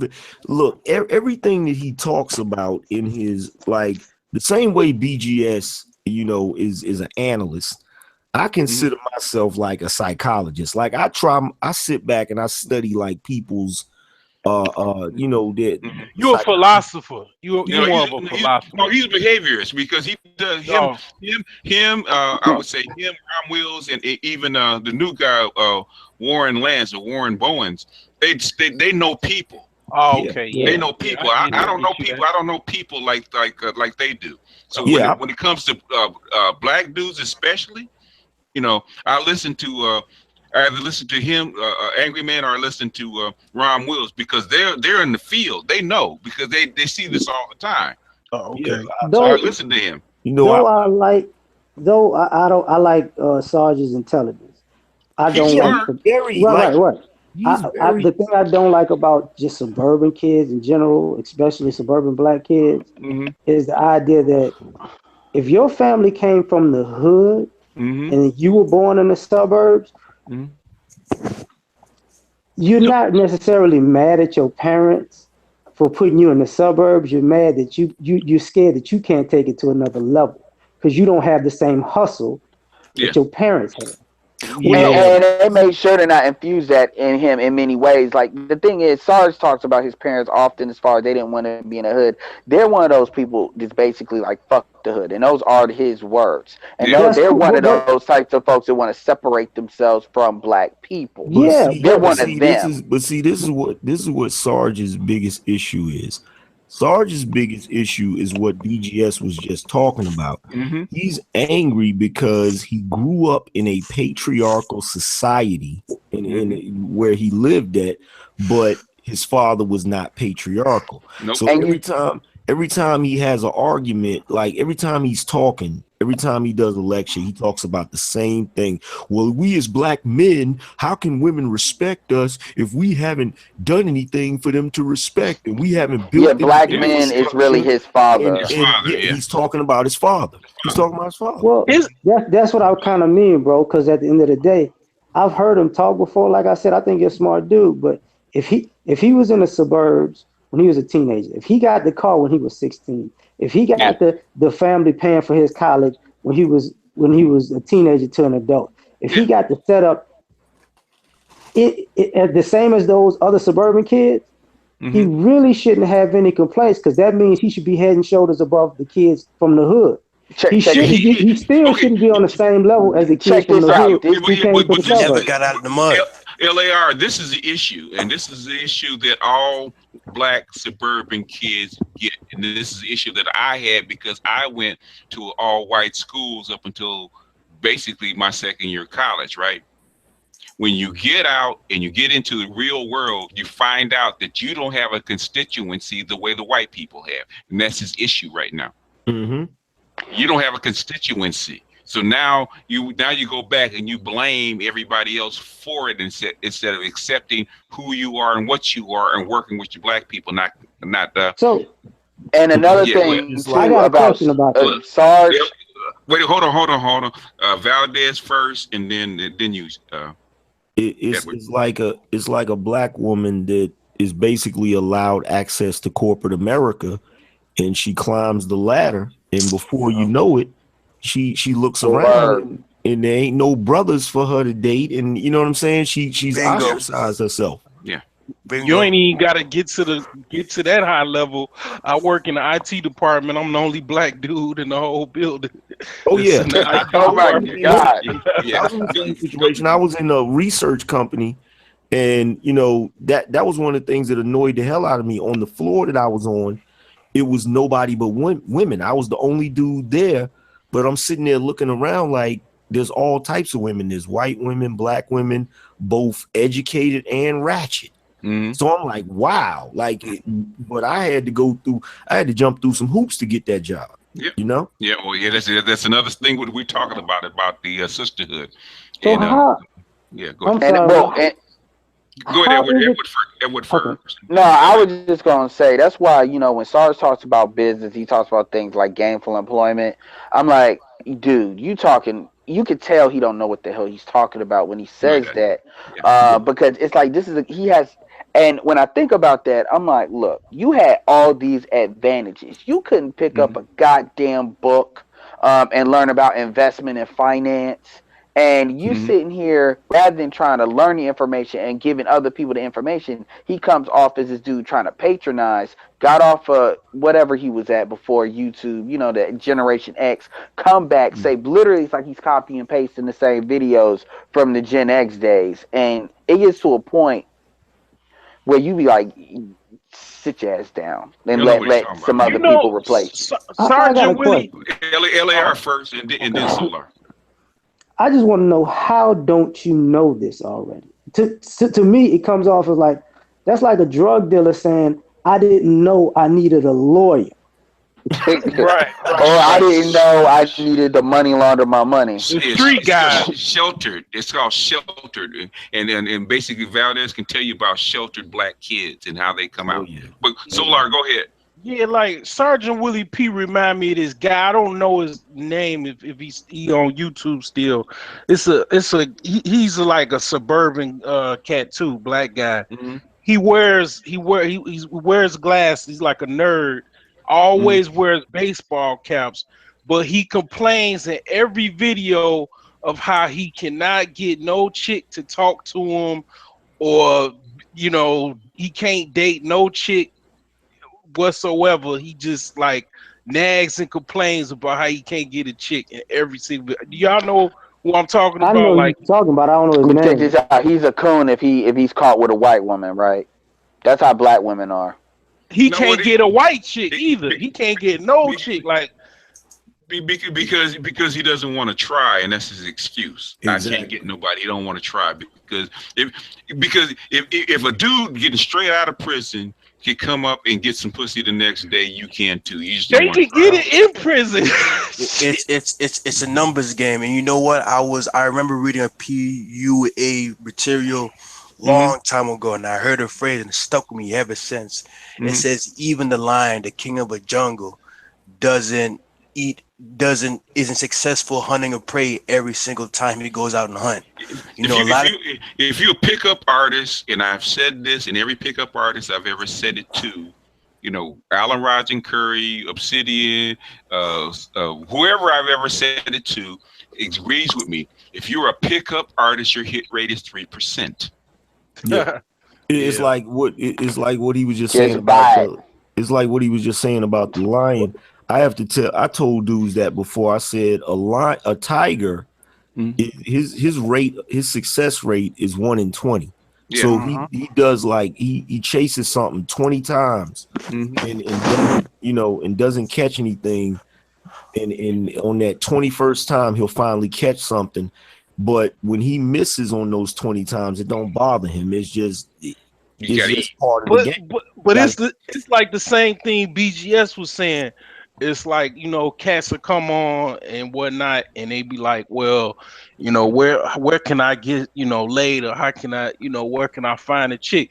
It's like you have the same thing what you saying, Angry Man, like the kill rate. But when it's the dry season and all the like wildebeest are herding, I mean, they could just pluck any wildebeest they can. So it's like what I'm saying, you go to Atlanta, you go to Houston, you go probably down to Miami. I mean, shit, you could the hunting is easy, you know what I'm saying? So but I was telling Master BGS that at least with me and a few millennials in my generation, is that the juice ain't worth the squeeze. You know what it is? Me personally, I just have apathy towards it. I really do. I really do. You know what's the difference between the hood dudes? I'm not, Valdez excluded, but the thugs and everybody else. Okay, the difference between a classic man and a thug is that a classic man, no matter his station, don't want to screw anything less than a 6. A thug, no matter what his station, he'll fuck a 3 in a heartbeat because he wants anything. I'm telling you, boy. And see, here's the thing. Like, I'm not gonna promote that. I tell brothers all the time to raise their standards, but as much as you may not believe this, there's a little benefit to dudes that run around messing with 3s. They get a lot of practice. Yeah, dude. They get a lot of practice. Go ahead, Val. I'll let you finish, and I'll tell you the story I told them on the Hangout one time. Go ahead. Okay. And you know, they get a lot of practice. And see, I've said this to brothers, I don't know how many times. In this day and age, brother, there's a lot of lazy dudes out here. Yeah, there are. And in addition to that, there's dudes out here that they want to drive a Bentley with Hyundai money. Yeah. You can't do that. Like, you gotta be able to, if you like, dudes come to me all the time and be like, yo man, where can I find a girl? Where can I do this? And I have to ask them, like, is your game on point? Like, where are you in life at this moment? You know what I'm saying? Because you gotta have certain things to. Dog, man, they gold diggers. There's a few ways to hunt. So I don't want no gold diggers though, man. They not all gold diggers. That's what they'll say. Yeah, they're being facetious. But see, you got to understand, they're not all gold diggers. Like, women have a primal need to be with a man that they know can provide. It's not always about being a gold digger. It's about performing. You said what? It's about, they want a man that can perform. Exactly. In any area. But Valdez, this is what I explained to one. I don't know if it was recorded. It might have been after the stream cut off, because they asked me about how do you get good with women. I think it was Jung. He was asking me about that. I said you have to treat women or being with women like baseball, right? Mm-hmm. So, in other words, when you get fresh out, you get called up. You don't go directly to the big leagues, do you? Nah. No. You started at single A, okay, which is the threes and fours. You move up to double A, right, which is like maybe the fours or fives.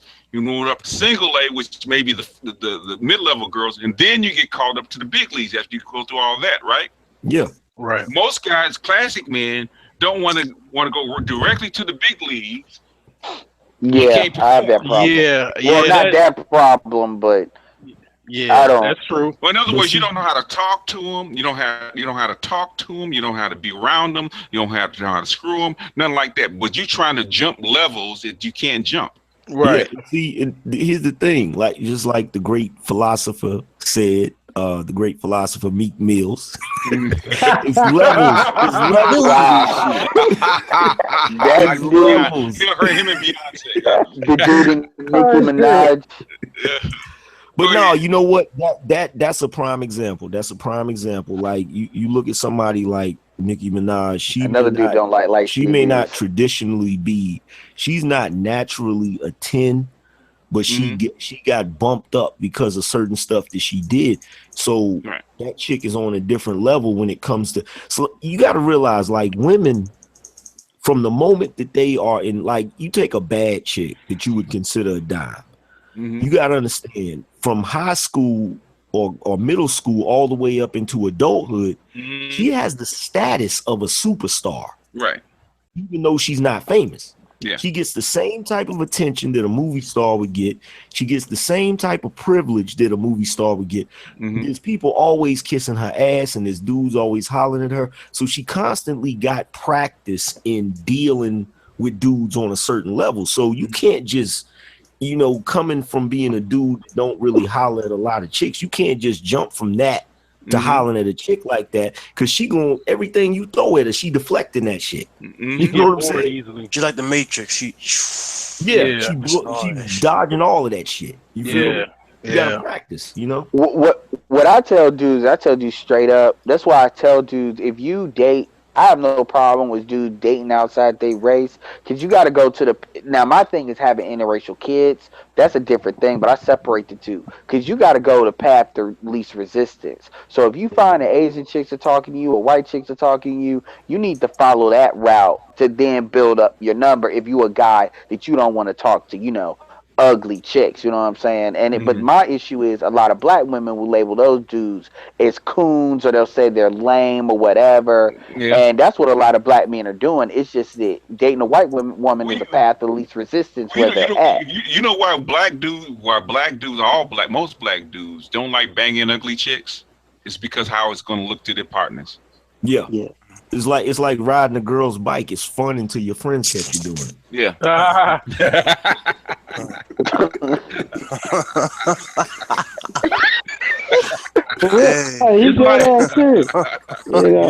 I can see niggas like just getting ready to roast a nigga too, dog. Like, bro, I don't see you on the goddamn Huffy the other day, boy. Yep. I ain't gonna lie. I got some fools that they'll bring home an ugly white girl and then try to defend that crap, man. Ain't no defending her. She ugly. You gotta take that L. But you know what? You will see a dude. Everybody got that homeboy that ain't ashamed. Of whoever. More than few. Here's the amazing thing about them dudes. One day you'll see them with a busted chick. You be like, what the hell? And then another day you'll see them with a bad. You know what I'm saying? Because they figured it out. You know what they figured out? They figured out that if you treat certain chicks a certain way and then treat the other ones a certain, like if you treat the threes like they tens and then treat the tens like they threes, you know what I'm saying? You'll find something out real quick. Real quick, you know what I'm saying?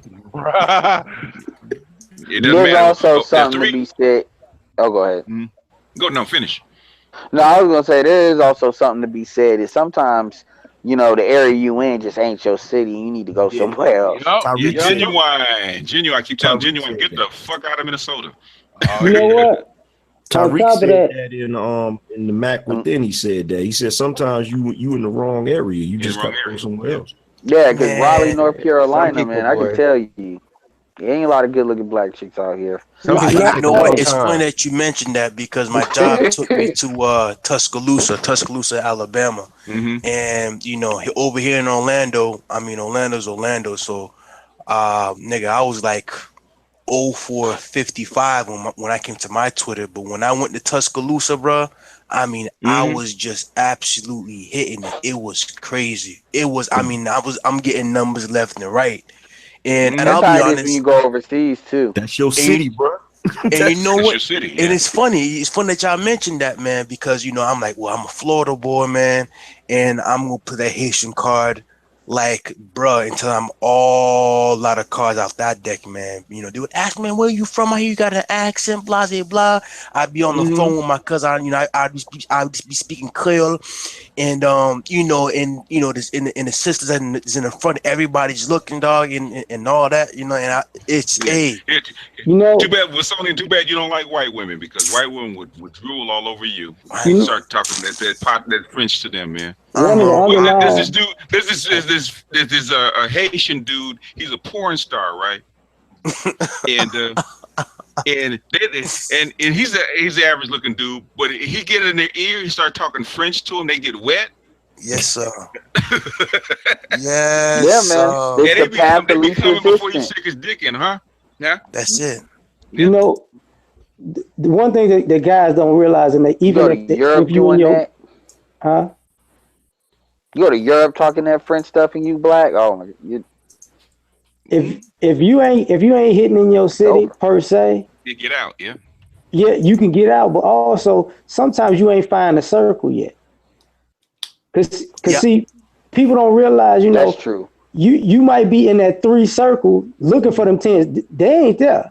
You gotta find the different ambiance, because everybody don't hang out in the same spots. Different watering hole. Yes, Bob Will said that. He said black people got to get better at infiltrating circles. Yeah, because if you don't, you stuck. If you gotta change whatever type of chick, that's why I don't mind chicks friend zoning me, different kind of chicks friend zoning me, because they're gonna introduce me to different environments. Exactly. BGS, I used to back in the day, I had a white girl as a wingman. Yeah. And she go basically, and women are good at teaching you the culture. Like black women say, "How can I get a white man?" I say, "What you need to do is find you like 3 or 4 good, solid white girlfriends, so they can teach you the culture." Because they'll give you the whole game. They give you the whole game. How to talk to them, what to say to them, what they like, and all that stuff. If you want a white man, you get you some white girlfriends. But Crystal Carrison don't want you to, won't tell you that shit. That's the brothers. The good information she don't tell you. Yeah, that's the one thing that brothers don't understand. You can use the friend zone shit to your advantage. Yeah, like a girl like the one you uploaded, BGS, that white girl that was talking to the feminists, talk about the feminists. That's the type of girl you want. Yeah, you can utilize the friend zone, but I wouldn't suggest it for a rookie. No. Because you want to fuck her, yeah. You know what? Okay, this is my rule for the friend zone, and see if you agree with this, Valdez. Okay, this is my rule for the friend zone. Okay, any rule that I have, okay, I have hard boundaries. Okay, really hard boundaries. If I designate a woman as my friend, I never, ever, ever, ever try to fuck her. Never. Yeah. Never. And I let her know that I don't care if she's trying to suck my dick. No. Okay. Yeah. If I want pussy, I go over here for pussy. Because I told many of chicks, even my exes, well, we're friends, not bullshit. We'll never be friends. You're my lover. You've been my lover. I've been fucking you. You know, once I put my dick in you, you're no longer my friend. Okay. I got you. PGS, let me ask you a question. Yes, sir. He just gave y'all the secret. He gave y'all the secret. Oh, okay. I'm sorry. I'm sorry, Valdez. He just gave y'all the secret to getting out of the damn friend zone. Yeah. Let me ask you a question, because if you know, what do you do? Like friend zone is, I don't understand it, but I do. But what if a girl is like incredibly good looking, then she comes on to you, but she put you in the friend zone? You gonna stay at the hard line? Oh no, yeah. If I designate her as my friend, she's my friend. You know, and I've had friends, especially in college. When I was in college, a chick that she was bad. You know, she was my friend, but she was bad. She was so bad. I remember I was taking pictures of her in front of the, I think it was a Marriott. When Marriott was new, they had two old Jewish men, okay, get out of their Mercedes in front of their wives, start walking over, waiting until I finish so they can give to her the phone number, okay? She was that bad, okay? But the thing is, I never tried to sleep with her. I never tried to talk to her that way. I tried to fuck her cousin. She got mad about that. But see, I don't even continue. Yeah, but she tried. I said, no, baby, I don't even see you that way. You're my friend, and you're gonna remain my friend. Now, give me your cousin's phone number and have her come by. Yeah, I don't even play that friend zone stuff, because it's like this. If we gonna, like, you gotta have discipline to do that. Yeah, I have a lot of discipline, but understand the point that I'm about to make, and then you guys can argue if you want. But I tell a woman, if let's say we work together or we associate, I don't have women friends. I don't want to be your friend. Now you can, if we work together, or I know you from a mutual acquaintance, and you gotta, like, we can be friendly that way. You can invite me to a party, but you can't ever invite me to come hang out with you one-on-one, or come to your house as you and me. Why not? Because I'm fucking. That's the end of that. Well, see, but you can't do it. So you can't. No, listen to what I'm saying. So you can't handle the friend zone. I don't. You gotta hear the point that I'm making. I'm saying I'm not saying I haven't. Okay, my old partner of mine, we talked about this. You know what he said? Go ahead. He said, "I fuck all my platonic friends." I understand that. See that? In other words, they're never your friends. Let me go farther with this. I'm not saying I guess for me, I'm not saying I have not had female friends, but most of the female friends I've had, they either had I knew them from like family or friends, like they were married and we were friends, or we worked together and we were cool at work and we did things after work, but we didn't, like, she wouldn't call me and say let's kick it. I wasn't kicking it with her like I would kick it with a male friend.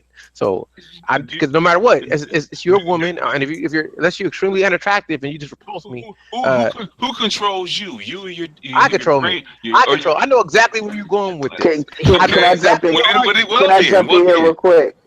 Go ahead, Edward. Yeah, y'all jump in. I'm gonna touch on it last because let me get in.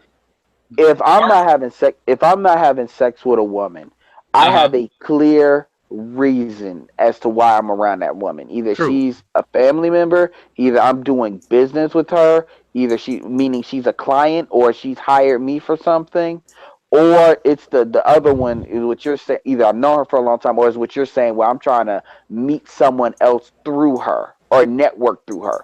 Yes. But if I'm never in the friend zone, it's really the situation where a lot of dudes, they want to fuck, but they can't. It's like this orbit. I don't.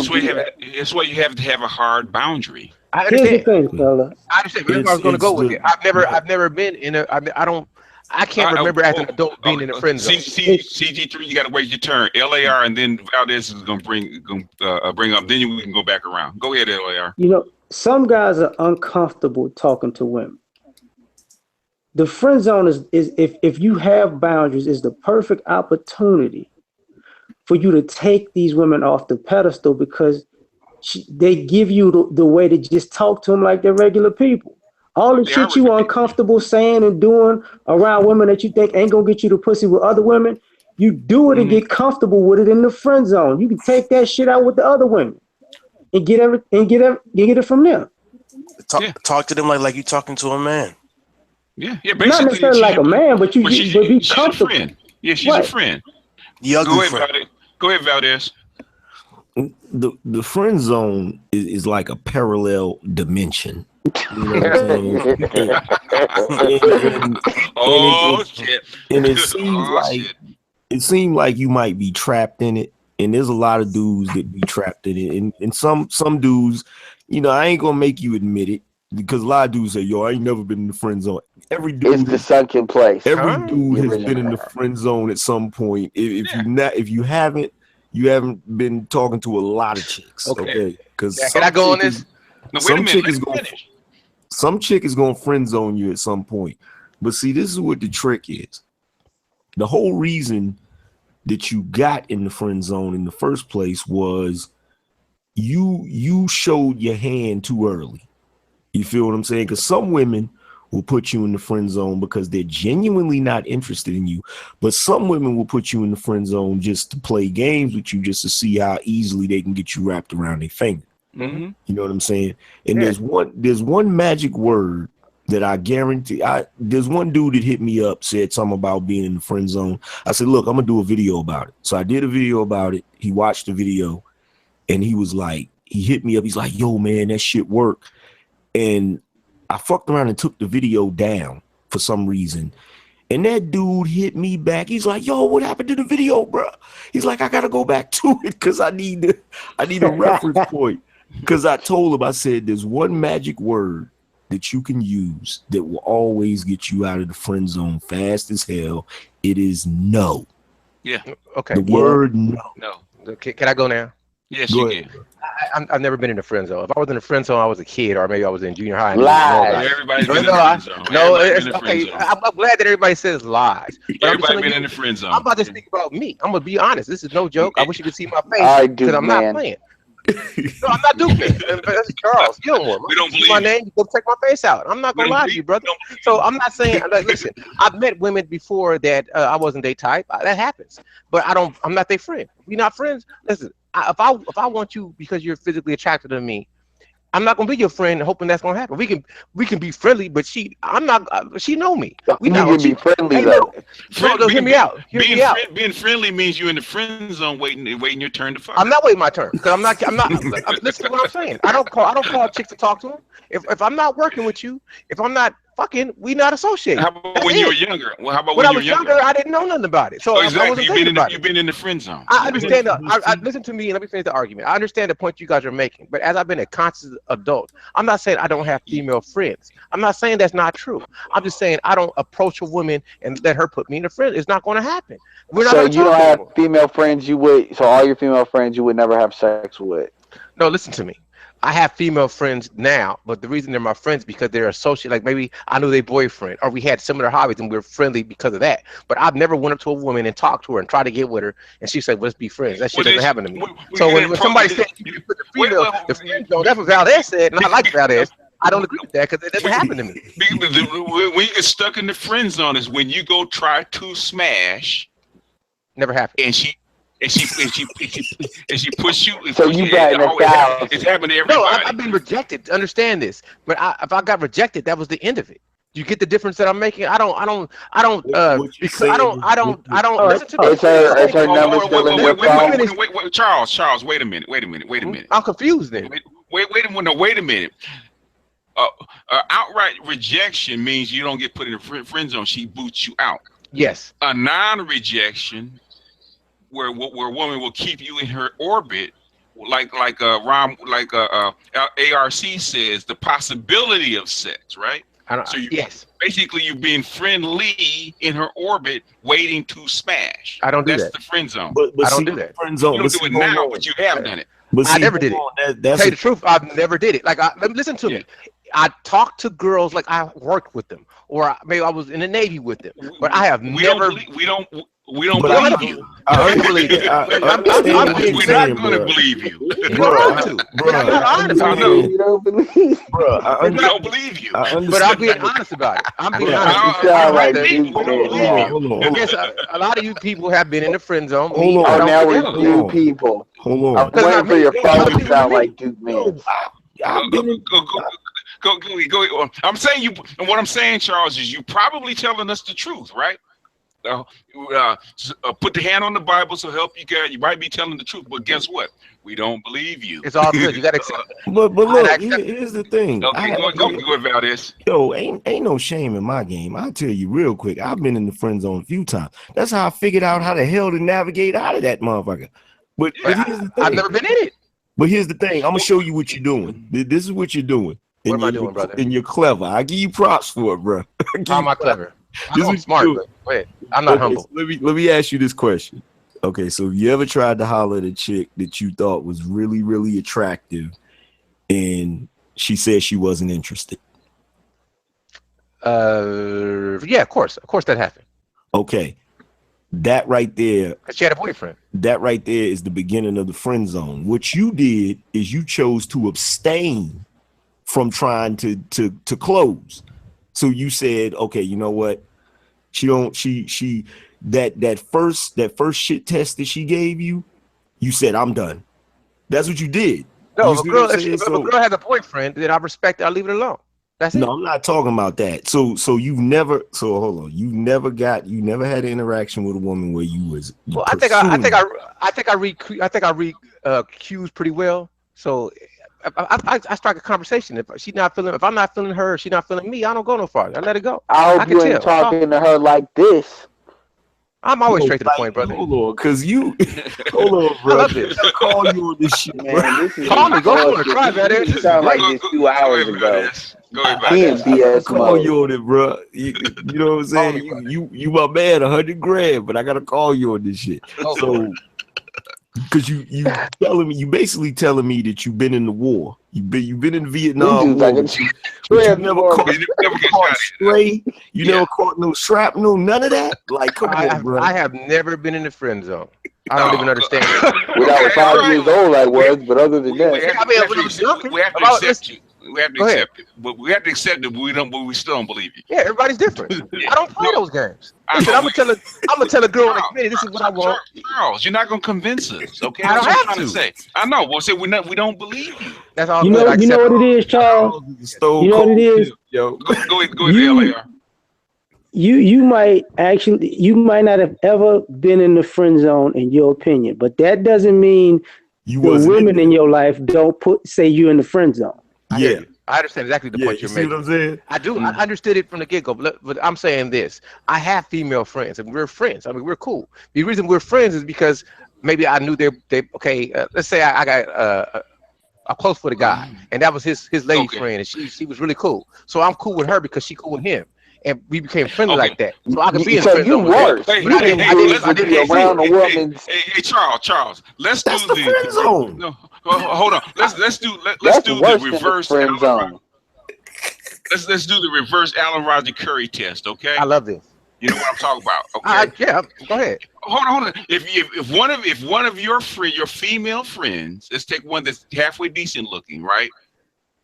Walked up to you and says, "You know what? As long as we known each other, I always wanted to give you this pussy, and I'm so wet for you. Can we go smash? Would you?" No. Get the fuck out of here. Because some people. No, I'm gonna be real. Like it's like I tell you, I'm a one guy, so sometimes it's funny when I say it, but I always thought like this. So if I know a girl and she's married or she got a dude, I'm not. She's like a sister. I'm not fucking with her. Like, so when she get divorced, I'm still cool because I enjoy her as a friend. We gonna stay on that. I got some type of control, but that's why we friends. I'm not. What I'm saying is this: I don't go. So what's the point of you being her friend? No, but listen, I'm about to break it down to you. I love to do this. If let's say I like craft beer, right? So I know a girl who's works for a brewery, and she's hooking me up with beers. We friends because I'm benefiting from it. That's why we friends. Of but course. if she wasn't doing the beer, I wouldn't deal with her. Let me tell you something, man. Hold on. Let me talk to him. Let me talk to him. Valdez getting ready to go in the Valdez, go for it. Let me talk to him. Charles, man. Look, bro. I have no doubt in your abilities. You feel what I'm saying? You're probably a stone cold pimp. But if you want to tell me right now, that this chick that's hooking you up at the brewery, if she rolled you know up how many breweries we got in the local area with a case of beers, it just happened to bend over them damn beers and be like, yo, don't you want this? If you first of all, are you single, bro? No, I'm in a relationship. You in a relationship? I'm in a relationship type thing. Okay, so I could see that if you were in a relationship, but if you were single, bro, come on, bro. Come on, horny? This dude is Will Smith from the second what's that Bad Boys 2, man. Where like all these girls, you know what I'm saying? Like, come on, man. I mean, hey. See, it was so funny. Now, if it was Alan Roger Curry saying this, then it wouldn't be no argument. But since it's Charles and you don't know me like that, now you're gonna Alan Roger Curry would tell the truth. Hold on. No, but I am telling the truth. But hold on, Charles. Hold on, bro. First of all, you doubting your boy, you doubting that angry man. Let me tell you something. That same question I asked you, if Alan Roger Curry said that same answer you said, I would have said bullshit. Ask him next time you talk to him. Look, I still wouldn't believe, but I know what him. He's gonna say. I know what he's gonna say though when I ask him. When I gonna ask him, he gonna say, "Hell yeah." Yeah, that's what he'll tell you in a minute. Ain't nothing more important to him than fucking. No, but he'll tell you this. If this is what Alan Roger Curry, I'm about to. He gonna defend me on this one. If he says a girl is his friend, if a girl is his friend, that's what she is. It's like a sister to him. Because if it wasn't a sister, he was fun clubbing. I'm all about that. I'm not going fun clubbing. How do you think he knows what fun clubbing is? Because he did it. He did it as probably a teenager or something. Yeah, he's been there. It doesn't matter when you did it. You don't have to be a grown man. I understand the point that you're making, but I've never been in the friend.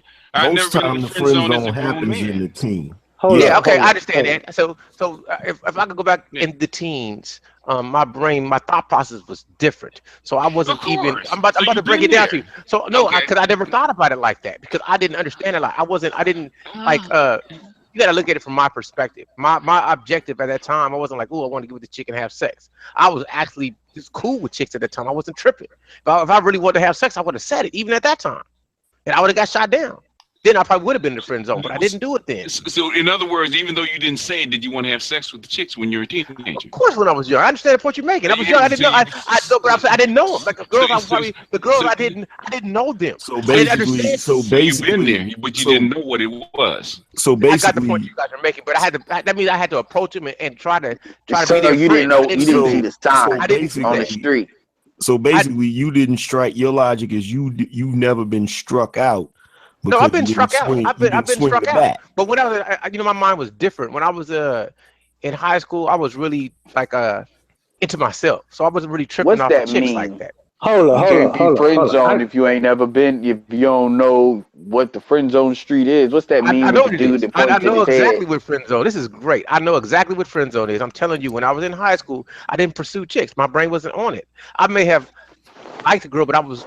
I can imagine. Like I'm talking to the fellas. She may look good, but I wasn't. My brain wasn't on that. You can't be in a friend zone if you never pursue women. I get what you're doing now. Hold up, I get what you're doing. I'm gonna make a meme about that. Go ahead, LAR. The drinks and the cigars were out now, and I'm listening real good. I get you now.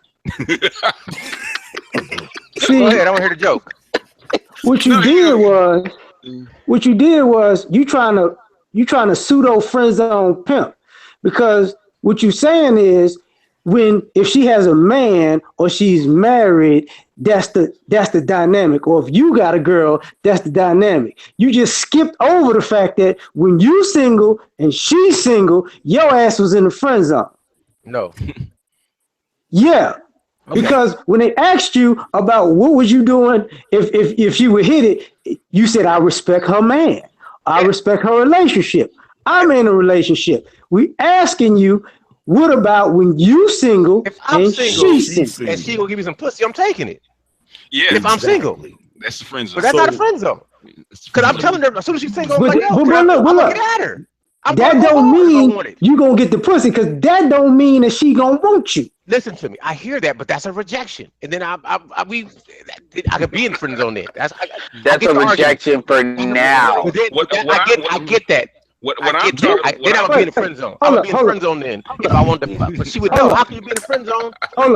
If a girl knows you to fuck and you tell her that and she says no, how are you in the friend zone? She puts you in the friend zone. You in her friend zone. Charles, slow down. Let him talk. Charles, I got you. Just because she hit you with the Dikembe Mutombo no doesn't mean you're not going to the hole again. I won't play that role. I won't do that. There's no possible way. Like, hold on. There's no like the logistics of it don't sound right. Like, there's no possible way that you can close if every single like what age bracket are you in, bro? I'm 40s. I'm not a youngster, brother. Okay, so I have lots of experience. Okay, so you about in my age bracket because I'm trying to set the tone for the our teens and what era that was. Now that era. That wasn't the era of a lot of ratchet chicks. That was the era of playing